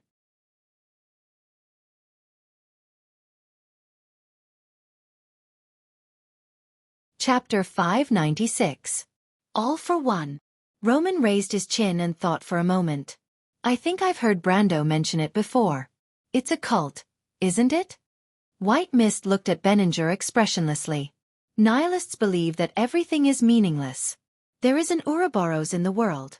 The world is a cycle. After a short period of order, there is a long period of chaos. They have been around since before the War of the Holy Saints. Viscount Benninger was stunned. Under the suppression of the 4 holy cathedrals, most people believed that the unifying guild was synonymous with the evil cultists, and very few people knew about their history and doctrine. He could not help but stare at White Mist and ask loudly, "Since you know the truth of the world so well, why don't you join us? You know, our goal is noble." But White Mist nailed him to the ground with one sentence. All for one, all for one, all for one, all for one, all for one, all for one, all for one, all for one, all for one, all for one, all for one. I can't believe that there are still people who believe in such nonsense today. No, this is not nonsense. Benninger roared angrily. Roman, give him a hammer. After 1,000 years of experience, White Mist had no interest in reasoning with mortals, especially when they had nothing to do with her. Might was the best truth. No. Benninger screamed, tears and snot running down his face. He stared at the 2 demonesses in fear, not knowing who was the real cultist. Continue with the next question. The merchant girl waved her hammer and asked calmly, "So you're saying that you're the third party in this chess game, right? But at the same time, you are manipulating the situation. You are shallow, and your actions are controlled by your own will. Just like businessmen who pursue profit, what is the purpose of your actions?" Benninger was silent for a moment. He looked at the shining hammer and could not help but tremble. Of course it is to overthrow Erewhon. Roman turned around. Miss White Mist yawned and said, "Half-truths and half-lies. The truest lie that mortals tell is 70% truth and 30% lies. However, they don't know that all lies are to cover up the truth. All lies run counter to the truth. So 30% of the lies are just to mislead. Think about it, under the purpose of subverting Erewhon, All for One's actions must have its core interests, right?" The merchant lady nodded in agreement. Benninger stared at the Roman as if he had seen a ghost. Are you playing dumb?" Before he could finish his sentence, he was hit hard in the head. As the Viscount screamed, the Roman corrected him seriously. The Roman is the future of the world's first class of merchants.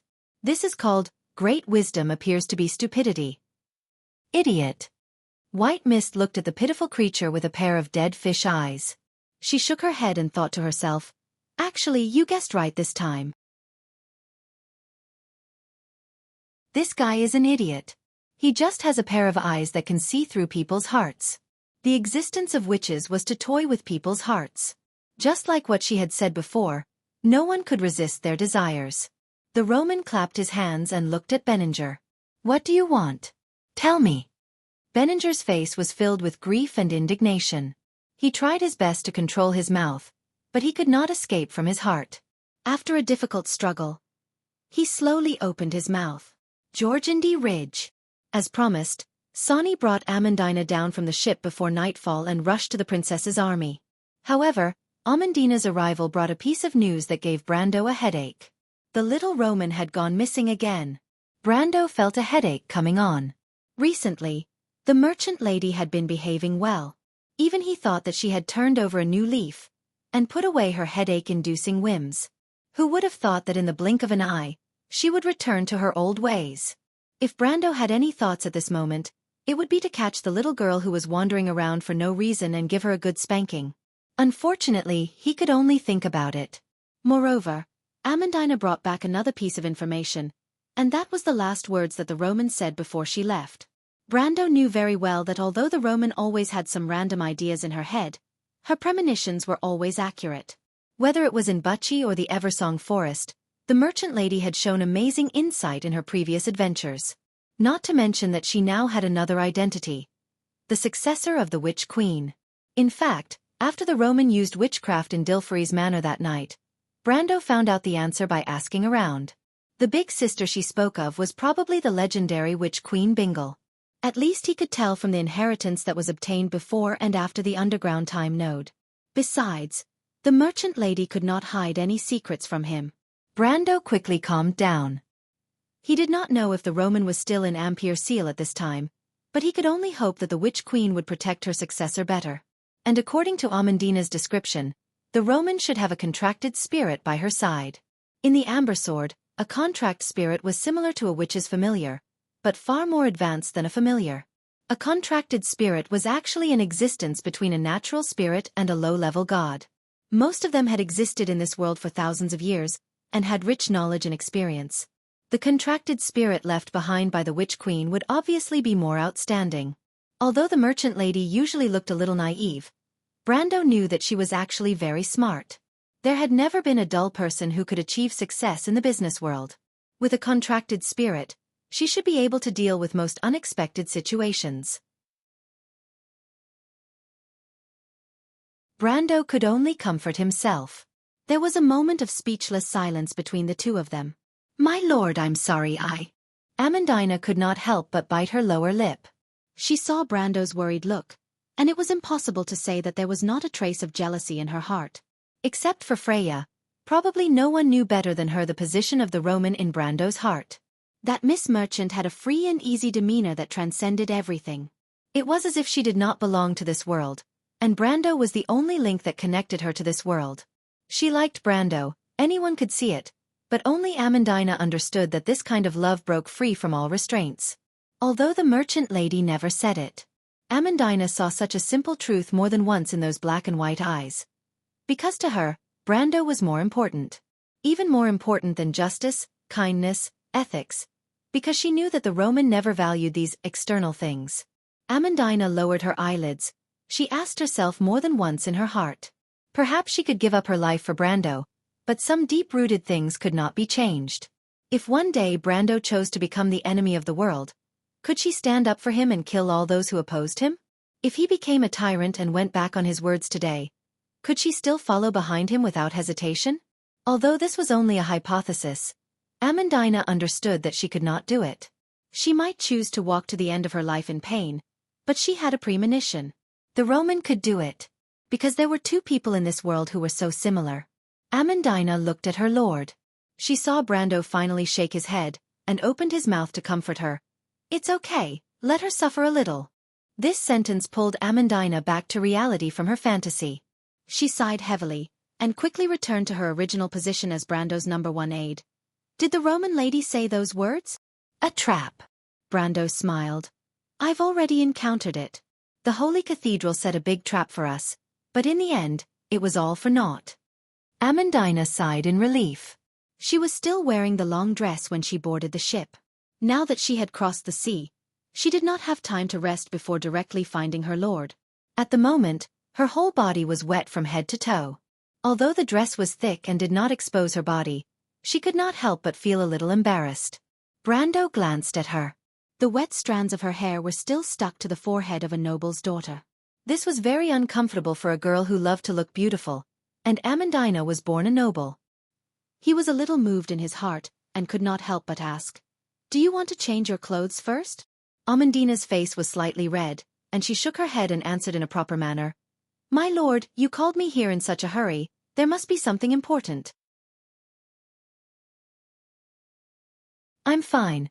I might as well listen to it first." "Indeed." Brando nodded, and he glanced in the direction of the forest.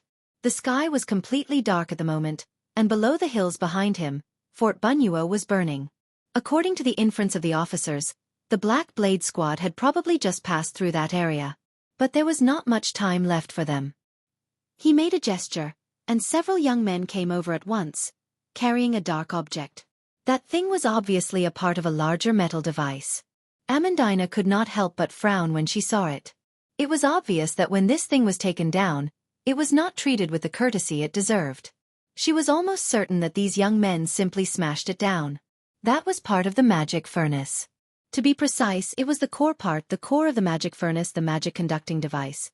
This was Amandina's specialty, and she could tell at a glance that this thing was quite old.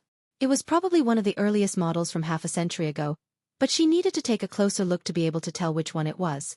In Amandina's memory, these models of magic furnaces should have been introduced by Erwin from the Cruz Empire. There were many such old behemoths in many places. The local lords usually used them to smelt steel. The core parts of these magic furnaces were worth a lot of money a few decades ago, but now it should not be worth much. Of course, it was still much better than Tonagel's furnace. She could not help but look up at Brando curiously, not understanding why the lord showed her this thing.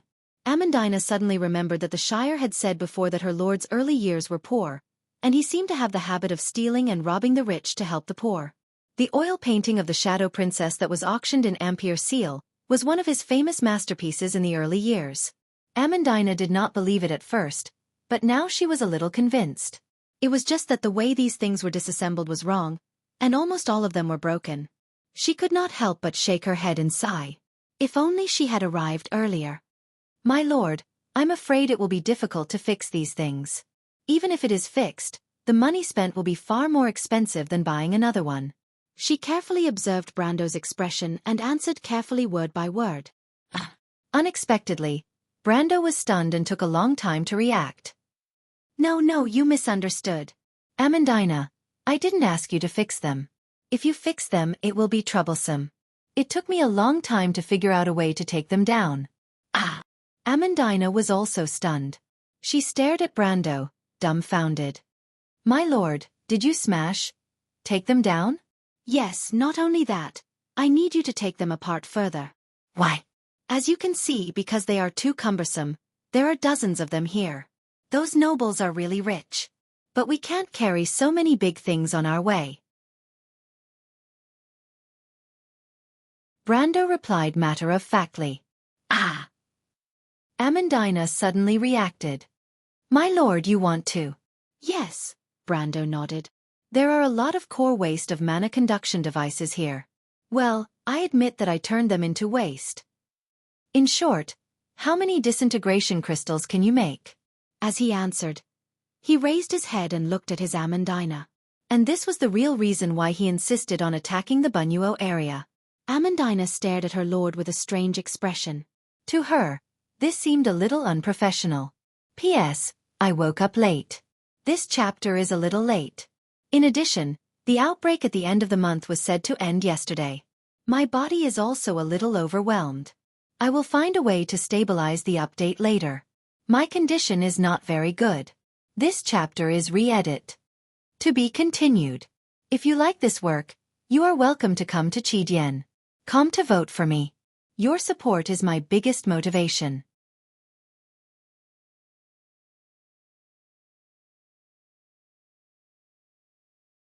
Chapter 597. It was almost late at night when they arrived at the Mar Highlands. The silver moon hung high in the sky, casting a veil of moonlight over the mountains. The forest was silent, covering the mountains on both sides, but at the intersection of the foothills, the place where the river flowed opened up, forming a wilderness.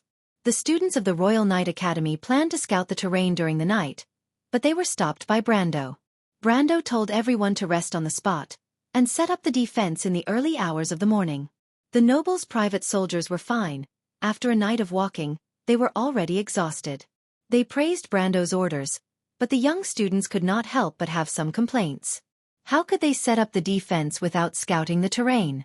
Even the simplest defense line had to be adapted to the local conditions. It was written clearly in the infantry manual. What was the commander thinking? But military orders were like mountains, and everyone was destined to sleep with doubts.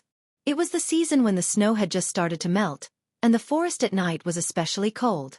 Due to the lack of preparation, the cadets usually only had a thin blanket on their bodies. One could imagine how cold it would be in this kind of temperature. Brendel saw that many of the young men's faces had turned green from the cold, but Austin's noble army did not have any tents, so there was nothing he could do. He could only patrol around to see if there was anything else he could help with. Count Audine's noble private soldiers, the Nagas, the students of the Royal Knight Academy and the Wyvern Cavalry of the Southern Legion were not mixed together. The nobles' private soldiers were not as disciplined as expected.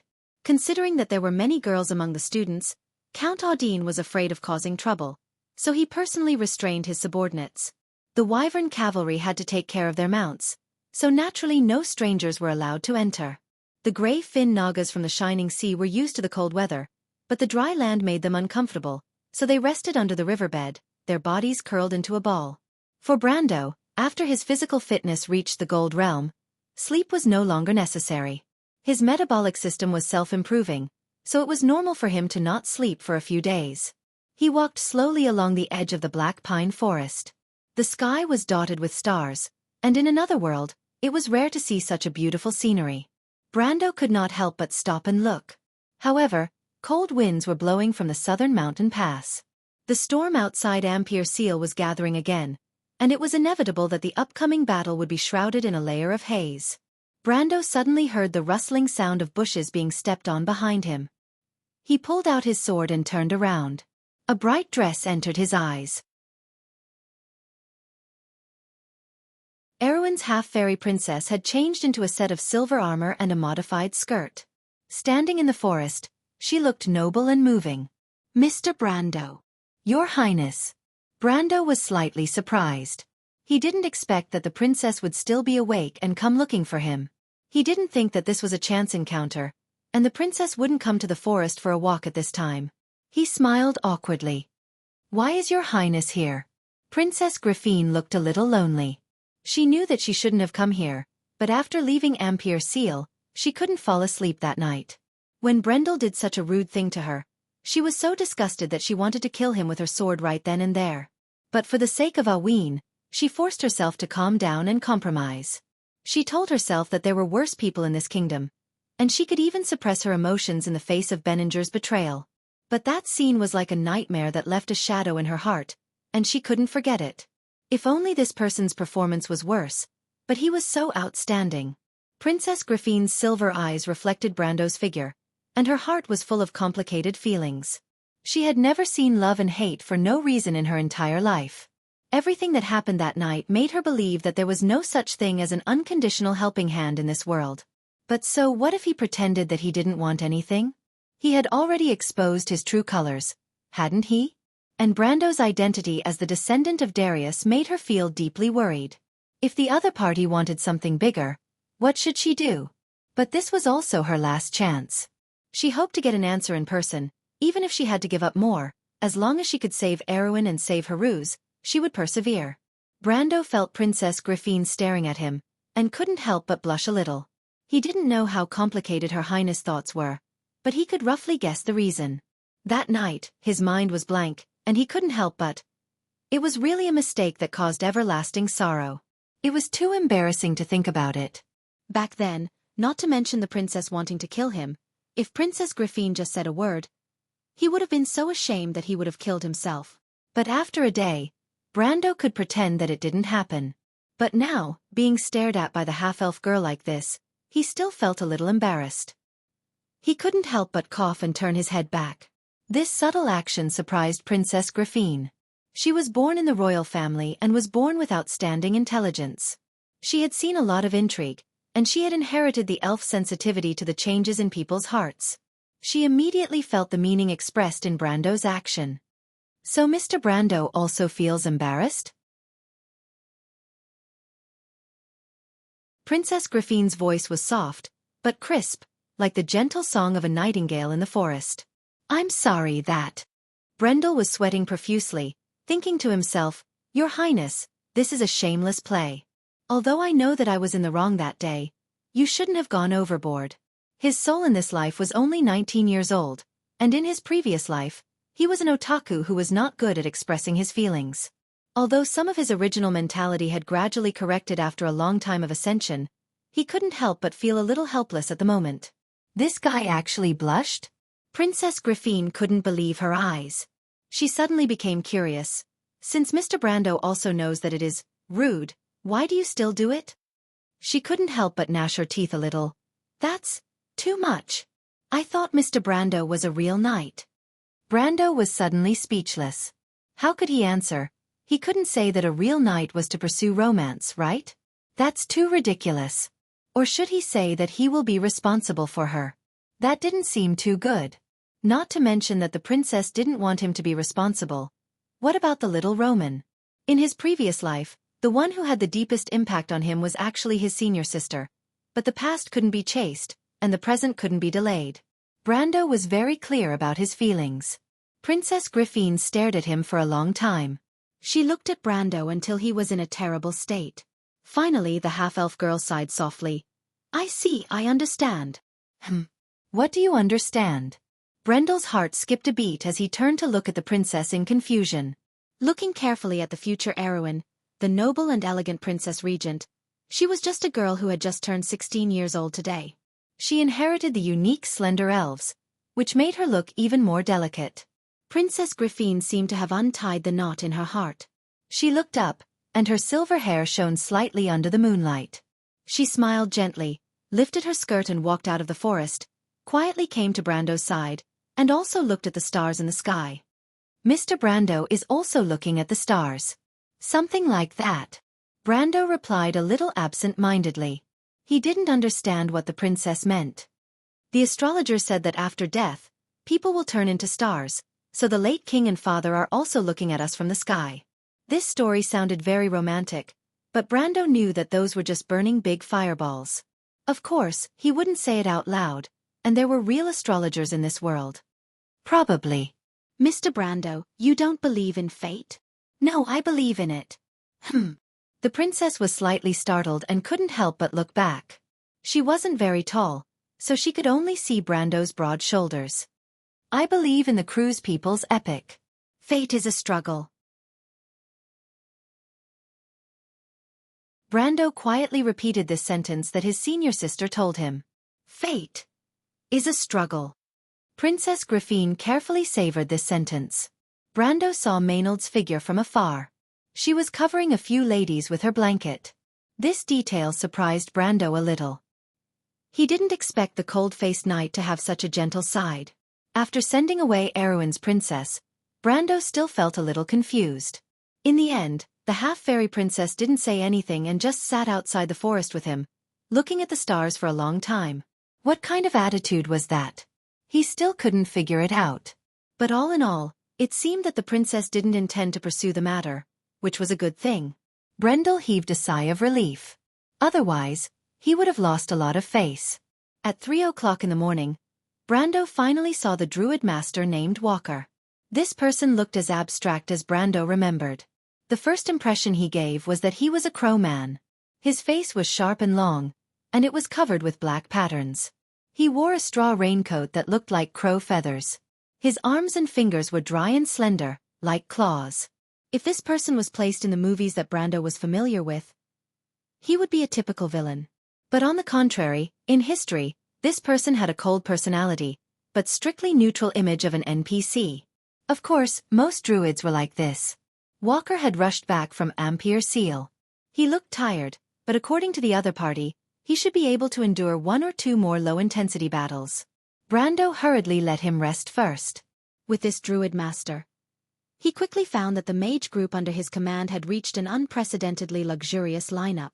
There were at least 4 gold-ranked spellcasters, the Archdruid Walker, the Law Wizard Great Teacher the Shire, the sea demon Bridget, and the Night Lord Andrique.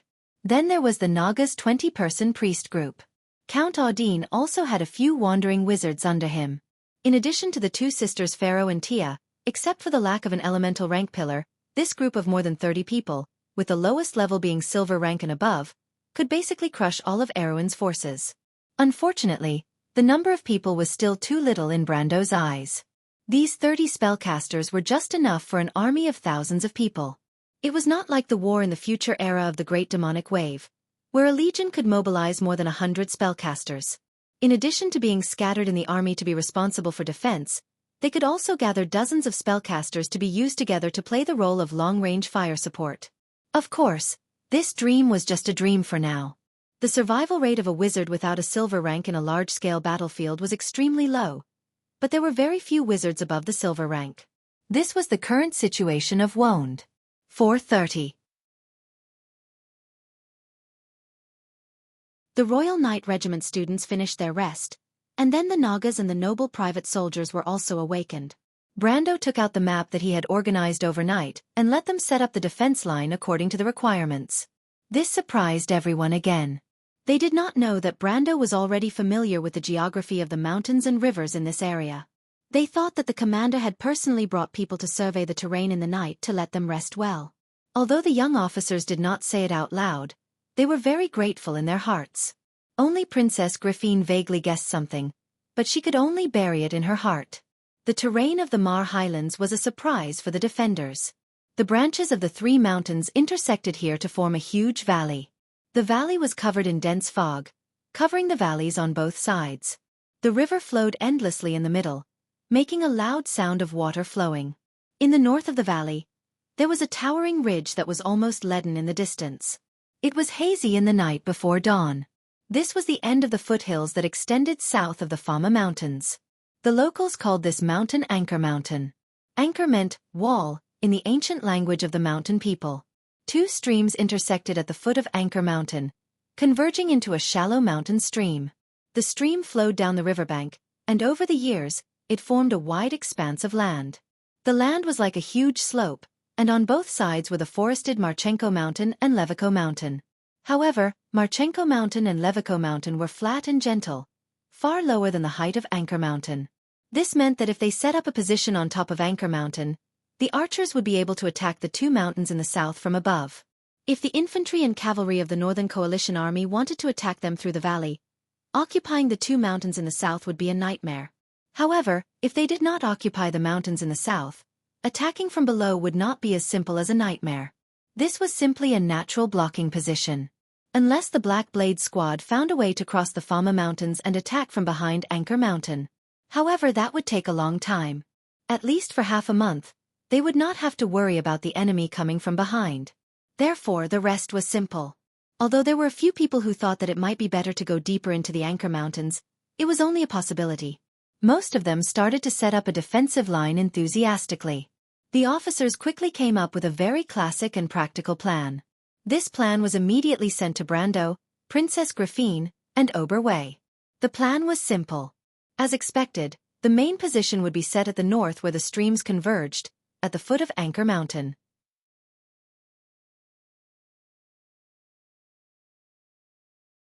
The archers' position would be followed by the main position. However, the center of the defense would be pushed forward, including the two mountains in the east of Marchenko Mountain and the west of Levico Mountain. Brando saw the core of the plan at a glance. They would set up a battlefield on each of the two mountains in the south. The young officers intended to use the terrain advantage to deplete the strength of the Southern Coalition Army on these two fronts. This kind of tactical intent was very typical. It could be said to be a textbook arrangement. However, in Brando's opinion, it was not very good. It was too conservative. He glanced at the others. Princess Griffine did not say anything, and Oberwei shook his head. A lone wolf is a lone wolf. Brando shook his head and said, "It is generally feasible, but the details need to be fixed." How do you fix it?" Carglass, who was full of confidence, could not help but stare blankly. This plan was actually made by him, and it was unanimously approved by the officers. He thought that it would definitely be approved, but now it seemed that he was taking it for granted. "This will do." Brando used his hand to gesture twice on the temporary map and replied. Ha! Coglai's hand trembled, and he almost threw the plan in his hand at his lord's face. This is called a plan? Isn't that the same as giving up the entire front line? Sir Lord, do you want us to surrender immediately? It would be faster. He looked at Brendel with pitiful eyes, as if he wanted to confirm that his lord did not speak nonsense because he did not sleep for the entire night. However, he did not expect that Brando would immediately glare at him and reprimand him. What are you waiting for? The young noble from Tonajul could only admit that he was unlucky and walked out dejectedly. This seems a little. Oberway could not help but shake his head. Brando's plan was a little too bold, and it was a little beyond his expectations. No, it was more than just bold. If he did not know this young man before, he would have suspected that this young man was a spy. This plan was simply looking down on the intelligence of the Northern Alliance. You and Makarov have similar personalities, but it's a pity. The kingdom's lone wolf could not help but sigh. In the past, the kingdom had only one lion, one wolf, and one fox. But now, they could only rely on these young men. He could only hope that his choice was right. Only Brando smiled at this, full of confidence. The sky was starting to brighten, and the army was starting to gather in the forest.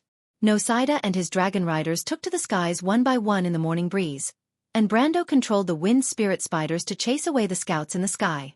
This was the cleanup work before the battle. At this point, both sides could no longer hide their intentions. The commanders of the Northern Alliance quickly understood that Brando was preparing to fight to the death with them. You know that you can't escape? Williams reached out and caught the parchment that the dragon riders threw down. He looked at it indifferently and revealed a disdainful smile. He raised his head. The Mar Highlands were right in front of him. It was 8:12. Brando closed the pocket watch with a brass cover and looked at the other side of the valley. His vision was extremely far, and his powerful perception allowed him to see things a few miles away without relying on external objects. On the other side of the valley, the first Northern Alliance army appeared, but he could not see clearly which column it was. It should be Viscount Finn. There are quite a few of them, at least a few thousand. Count Audine put down his binoculars and muttered to himself. They stopped. They should be waiting for reinforcements. Brando nodded. Count Audine was indeed an old noble who had served in the Black Blade Squad and the Southern Army. His judgment was very accurate. He guessed that it should be Finn's column as well. Enrique, on the other hand, did not think much of it. The young man shrugged and said, "It doesn't matter how many people there are. It's already amazing that they can launch a frontal attack with 1,500 people. The Northerners are really dawdling." Freya stood beside Brando in her military attire. Her hand was on her long sword as she frowned and said, "But they can first attack the two mountains to the south of Marchenko Mountain and Levico Mountain, can't they? Then we'll have a good show to watch." Brando laughed. P.S. And so the main course begins. To be continued. If you like this work, you are welcome to come to Chidian. Come to vote for me. Your support is my biggest motivation.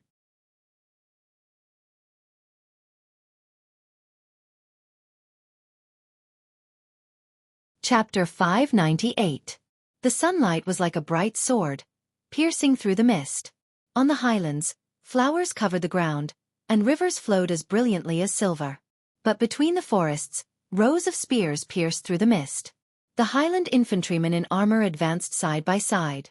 Swallowtail flags and spear flags came into view one by one, each painted with the emblem of a leading knight, from a lion to a pelican, from a thorn to a garland. Finn's column, Constantine's column, Beale's column, and the Northern Coalition army were gathering. Spears pierced through the forest, and the snow-white tips rose and fell slightly with the breathing of the infantrymen, weaving a shining ribbon a few miles away. Looking into the distance from Mount Anchor, the south seemed to have become a dark ocean. Flags floated on the ocean, and from time to time, the reflection of weapons flashed across. Brando pursed his lips. This was the real battle. Only at this moment did he have the illusion of returning to the past. Everyone clenched the long swords in their hands, unaware that their hands had turned white. The private soldiers of the nobles even forgot to breathe, staring at the endless army with their mouths wide open. And behind the army, there was a steady stream of tales that were converging. Tens of thousands, This word only reflected its unprecedented pressure at this moment. Tens of thousands of people breathed at the same time, as if the wind was about to stop. The breeze on the Ma Highlands was calming down. The air became hot and stagnant, a sign that a storm was coming. On the green meadow, a knight was speeding away from the main formation of the Northern Coalition army. The knight held his spear high, trotting proudly in the northern position. Look, that's the genius knight of the Harbor Covenant. The Count intends to appoint him as a column commander. I heard that it's to replace his father's position. A 20-year-old column commander? Because he's a genius. I heard that the Viscount fought a few beautiful battles against the Lion Men in Donitaquin, and won miraculous victories. The veterans who fought with him called him Vanag. Did you know? Vanag is the legendary hero of the Highlanders. Veterans? It's the veterans who participated in the November War. He can command them. Only he can command them. I heard that the Count intends to train him to be the next Legion commander. That's just too ridiculous. That's possible. It's rumored that Lord Viscount is the last disciple of Earth Sword Saint Darius. Think about it, before Lord Sword Saint became famous, didn't people also call him Wanag? I don't think that's possible, but I heard that Lord Darius still has descendants, right? Who knows where he went after that? Maybe Lord Viscount is a descendant of that lord. After all, Lord Darius still doesn't want to see Erewhon split. The soldiers discussed animatedly, and in the end, they couldn't help but feel deep veneration. During the restoration of the kingdom, Sword Saint Darius had left behind a legendary reputation in Erewhon. His mysterious retirement in the end added to this legend. The commoners all believed that the Earth Sword Saint was the protector of the kingdom, and that one day, when the kingdom was in danger, he would come out with his sword. In the Amber Sword, such a saying was even widely spread among some players. Erewhon players even improved the military swordsmanship left behind by Darius for this reason, but no one, including Brando, would have thought that the protector of the kingdom could not escape the trial of time in the end. And the last hope was also drowned under the ashes of Bucci. Brando stroked the long sword in his hand, and his heart was filled with disappointment. Viscount von Downing, however, held his head high and was in high spirits. If you looked closely, you would find that the rider wrapped in silver armor was the young man who stood next to Vitokin a few days ago. He was also the captain of the knight who clashed with Brando before the auction. He was the genius knight of the Neo people. Even the veterans of the November War admired him and thought that he might be the next Earth Sword Saint. Viscount von Downing also thought so in his heart. He raised his spear and rode the heavy drake around the Northern Alliance Army's main camp. His cloak was like a golden flame behind him. Wherever he passed, the Northern Alliance Army soldiers cheered and yelled, "Come on, let's go! Wagner! Wagner! Wagner! Wagner!" The young man's forehead was covered in sweat, but he still held his head high and came to Count Vitokin's side. The Count nodded with satisfaction. The White Lion Legion was full of heroes, but the Black Blade Squad was not without successors, especially those who were praised by the veterans of the November War. This young man's battle with the Lion Beast men in the north could be described as perfect, just like the young sword Saint Darius. Although Count Vitokin did not care about the rumors circulating among the soldiers, if one day von Downing became the next Earth Sword Saint, then the Black Blade Squad might surpass the White Lion Legion one day. He took the long spear from the young man's hand. The commander holding the spear was an important belief of the Black Blade Squad, but now it was only a ceremony. Count Vitokin asked calmly, "Have you seen the position of the princess?" "Yes, Your Excellency." "How is it?" "Arrogant." Under the shadow of the foot of the Anchor Mountain, there were 3 huge square formations.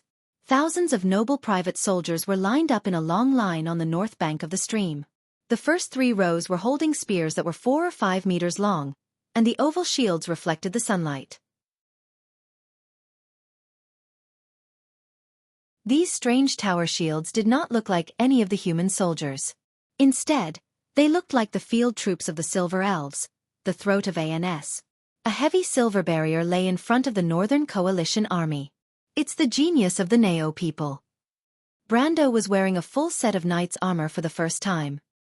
He was sitting on the back of a warhorse in the middle of the square formation. When he heard Count Audin say so, he raised his head and looked at the complacent knight in front of the Northern Coalition army in the distance. The Black Blade Squad is fighting with the Golden Mane Lion Mane Beast men in the north. Viscount von Downing dealt with the enemy with less than a quarter of his troops. He penetrated the enemy's rear and burned the granary of the Golden Mane Beast men.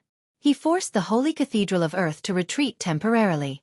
Makarov once said that this person would be Erwin's future general. Mr. Brando, you have to be careful of this person. Princess Griffine reminded Brando in a low voice behind him. Brendel's calm expression changed under his mask, and he chuckled.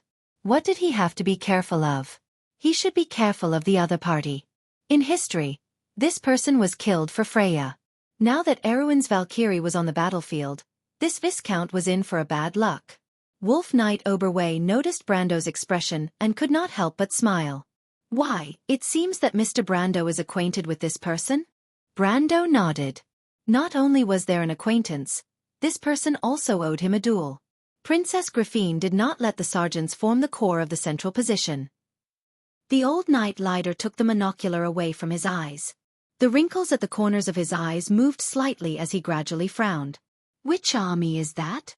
Judging from the flag, it's Audine's private army. That's too arrogant. Marquis Balta also sighed.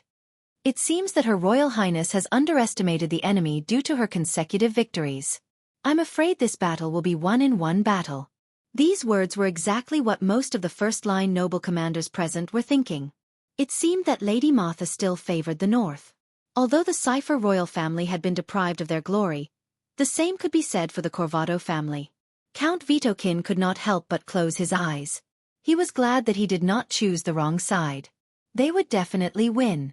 On the battlefield, the left and right wings of the princess's army extended back to Anchor Mountain, giving up the two mountains in the south, Marchenko Mountain and Veliko Mountain. It formed a huge battlefield zone with the center as its backbone.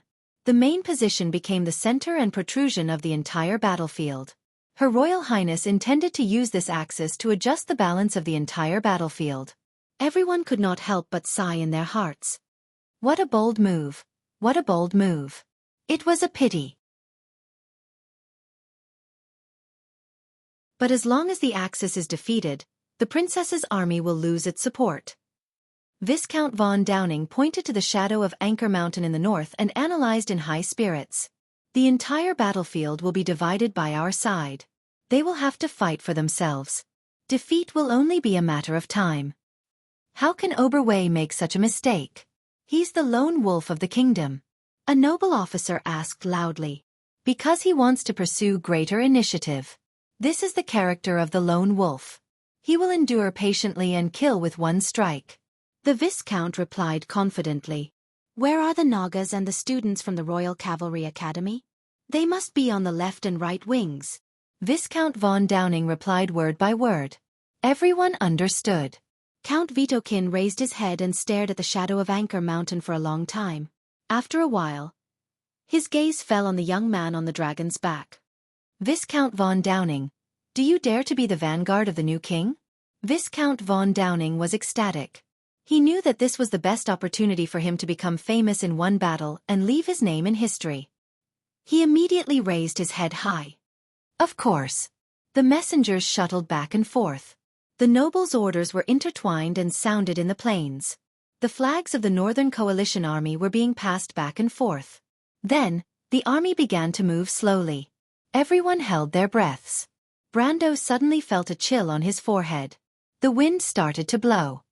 Raise your spears. Advance, maintain the formation. The first to move out was the Beal column from Balthasar, 1. The Beal infantry wore only breastplates, halberds in their hands, wide-brimmed helmets, and loose breeches, which were fastened with iron gauntlets below the knees. The Beal infantrymen were well disciplined. Their uniform blue and white battle robes were connected together.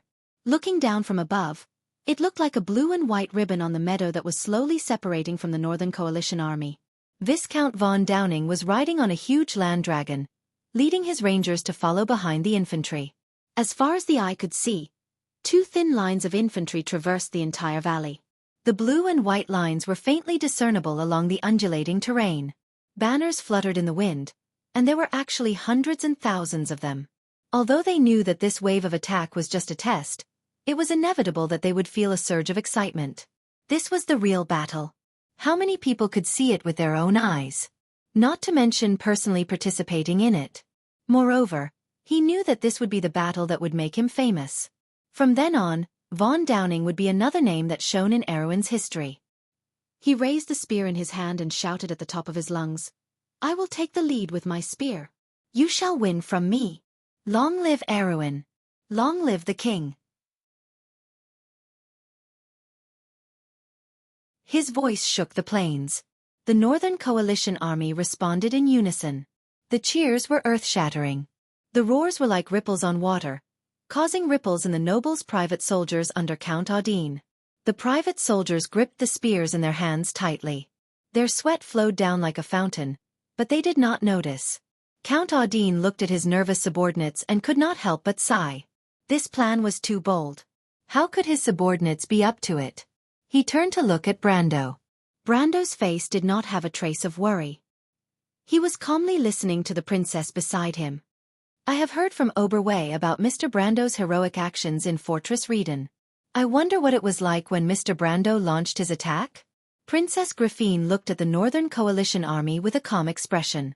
At that time, Brando smiled. "I didn't think too much about it. But people have to survive. It's the same for nobles and civilians. In front of life there is no difference." "Is this what Mr. Brando wants to tell me?" the princess asked sharply. "No, it's just a thought." Princess Griffine glanced at him. Brando was silently counting in his heart. He suddenly turned around and asked, "Amandina, how much longer?"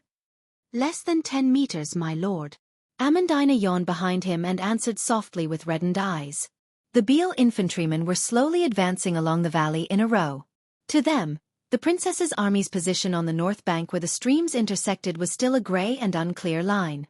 No one would have thought that they would be attacked at this time. The priests of the Holy Cathedral of Fire who followed the army began to chant prayers. The hymn reverberated over the wilderness forest. From time to time, golden light would fall from the sky and bless the infantrymen. This was a flame protection spell. It was a large area blessing that added 1 point of defense and 1 point of fire damage to the recipient. However, the increased defense of this spell conflicted with the armor. Therefore, the lighter the armor, the better the benefits. It complemented the Beal infantrymen very well. But it was at this time. Everyone on the battlefield saw a sudden flash of light in the Beal infantrymen's formation. Several Beal infantrymen were suddenly thrown high into the air. Their corpses fell like puppets on the grassland full of blooming flowers. Then, a thunderous explosion spread throughout the plains. Background note: sad face 1. Neo. A port developed from a fishing village near the Grey Mountains in the Yanalasu province. To be continued. If you like this work, you are welcome to come to Chidien. Come to vote for me. Your support is my biggest motivation.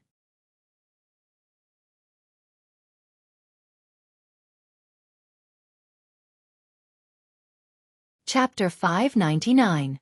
What was this? Magic. All the commanders of the Northern Alliance were so shocked that they stopped what they were doing. Even Viscount von Downing did not have the time to react. One after another, flashes of light exploded in the midst of Beal's infantry. Boom, boom, boom, boom. A storm of explosions enveloped the entire front line. This was the first time Beal's infantry had encountered such a deadly weapon on the battlefield of Wound. The pyrolysis crystals buried under the grass immediately released all the energy contained within them. The terrifying impact not only lifted the grass, but also directly impacted the infantry on top of it. The Beal's infantry's iron gauntlets were first deformed by the impact, and then their bones were broken by the huge impact. They flew up along with their owners. Their breastplates instantly caved in during the process, and all the bones and organs inside were directly crushed into powder.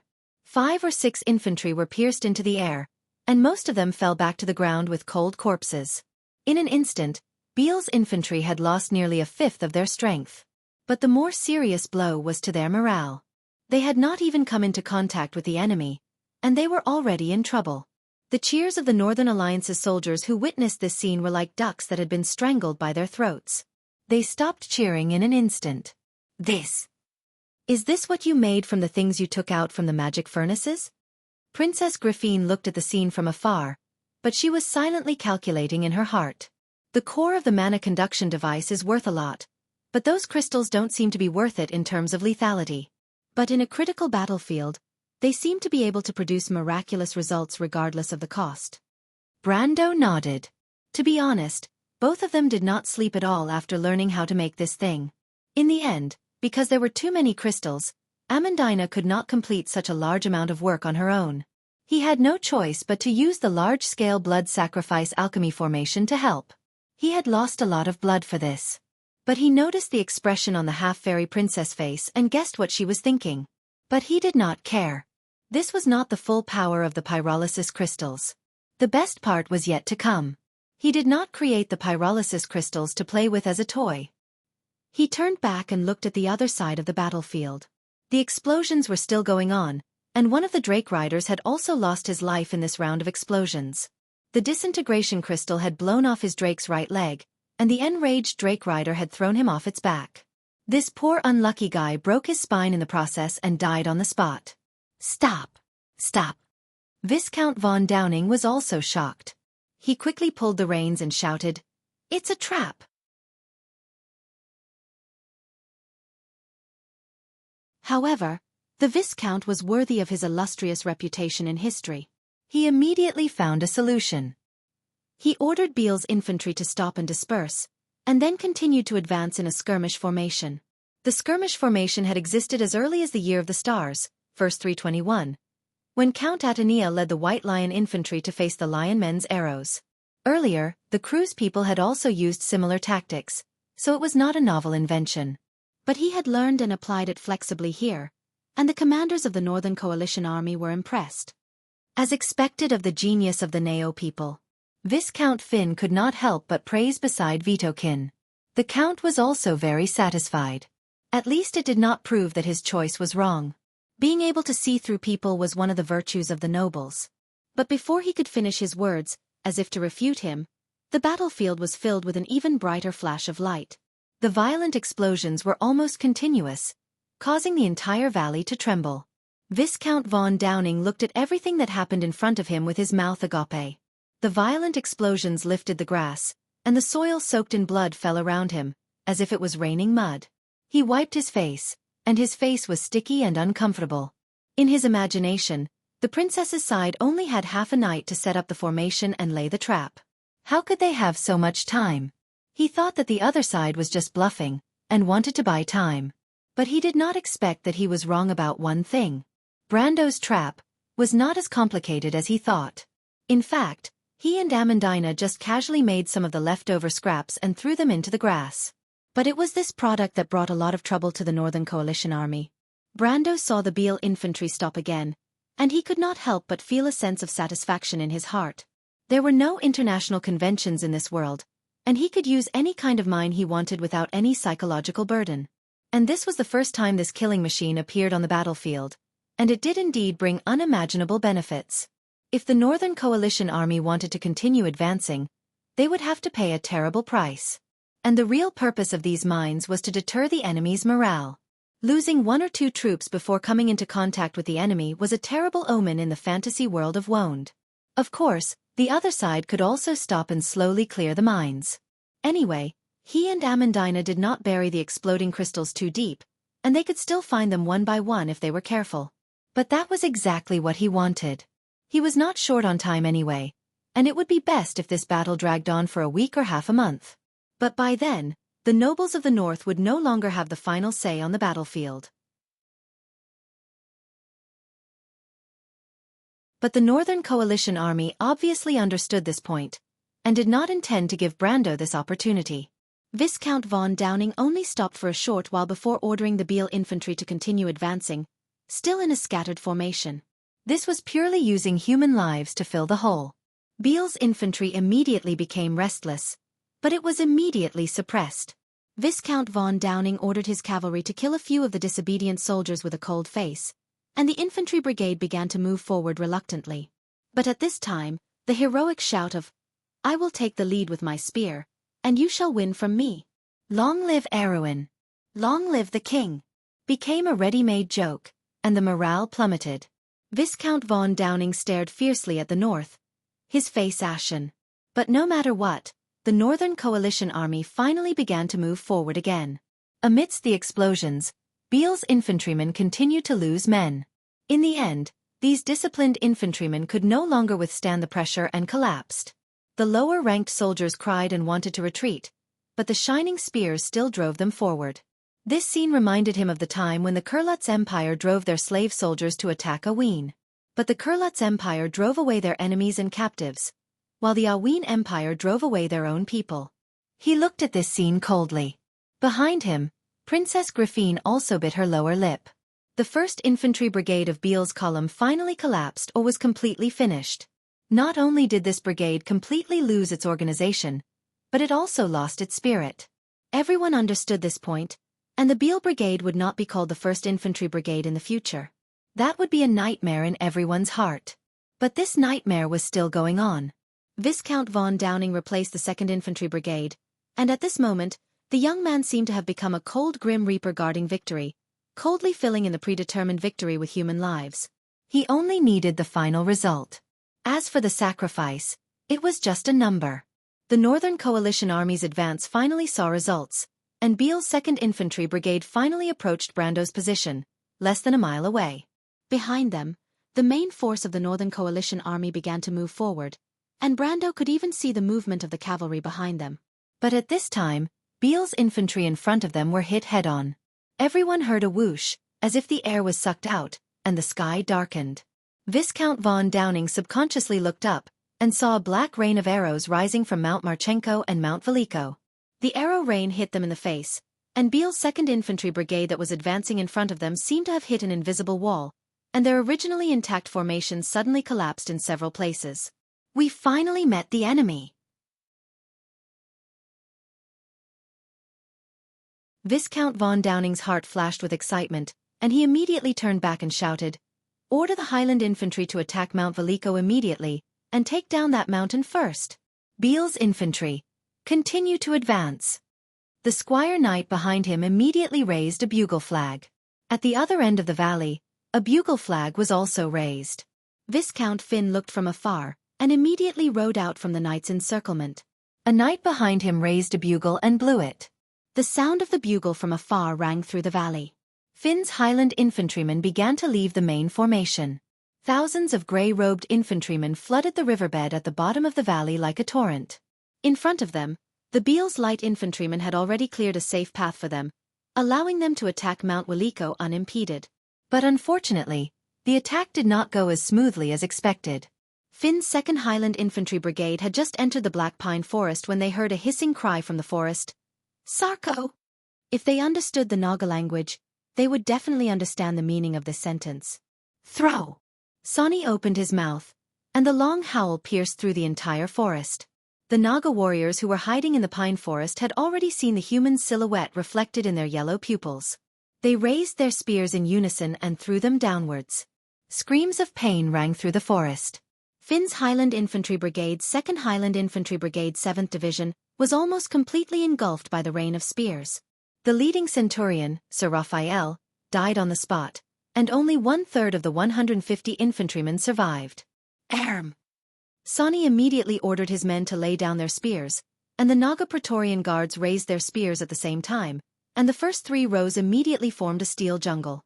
The Highland Infantry Brigades 3rd, 4th, and 9th Divisions had already passed their comrades. Centurion Broad and his comrades were personally supervising the battle, and when he saw the weapons in the hands of the Grey Finn Naga in the forest, he knew that things were not going well. But it was too late to retreat, and everyone could only watch as the 2 armies of different races collided. A neat muffled sound rang out, as if the spears were tearing through chainmail. Broad could not help but raise his head subconsciously, and saw the first row of Black Blade Squad soldiers in front of him flew up neatly, and were thrown back, crashing into rocks or hanging on tree trunks. The Naga Praetorian Guards were still advancing, and the 3 divisions of Highland Infantry Brigade's formation was like a thin layer of paper that could be easily broken with a single poke. A Tier 3 army displayed overwhelming strength against a Tier 1 army. Broad saw the Naga Praetorian Guards almost instantly clear out the human soldiers in front of them, and the Nagas at the back row were neatly taking out the second spear from their backs. This was the last scene he saw in his life. The forest was a mess, and the corpses of the human soldiers were nailed to the ground everywhere. Sani raised his head and looked. Brando had roughly told him about the structure of the Black Blade Squad, and the Naga Praetorian Guards had defeated about half of the human army, but this was enough. Collect the corpses of our people, clean up the battlefield, and retreat. Sani immediately ordered all his subordinates in the Naga language. Brando did not intend to tangle with the Black Blade Squad on these two hills. The students of the Royal Knight Academy had originally planned to turn this place into a meat grinder, but in his opinion, a meat grinder was not worth it. But if they gave up these two hills, could the central position really be defended? Sani's scorched yellow vertical pupils could not help but flash with a trace of doubt. When Viscount Finn arrived at Williko Hill, he saw a hellish scene. In just a short quarter of an hour, the 2nd Brigade of Highland Infantry Brigade had lost a total of 5 divisions and 4 centurions. He had not suffered such a tragic loss even when he was surrounded by the lion beast men in tows. And although the captain of the night squad had assured him that they had gone through an arduous battle to finally defeat the enemy, the Grey Finn's Nagas, and take over this hill, Finn was not stupid. He could obviously see that the Nagas had retreated on their own initiative, or else his men would not have failed to even get a single corpse. Forget it. Viscount Finn gritted his teeth. In any case, it was fine as long as he completed the mission. He would not take the initiative to ask for punishment from the Count for such trivial reasons. Clean up the battlefield immediately and report our victory to Count Vitokin. Finn ordered fiercely. He could not help but raise his head and look at the center of the battlefield. There was a faint sense of uneasiness in his heart. This battle was too strange. Why did the Nagas take the initiative to abandon the high ground? On the other side of the battlefield, the same thing was happening on Marchenko Hill. Baron Constantine could not believe his eyes as he looked at the fake White Lion Legion, and the young officers who had almost completely defeated his column. They retreated? Mother Marcia above, are you protecting us from the heavens? Thank God! Baron Constantine lay on the ground weakly, almost crying, but no tears came out. Viscount von Downing almost immediately received the news that Marchenko Hill and Williko Hill had been conquered. At that moment, he finally heaved a sigh of relief. Although they had encountered some trouble, at least victory was in sight. Her Highness really intends to give up the high ground in the south to lure the main force of the alliance to attack the central position? She wants to cover the left and right wings? No, this should be a bait to lure the enemy in. How arrogant! Countless thoughts flashed through his mind, but his eyes gradually became fanatical and warlike. However, since the princess dared to expose her weakness in front of them, how could they let it go so easily? The enemy foolishly believed that their central position was indestructible, but Viscount von Downing did not think that Count Audine's private soldiers were reliable. Let's destroy their delusion with one blow. He raised his spear. The horn sounded. The bugle horn sounded once again. The Northern Alliance army no longer pushed forward layer by layer. Instead, it seemed that they were moving together. Since Marchenko Hill and Williko Hill had fallen into the enemy's hands, they could finally fully unleash their full strength this time. Facing the enemy from 3 sides, Count Vitokin finally invested more than 4 columns of troops in one go. The black mass of troops was like a torrent across the mountains, but this torrent was going against the flow, launching an all-out attack from the riverbank, from the streams, from the forests, and from the mountains. Flags flew in the wind, and the sporadic explosions of the collapsed crystals seemed to be drowned in the sea of people in an instant. At this moment, everyone could not help but turn pale. There were too many enemies. After losing Marchenko Mountain and Veliko Mountain, there was no doubt that the central position would be able to hold on under the pincer attack from 3 sides. Relying on those private soldiers? Brando's face finally showed signs of nervousness. He was not worried about whether there would be any flaws in his plan, but he was worried about whether Count Audine's private soldiers could withstand the huge psychological pressure. If they collapsed at the first touch, then it would all be over. However, he only had this one chance. He had to lure the enemy's main force here. Hold on for me, Brando shouted in his heart, but he subconsciously pulled out his sword. Although he had not yet met the enemy, he could already feel that the noble's private soldiers were beginning to crumble. He could not wait any longer. He had to stabilize their morale. He raised the Halran Gaia high, and the Bahamut's grip on his arm had the ability to transform itself, just like in the game. It perfectly integrated with the sky blue armor. The metal gauntlet looked like the claws of a blue dragon, and it looked majestic. Behind him, in the archery position on the hillside, The noble archers finally received their orders. At the same time, they pulled out arrows from the quiver on their backs and drew their longbows. The arrowheads of the arrows had been removed and replaced with sparkling gray crystals. Bess looked at these longbowmen and could not help but shake her head. Their movements were slow and not standard. These nobles' private soldiers were really useless, and their numbers were too small. There were more than 1,000 archers, and half of them were temporarily transferred. Could these people really be of use? She was very doubtful.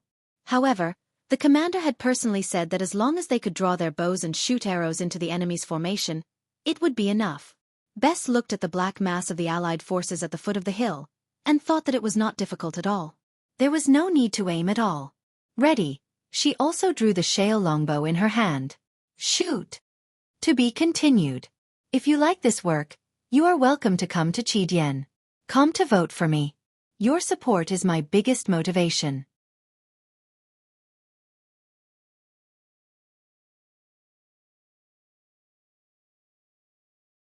Chapter 601. In Brando's field of vision, the distance between the sky and the earth became narrow and wide. The spearmen in front of him lowered their center of gravity, and their shiny helmets sank down one after another. Their spears seemed to rise from the sea of helmets. He vaguely heard Bess's shrill voice, like a siren's. Shoot! A rain of arrows flew over their heads, turning into black dots that fell to the ground in the distance. The formation of the Northern Allied Army was like a blue and white wave, and a series of explosions occurred in the wave. There were continuous explosions and flashes, and sharp whistling sounds. The sharp airflow seemed to have crossed a distance of dozens of meters in an instant, and the broken metal rings collided with his armor with tinkling sounds. Brando could not help but squint his eyes. The light infantry in front of him had begun their final charge. Their formation was completely in an arc, and they were crossing the shoals of the mountain stream. Disintegration crystals kept exploding under their feet, and a column of water rose into the air. Young faces fell in the mist, and their companions continued to move forward over their bodies. About 50 meters to the left and right of Mount Marchenko and Mount Veliko, the infantrymen of Finn's and Konstantin's divisions could be vaguely seen under the canopy of the trees. Flashes of explosions bloomed in the woods. Since they did not have to worry about friendly fire, the archers shot almost all of their arrows at the two mountains. The deafening sound of the explosions almost overturned the earth. The branches of the black pines were broken and blown away by the blast, and the flags of the two northern Allied forces fell down one by one. Suddenly, a few flashes of light burst out from the battlefield. Brando immediately understood what it was. It was a magic attack. The wizards of the Northern Allied Army had joined the battle. A few flames crossed thousands of meters in an instant, and in the blink of an eye, they became fireballs the size of a human head. But a light blue water curtain immediately opened above the nobles' private army. The fireballs crashed into the water curtain and turned into countless red flames that splashed in all directions. But the roar caused by the explosion still caused a commotion among Count Audine's private army, and the formation began to be messy and loose. Brando knew that things were not going well. He wanted to encourage the soldiers, but a clear and calm voice sounded before him.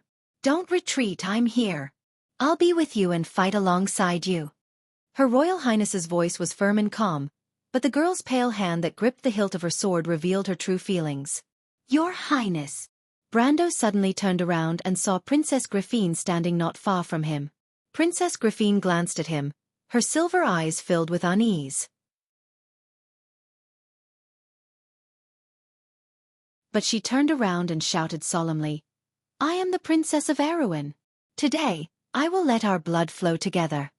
The majesty of the royal family was still very influential among the commoners.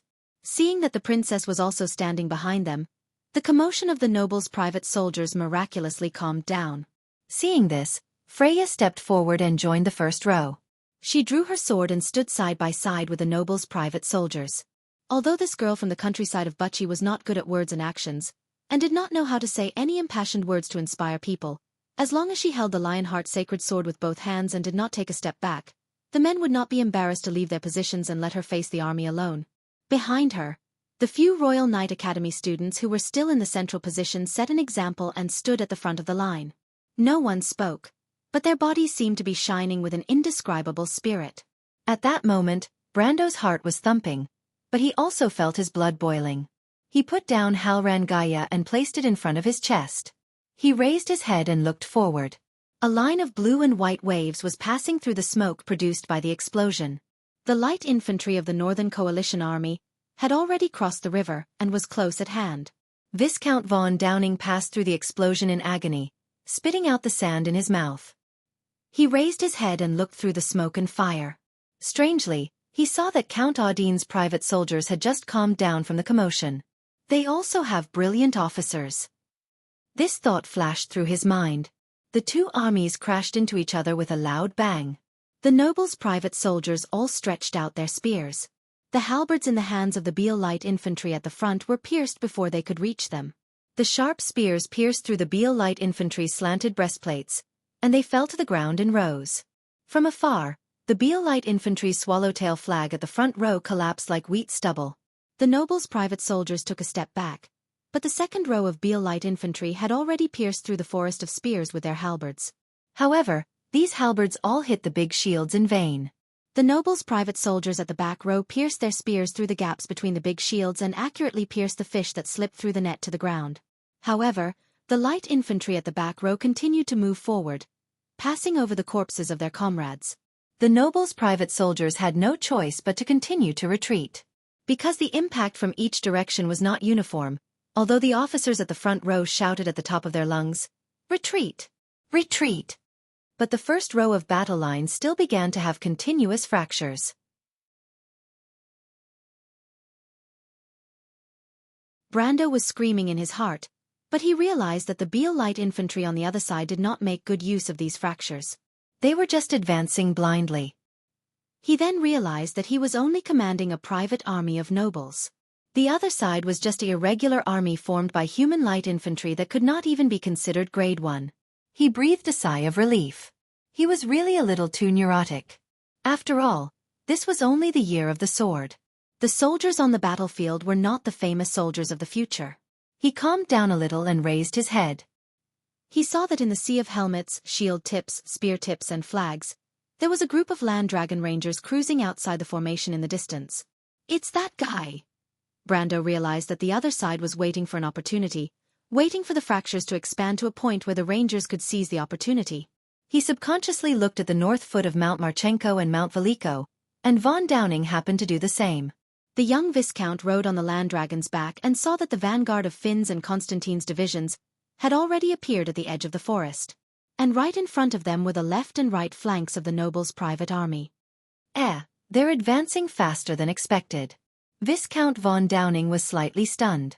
He knew very well what Finn's and Constantine's divisions were like, but he did not expect them to brace themselves and pass through the explosion at the crucial moment. God was on Cypher's side. But when he saw the same scene, a thought flashed through his mind. Best did a good job. The nobles' private army slowly retreated with their backs against Mount Anchor, and the Grey Finn Naga Praetorian Guards and the students of the Royal Knights Academy quickly appeared on their flanks at the south foot of Mount Anchor.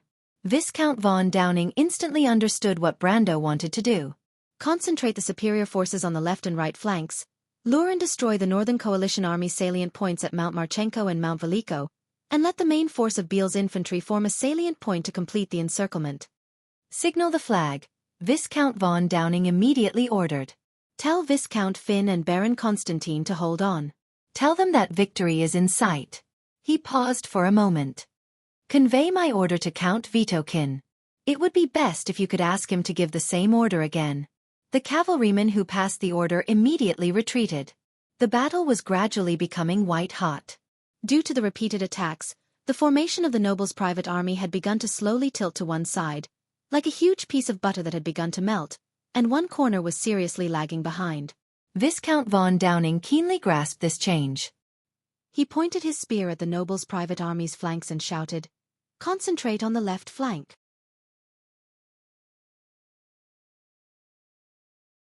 Destroy their main formation first, and victory will be ours.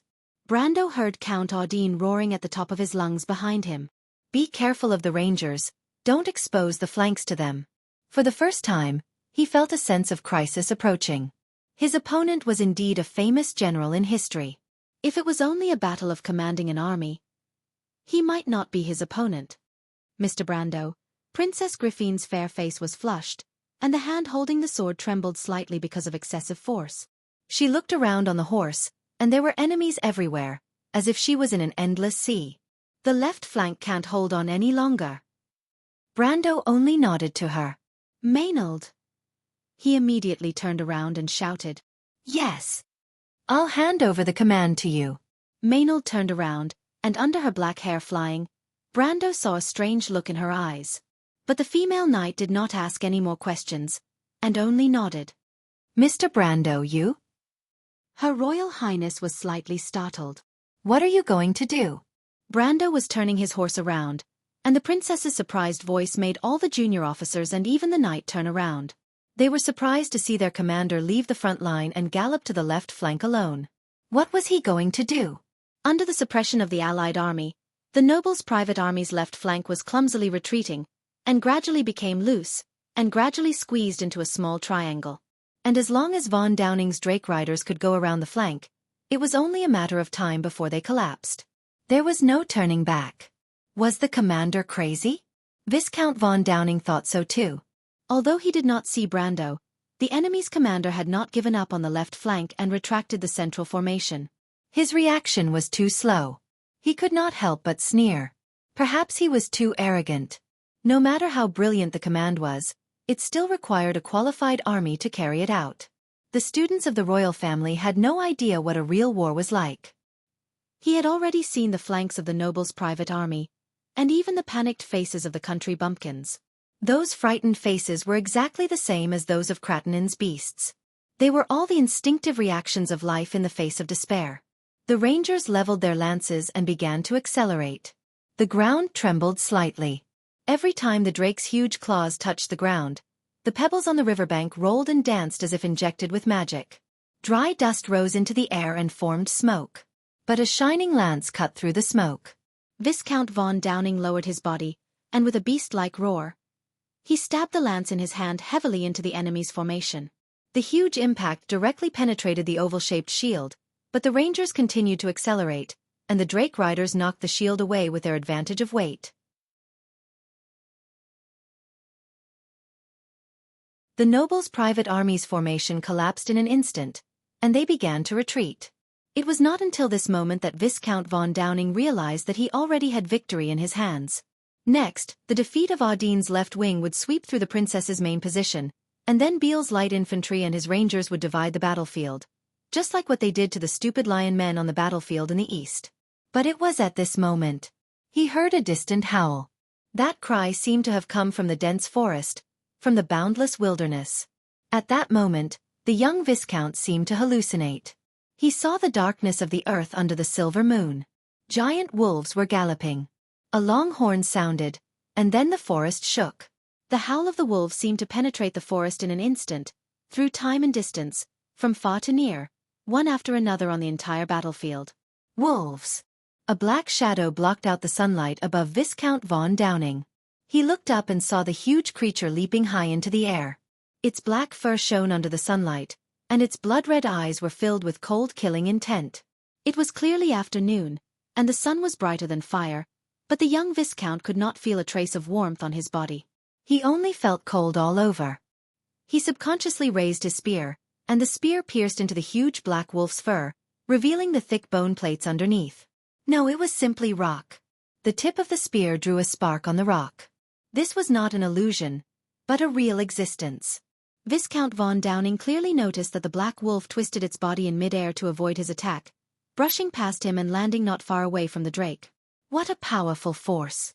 Viscount von Downing felt his hand trembling slightly from the excessive force.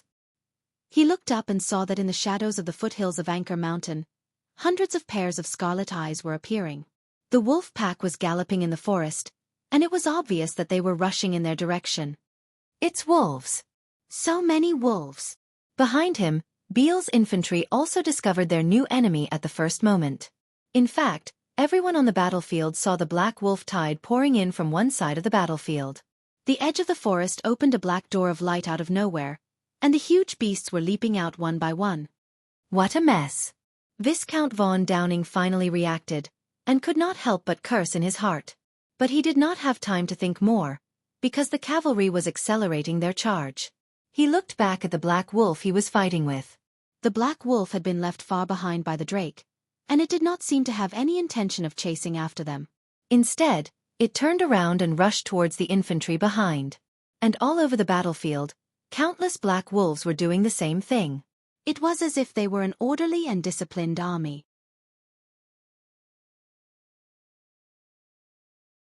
No, in fact, a real army would not be able to command so effectively. Viscount von Downing's heart tightened, and he suddenly realized that these wolves might not be as simple as the monsters of the forest. Were they druids? No, druids couldn't control magic beasts. Beale's infantry suddenly exclaimed. The Viscount immediately raised his head, and at that moment, he could not believe what he saw. The black wolf tide was parting to the left and right, as if making a path. And in the middle of the path, a man and a horse were passing through the wolf pack. It was Brando. Brando was also looking up at him. A black crystal slowly appeared on his forehead, flashing with a strange light. Brando placed the main position here, not because he believed in Audine's private soldiers, but because he believed in himself. It was not impossible for one person to fight against 10,000 soldiers. And now, he was using facts to tell the Viscount this truth. I am the left wing. The sky lit up slightly, and countless wind spirit spiders flashing with green light rose from the forest one by one. In the blink of an eye, they formed a huge light formation behind Brando. All of Beale's infantry could not help but watch this scene with their mouths slightly agape. A day ago, their wyvern cavalry had personally experienced the power of these little things. But now, it was their turn. Brando stood on the horse's back and pointed his sword forward. A golden-red rain of light poured down from the direction of his sword, and the dragon-roaming cavalrymen at the front were pierced through by the light pillars one after another. Over 100 cavalrymen were turned into ashes in the blink of an eye. But what made him slightly disappointed was that Viscount von Downing was indeed cautious.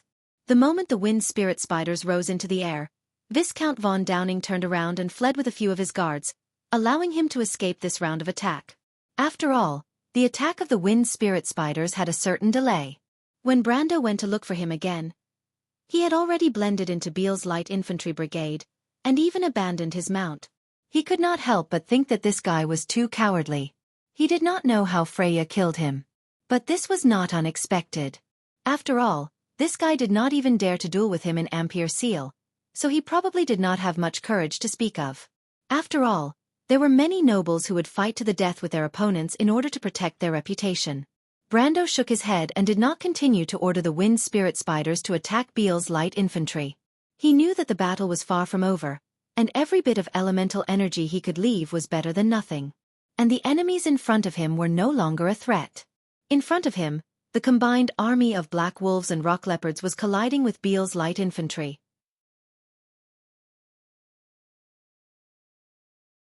However, hundreds of silver and iron pinnacle black wolves and rock leopards could only fend off the thousands of soldiers in this direction.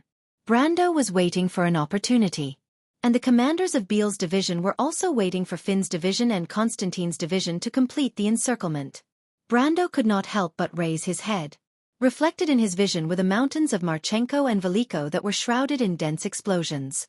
Viscount Finn was stunned by the deafening explosion, and looked at Count Vitikin's attendant in front of him. He shouted loudly in an attempt to drown out the terrible sound of the explosion. "What did you say?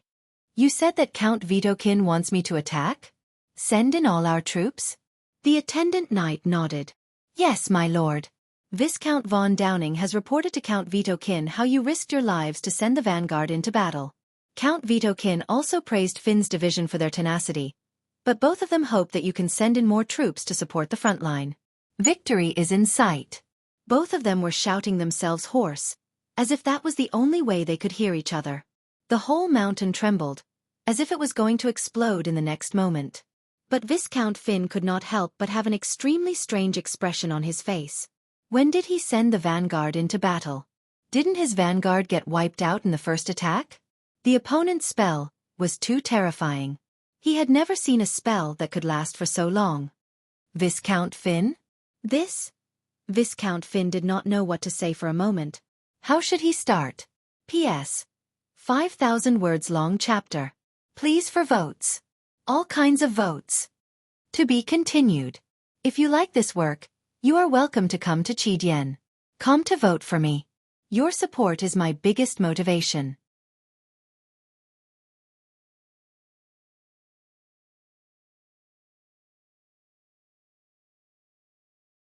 Chapter 603. While Viscount Finn was speechless, Beale's infantrymen were in trouble. They suddenly realized that the Naga Praetorian Guards and the Royal Knight Academy's light cavalry had suddenly appeared on their sides. The vanguard of Finn's and Constantine's divisions, who were originally blocking the two armies, melted like snow and disappeared into thin air. When Viscount von Downing came to his senses, he realized that it was a trick. It was an illusion. Finn's and Constantine's divisions were firmly suppressed on Mount Marchenko and Mount Veliko. Their soldiers did not have the courage to cross the explosion and the sea of fire. However, Brando ordered the Naga Praetorian priests to use magic to create an illusion that the vanguard of the two divisions had already arrived. Using the water in the air to change the refraction of light to create an illusion, this was originally the specialty of the water elementalists, and the Naga Praetorian priests were the best among them. More importantly, Brando was familiar with every division on the opposite side. He could fake the battle flag and the knight's coat of arms to look exactly the same. Because of this, Viscount von Downing fell into this trap like a fool. Now, Beale's infantrymen had launched an attack on Count Audine's private noble army under his command, forming the only outpost of the Northern Allied army. The Naga Praetorian Guards and the Royal Knight Academy's light cavalry had circled around them without any hindrance, forming an encirclement. Viscount von Downing could only hope that Viscount Finn and Baron Constantine would suddenly appear and block the two armies. However, the explosion on Mount Marchenko and Mount Veliko had lasted for nearly 5 minutes. The enemy's archers were bombarding the two positions with arrows that could explode as if they were free, forming a barrage of bullets. He did not even have the extravagant hope that the enemy's longbowmen would stop to rest for a while because they had exhausted their strength. He only needed one glance to know that the enemy had at least divided the archers into several teams and used them in turns. And with the courage of the two good-for-nothings, it was unlikely that they would appear on the battlefield before the enemy ran out of arrows. Therefore, the result was very difficult to change. Now, it was Beale's turn to be attacked from the rear. Originally, they had the delusion of passing through the princess's main position, but Brando's appearance instantly shattered all their hopes. These light infantrymen were shaken in an instant. Although they were still resisting, it was only a matter of time before they collapsed in the encirclement. The changes at the front quickly reflected the entire battlefield. Count Vitokin finally realized that he had been tricked. Now he could continue to send reinforcements to rescue the light infantrymen of Beale's, but who knew if this was another trap? Or simply abandon Beale. However, the generals around him might not necessarily support his view. All the commanders of the Northern Alliance army on this battlefield were all nobles. Without the lips, the teeth would be interdependent. He says, but he had to make a decision quickly, and they. And was ants. Were the S's. The dragon S. The valley was a huge slope. It was extremely strenuous for the S to charge from the bottom to the top. They only had one chance to defeat their opponents. Count Vitokin, please make a decision. Vitokin was surrounded by his old subordinates. How could they not understand that their lord was in a dilemma? They could not help but say in unison, "No matter what decision you make, we will support you, my lord." Vitokin smiled bitterly. The only way now is to think of a way to liberate Finn's and Constantine's.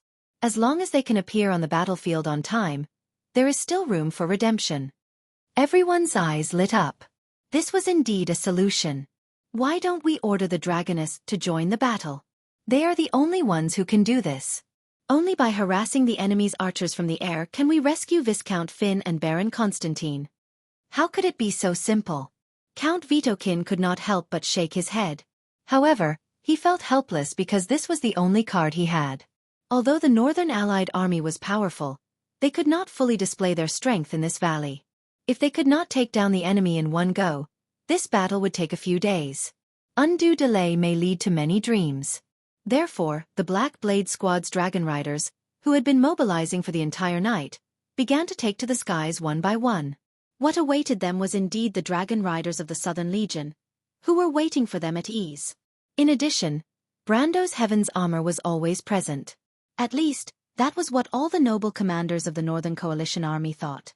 For a moment, the sky and the ground turned dark, but the effect was very limited. The Black Blade Squad and the Dragon Cavalry of the local troops were at least 3 times the number of the Dragon Cavalry of the Southern Legion, but their combat strength was uneven. In addition, the Dragon Cavalry did not have sufficient rest, so their combat strength was reduced by at least half. For a moment, they were suppressed by the Dragon Cavalry of the Southern Legion, who were far fewer in number. The commanders of the Northern Alliance army realized that things were not going well. Not only were Finn and Constantine's divisions not liberated, but the battlefield had also fallen into an even bigger stalemate. Ferd's heavy cavalry also began to speed up. The battlefield had already turned into a situation where there was no turning back. And this was the moment that Brando had been waiting for.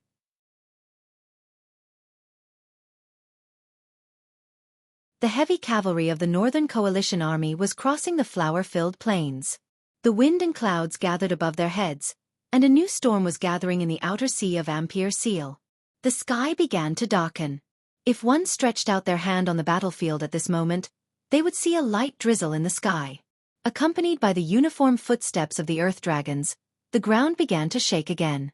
This time, it was different from the slight trembling of the Rangers' charge. Instead, the entire battlefield seemed to be roaring, like rolling thunder, sweeping from the horizon. And above the sky, real thunder was also faintly roaring. "Siren, please attack those heavy cavalry with your men," Brando suddenly shouted. Bridget looked at the human heavy cavalry calmly. This was the first time the Grey Fin Nagas fought against humans on land. This was also a valuable experience for them. She raised her hand halfway, and between her 4 slender and long fingers were colorful webbing. It looked very strange to humans, but it also had a feminine beauty. The Naga siren once again began to cast spells, and ice blades once again appeared above the battlefield. On the other hand, their human opponents had yet to catch their breath. As silver-tier elementalists with a single element, and with the blessing of the sea god, these siren priests had a far greater advantage in terms of magic power compared to their peers in the Northern Allied army. They could support them in returning to the battlefield in a much shorter period of time. But to Bridget's surprise, before they could control the landing point of the ice blades, the whole space seemed to have quieted down for a moment. Suddenly, countless silver lines of law were born between the clouds. These lines shrouded the entire battlefield, weaving a huge boundary. In an instant, all the spells disappeared without a trace. Disassemble incantation. Bridget frowned. Disassembling incantations was the specialty of law adepts. But with such a large area of effect and such a powerful effect, the opponent had to be at least an elemental rank wizard. Bridget was obviously not familiar with the power of humans, but Brando knew who it was. The chief wizard under Duke Cypher, Garlock the Wanderer, and one of the top law wizards in Erewhon. The opponent could not wait any longer, but finally this guy made a move. That was enough. He immediately turned around and shouted, "Amandina!" "I'm here, my lord," the noble girl shouted in the crowd. "Now, I understand." "Everyone," Brando suddenly raised his head and roared to the sky, "cover your ears." Ha! The situation on the battlefield was ever-changing, and even everyone on the princess side was stunned by the wolves that Brando suddenly summoned. Her Royal Highness and Oberwei were not ignorant people. They recognized at a glance that those were black wolves, which were not considered high-level magic creatures in the Black Forest. But according to the legends of the mountain people, black wolves only appeared in packs during disasters, and that was the calamity of wolves. "Mr. Brando, he?" Princess Griffine's jaw dropped as she stared at the black crystal on his forehead. Her face was pale as she asked, "That is?" Oberwei also frowned. "Haha, only Count Audine laughed. The Lord of Darkness herds wolves. Before the end of the world, disaster follows. The saying that the black wolves are a sign of disaster is just a nonsense rumor of the witches. Only the mountain people are ignorant and superstitious. I have seen the real calamity of wolves in the loop of trade winds. But even if it is a disaster, humans can overcome it. It was Mr. Brando who made me believe this." Count Audine laughed. "Someone can bring light in the darkness. I have seen all of this with my own eyes." Princess Griffine remembered his experience and nodded slightly, but she could not help but look at Brando curiously. But what everyone did not know was that further away, in the forest on the top of Anchor Mountain, An old voice was softly chanting the same words. The Lord of Darkness herds wolves. Before the end of the world, disaster follows. In his eyes, there are no secrets in the world. The prophecies are being verified one by one. My king, you are indeed back. Brando's long roar shook the forest, and even the black wolves beside him stopped. The next moment, everyone felt the ground shake slightly. It was not the vibration caused by the heavy cavalry running, but the whole valley shook. Large groups of soldiers fell to the ground as they lost their footing. The heavy cavalry of Ferd's column was even worse. They had just started to accelerate, but they fell to the ground in rows. A large number of knights had broken their necks before they could even enter the battlefield. But no one cared about what was happening on the battlefield. Because a terrible roar was coming from the ground, everyone could not help but look down. The ground was shaking slightly, as if there was some terrible energy brewing below. The faint roar was like the roar of a giant beast. And it was approaching. The source of the loud sound was rapidly approaching the ground, and then everyone looked up. Suddenly, there was a flash in the gloomy sky. It was as if a bolt of lightning had illuminated the entire battlefield. However, that bolt of lightning didn't descend from the rolling dark clouds. Instead, it came from underground. In the direction of Marchenko Mountain, there seemed to be an opening, and a dazzling white light gushed out from below. Viscount Finn is finished. Count Vitokin saw this scene and only had one thought in his mind. He suddenly realized something, turned around in horror, and shouted to his subordinates with his mouth wide open. However, in the vast expanse of white light, a loud sound seemed to drown out everything. After a sharp sound, everything fell silent. Everyone saw the people around them shouting in horror, but they could only see their mouths opening and closing, and no sound came out. The loud sound waves even swallowed all the noise, but strangely, it made the world quiet down, and no one could hear a single sound. Then, the terrifying sound of an explosion swept past like a gust of wind.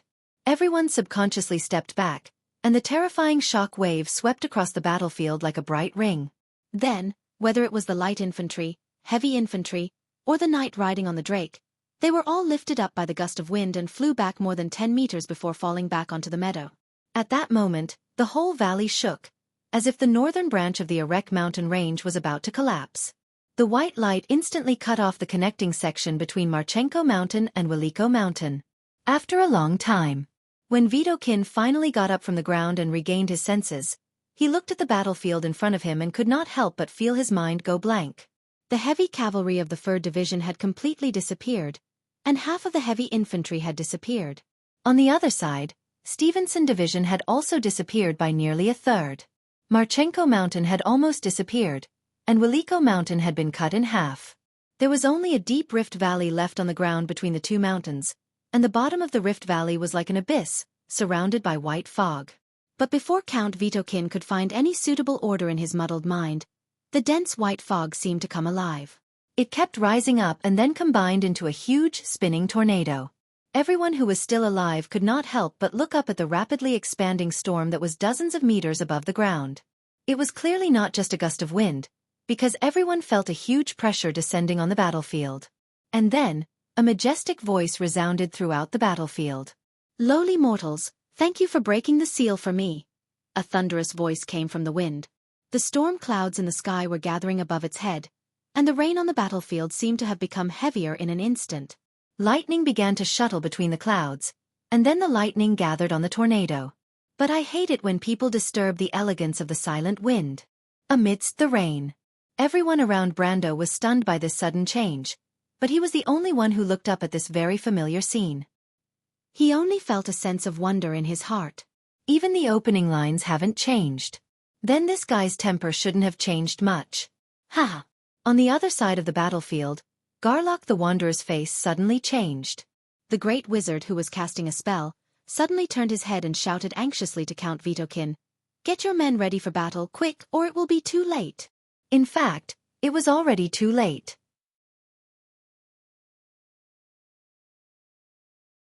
The storm suddenly let out an extremely dissatisfied snort. "What is this?" In the cloud cluster, a silver line of law was looming in the air, and then a bright arc burst out. Disassembly incantation? You actually used a disassembly spell to attack me? You are courting death, vermin. Garlock raised his head and looked at the countless lightning vortexes that suddenly appeared above his head. Then, countless lightning bolts extended from these vortexes. For a moment, lightning and a storm intertwined on the battlefield. To be continued. If you like this work, you are welcome to come to Qidien.com to vote for me. Your support is my biggest motivation.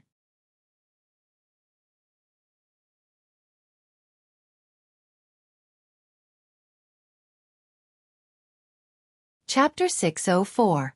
Count Vitokin would never have dreamed that an arrogant behemoth would suddenly appear on the battlefield between the two armies. Even in legends, there was no such bizarre thing. But of course, he would never have thought that this was actually Brando's masterpiece. As early as the night before, Brendel had already buried a large number of disintegration crystals in the seal nodes of the Holy Cathedral. Once the time was up, the seal would naturally explode, and then the Rager Adega, the huge storm elemental that was swaggering on the battlefield, would naturally break free from its leash.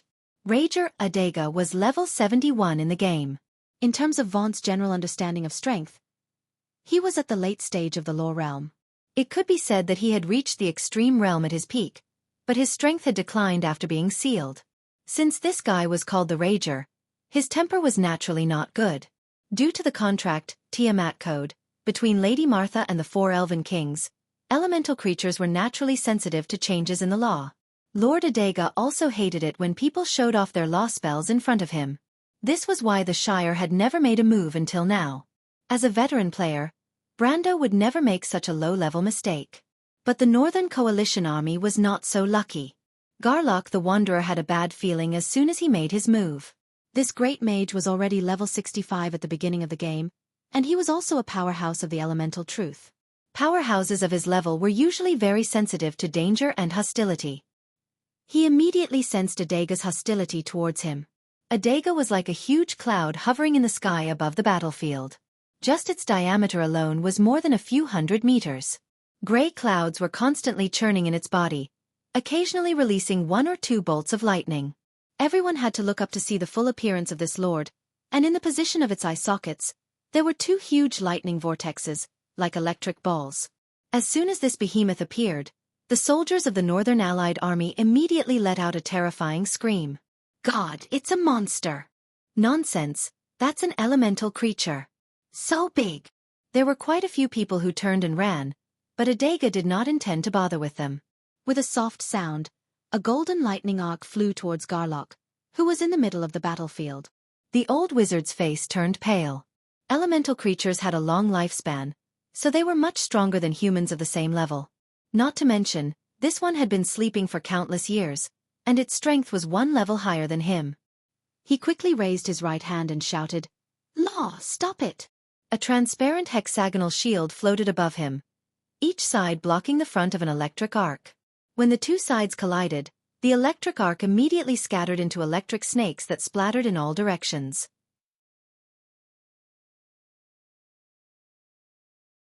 Adega didn't expect the human below to have some strength.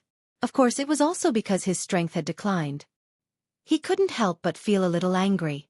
It took a deep breath, and the clouds that made up its body suddenly expanded.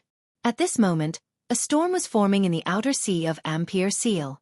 Heavy rain fell again, and Adega seemed to be drawing energy from the storm. An arm made of dark clouds suddenly grew out of its body, and then with a whoosh, it crossed half the distance of the battlefield and slammed down on Garlock's head. Although this huge storm elemental was huge, it was not cumbersome. Due to its speed, the soldiers on the battlefield seemed to have just seen the change in the clouds in the sky. The next moment, a giant fist, nearly 20 to 30 meters wide, made of dark clouds and intertwined lightning, was right in front of their eyes. There was a loud bang. The lightning sparks seemed to converge at one point, but as if they had encountered some kind of obstruction, they spread out from this point, forming a spiderweb that threw back countless electric sparks. The scene was like a rushing current hitting a rock in the middle of a river and splitting it to both sides, except that the current was made up of golden red lines. The electric arc was thrown back, and behind Garlock was a dense phalanx of longbowmen. These ordinary human soldiers immediately suffered. The electric current washed over their position like a flood, and dozens of longbowmen were burned to charcoal before they could even scream. The luckiest one lost at least an arm. After the electric arc, the old wizard below was revealed. Garlock's face was pale, and his right hand was trembling slightly. He had to thank the Amber Sword for not requiring guidance for most of the protective spells. Otherwise, the power of this slap alone would have shaken him to the point of foaming at the mouth and paralyzing him. Elemental creatures were natural elementalists, but this did not mean that they were weak. In fact, unlike the weak races like the Iron Folk, most of the high-grade creatures were capable of both magic and martial arts.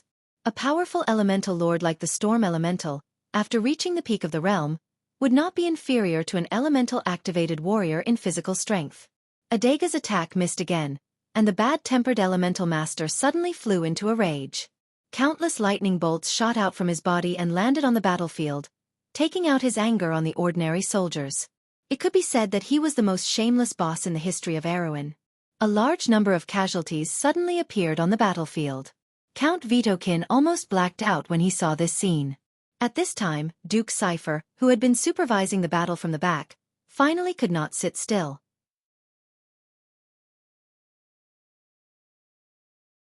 Although everything that had happened in the past 2 days since the appearance of the Ash Sword Saint was beyond his expectations, he finally felt that things were getting out of control. It seemed that Her Royal Highness was not so easy to catch. Although he cursed in his heart that Her Royal Highness had been killed by Adaga's lightning, Duke Cypher still had to order his personal knight to take action. Before Adaga had time to retract his palm, a dazzling golden flame suddenly burned out of thin air in the torrential rain. A long sword burning with raging flames slashed down with this flame, cutting right into Adaga's hand. After all, elemental creatures were not incorporeal creatures like ghosts, not to mention that in the Amber Sword, even incorporeal creatures would suffer half of the damage. The Storm Elemental had 25% physical damage immunity, but this sword still directly cut off its palm. To outsiders, the Storm Elemental was just a whirlwind, and even if its hand was cut off, it could still be reattached. But in fact, elemental creatures were also creatures, and any part of its body was the most direct reaction of energy. It could absorb the power of the storm, but it did not mean that it was the storm itself. Therefore, Flaming Nicola's sword really cut into its body, causing Adaga to let out a scream that shook the forest. Adaga was really furious this time. Don't forget that he was not only a supreme master at the peak of the law, but also a boss. Brando knew that even in the real world of Wond, most of the time, it still followed the settings of the Amber Sword. Unfortunately, Flaming Nicholas and Garlock did not understand this. Suddenly, a circle of golden arcs appeared around their bodies. Lightning Cage. This was the second stage. When Adaga the Rager appeared, the battlefield was divided into two. Because he knew the breaking point of the seal in advance, Brando lost almost no soldiers in the explosion. Except for a few guys who were blown away and injured by the explosion, there was the idiot Karglais among them. The Northern Coalition army suffered heavy losses. The Finn Column and Constantine Column, who were lured into the two mountains by Brando in advance, were completely annihilated along with their commanders. The heavy cavalry and heavy infantry of the Field Column were almost completely annihilated. Sir Field was lucky not to die, but he was captured by the sergeants of the Wongli Knight Academy who arrived later. 3 columns, nearly 12,000 people, were completely out of the battle. The Northern Coalition army and Brando fought for half the morning, but their losses were not even half of this. This loss was considered a heavy one for the kingdom, even in all the previous battles. Not to mention, the light infantry of Beal who were originally on the battlefield were either killed or captured. As Adaga's attention was completely attracted by the unlucky Great Wizard beside Duke Cypher, Brando took the opportunity to order his men to clean up the battlefield. Thus, the light infantry of Beal became the abandoned pawns on the battlefield. After losing hope, they could only disarm and surrender. As a result, the Northern Coalition army lost 4 columns on the battlefield, which was at least a third of the enemy's forces. Moreover, the monster Adaga was still here, and the Northern Coalition army still had a lot to do. Brendel raised his head and looked into the distance. There were already 2 huge electric cages on the battlefield. He couldn't help but laugh. This time, Nicholas the Blazing and Garlock the Seeker were going to suffer a big loss. Sure enough, Nicholas the Blazing and Garlock the Seeker were shocked by the circle of electric current that appeared around them. They were both elementalists, and as long as they stepped into the elemental realm, each of them would have their own unique line of law. One truth was that it was difficult for the laws of the outside world to enter their bodies without touching their line of law. This was just like how Brando had difficulty controlling the line of law and using the true hit skill to control the Temple Knight. Nicholas the Blazing and Garlock the Seeker did not even think about this possibility, so as soon as the circle of electric current appeared around them, they were caught off guard and slammed into it. Brando could almost imagine their screams. Although both of them were respectable people and had strong characters to be able to reach this point, they did not make a sound. However, this did not mean that they were not injured. In fact, two bright electric lights burst out over the battlefield at that time. When the electric lights receded, Garlock the Seeker was still fine. After all, he was a wizard and had many life-saving magic items on him to help him withstand the blow. Nicholas the Blazing was a little embarrassed. His beautiful flame-colored long hair was all burned away, revealing a big shiny bald head. His body was still emitting white smoke. It seemed that this guy would not be called Nicholas the Blazing in the future. In fact, Brando had even thought of a nickname for him. Nicholas the Embers the Bald. Of course Brando or Sophie had a dark heart, but that was not to be mentioned for the time being. In fact, he had already expected what would happen to Nicholas the Blazing and Garlock the Seeker. The lightning cage was a sign that Adega the Rager's battle had entered the second stage, and this world was no exception. This was actually a boss skill. There was nothing strange about it, but one of its biggest features was that it could ignore the influence of the lines of law. Probably only elemental creatures, who were naturally sensitive to the laws, could create such an incredible skill.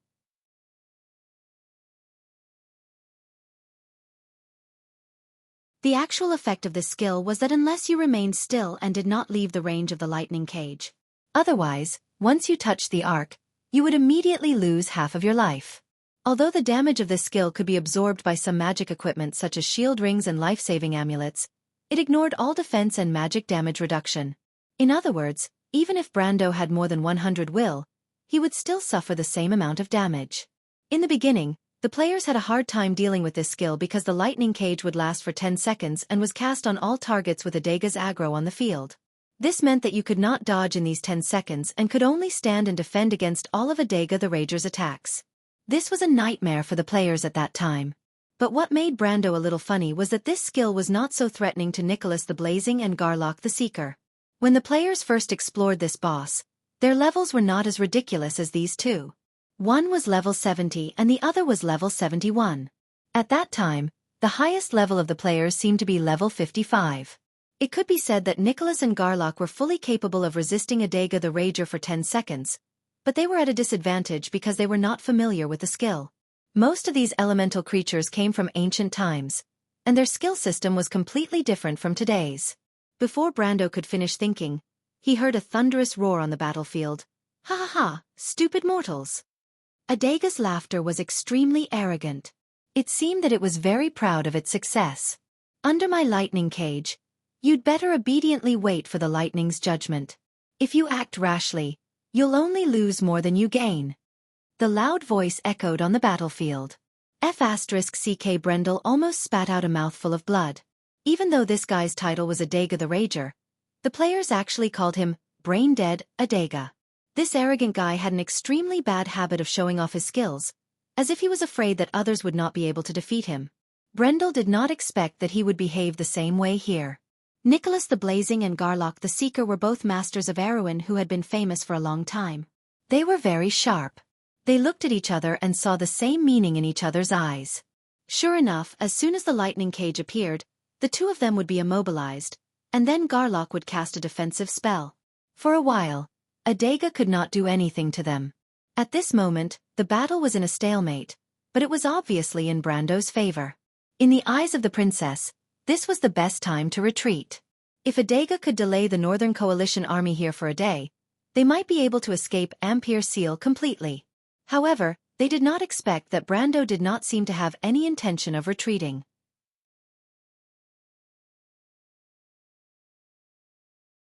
Instead, he stood in the pouring rain and watched the battle calmly. What the hell was this? The princess was too embarrassed to give orders to Brando, so she called Freya over to ask what was going on. Unexpectedly, the future Valkyrie of the kingdom also replied with a natural expression. Brando is like this. It's as if he doesn't know what's important and what's urgent. When he was escaping in Bucci, He was clearly about to die, but he still learned first aid from me. It's so infuriating. I'm not asking you about his character. The half-fairy princess sighed and said, Freya, why don't you ask Mr. Brando if we should retreat first? Freya finally understood and nodded her head seriously. She then led her warhorse over to inquire about the situation. Retreat? Brando was slightly stunned. At this time, the Mar Highlands Sanctum Ruins dungeon was already in battle mode. According to his experience in the game, players who chose to leave the dungeon area at this time would become Adaga's main target. Although he did not know if the real world of Woned had such a ridiculous setting, Brando did not intend to provoke this somewhat muddle-headed elemental master. No, we can't retreat now. Exactly the opposite. Let everyone rest for a while. We'll prepare for the next battle. Brando raised his head. Cruz's people had not yet appeared on the battlefield, and he did not think that the Holy Cathedral of Fire would give up so easily. Even if Cruz's people did not intervene in Erwin's civil war, it was natural for them to help them deal with a wind elemental. The battle was only halfway through. To be continued. If you like this work, you are welcome to come to Chidien.com to vote for me. Your support is my biggest motivation. You're tuning in to the Wisdom Diary YouTube channel. Don't forget to subscribe and join us on this journey to catch the most captivating stories.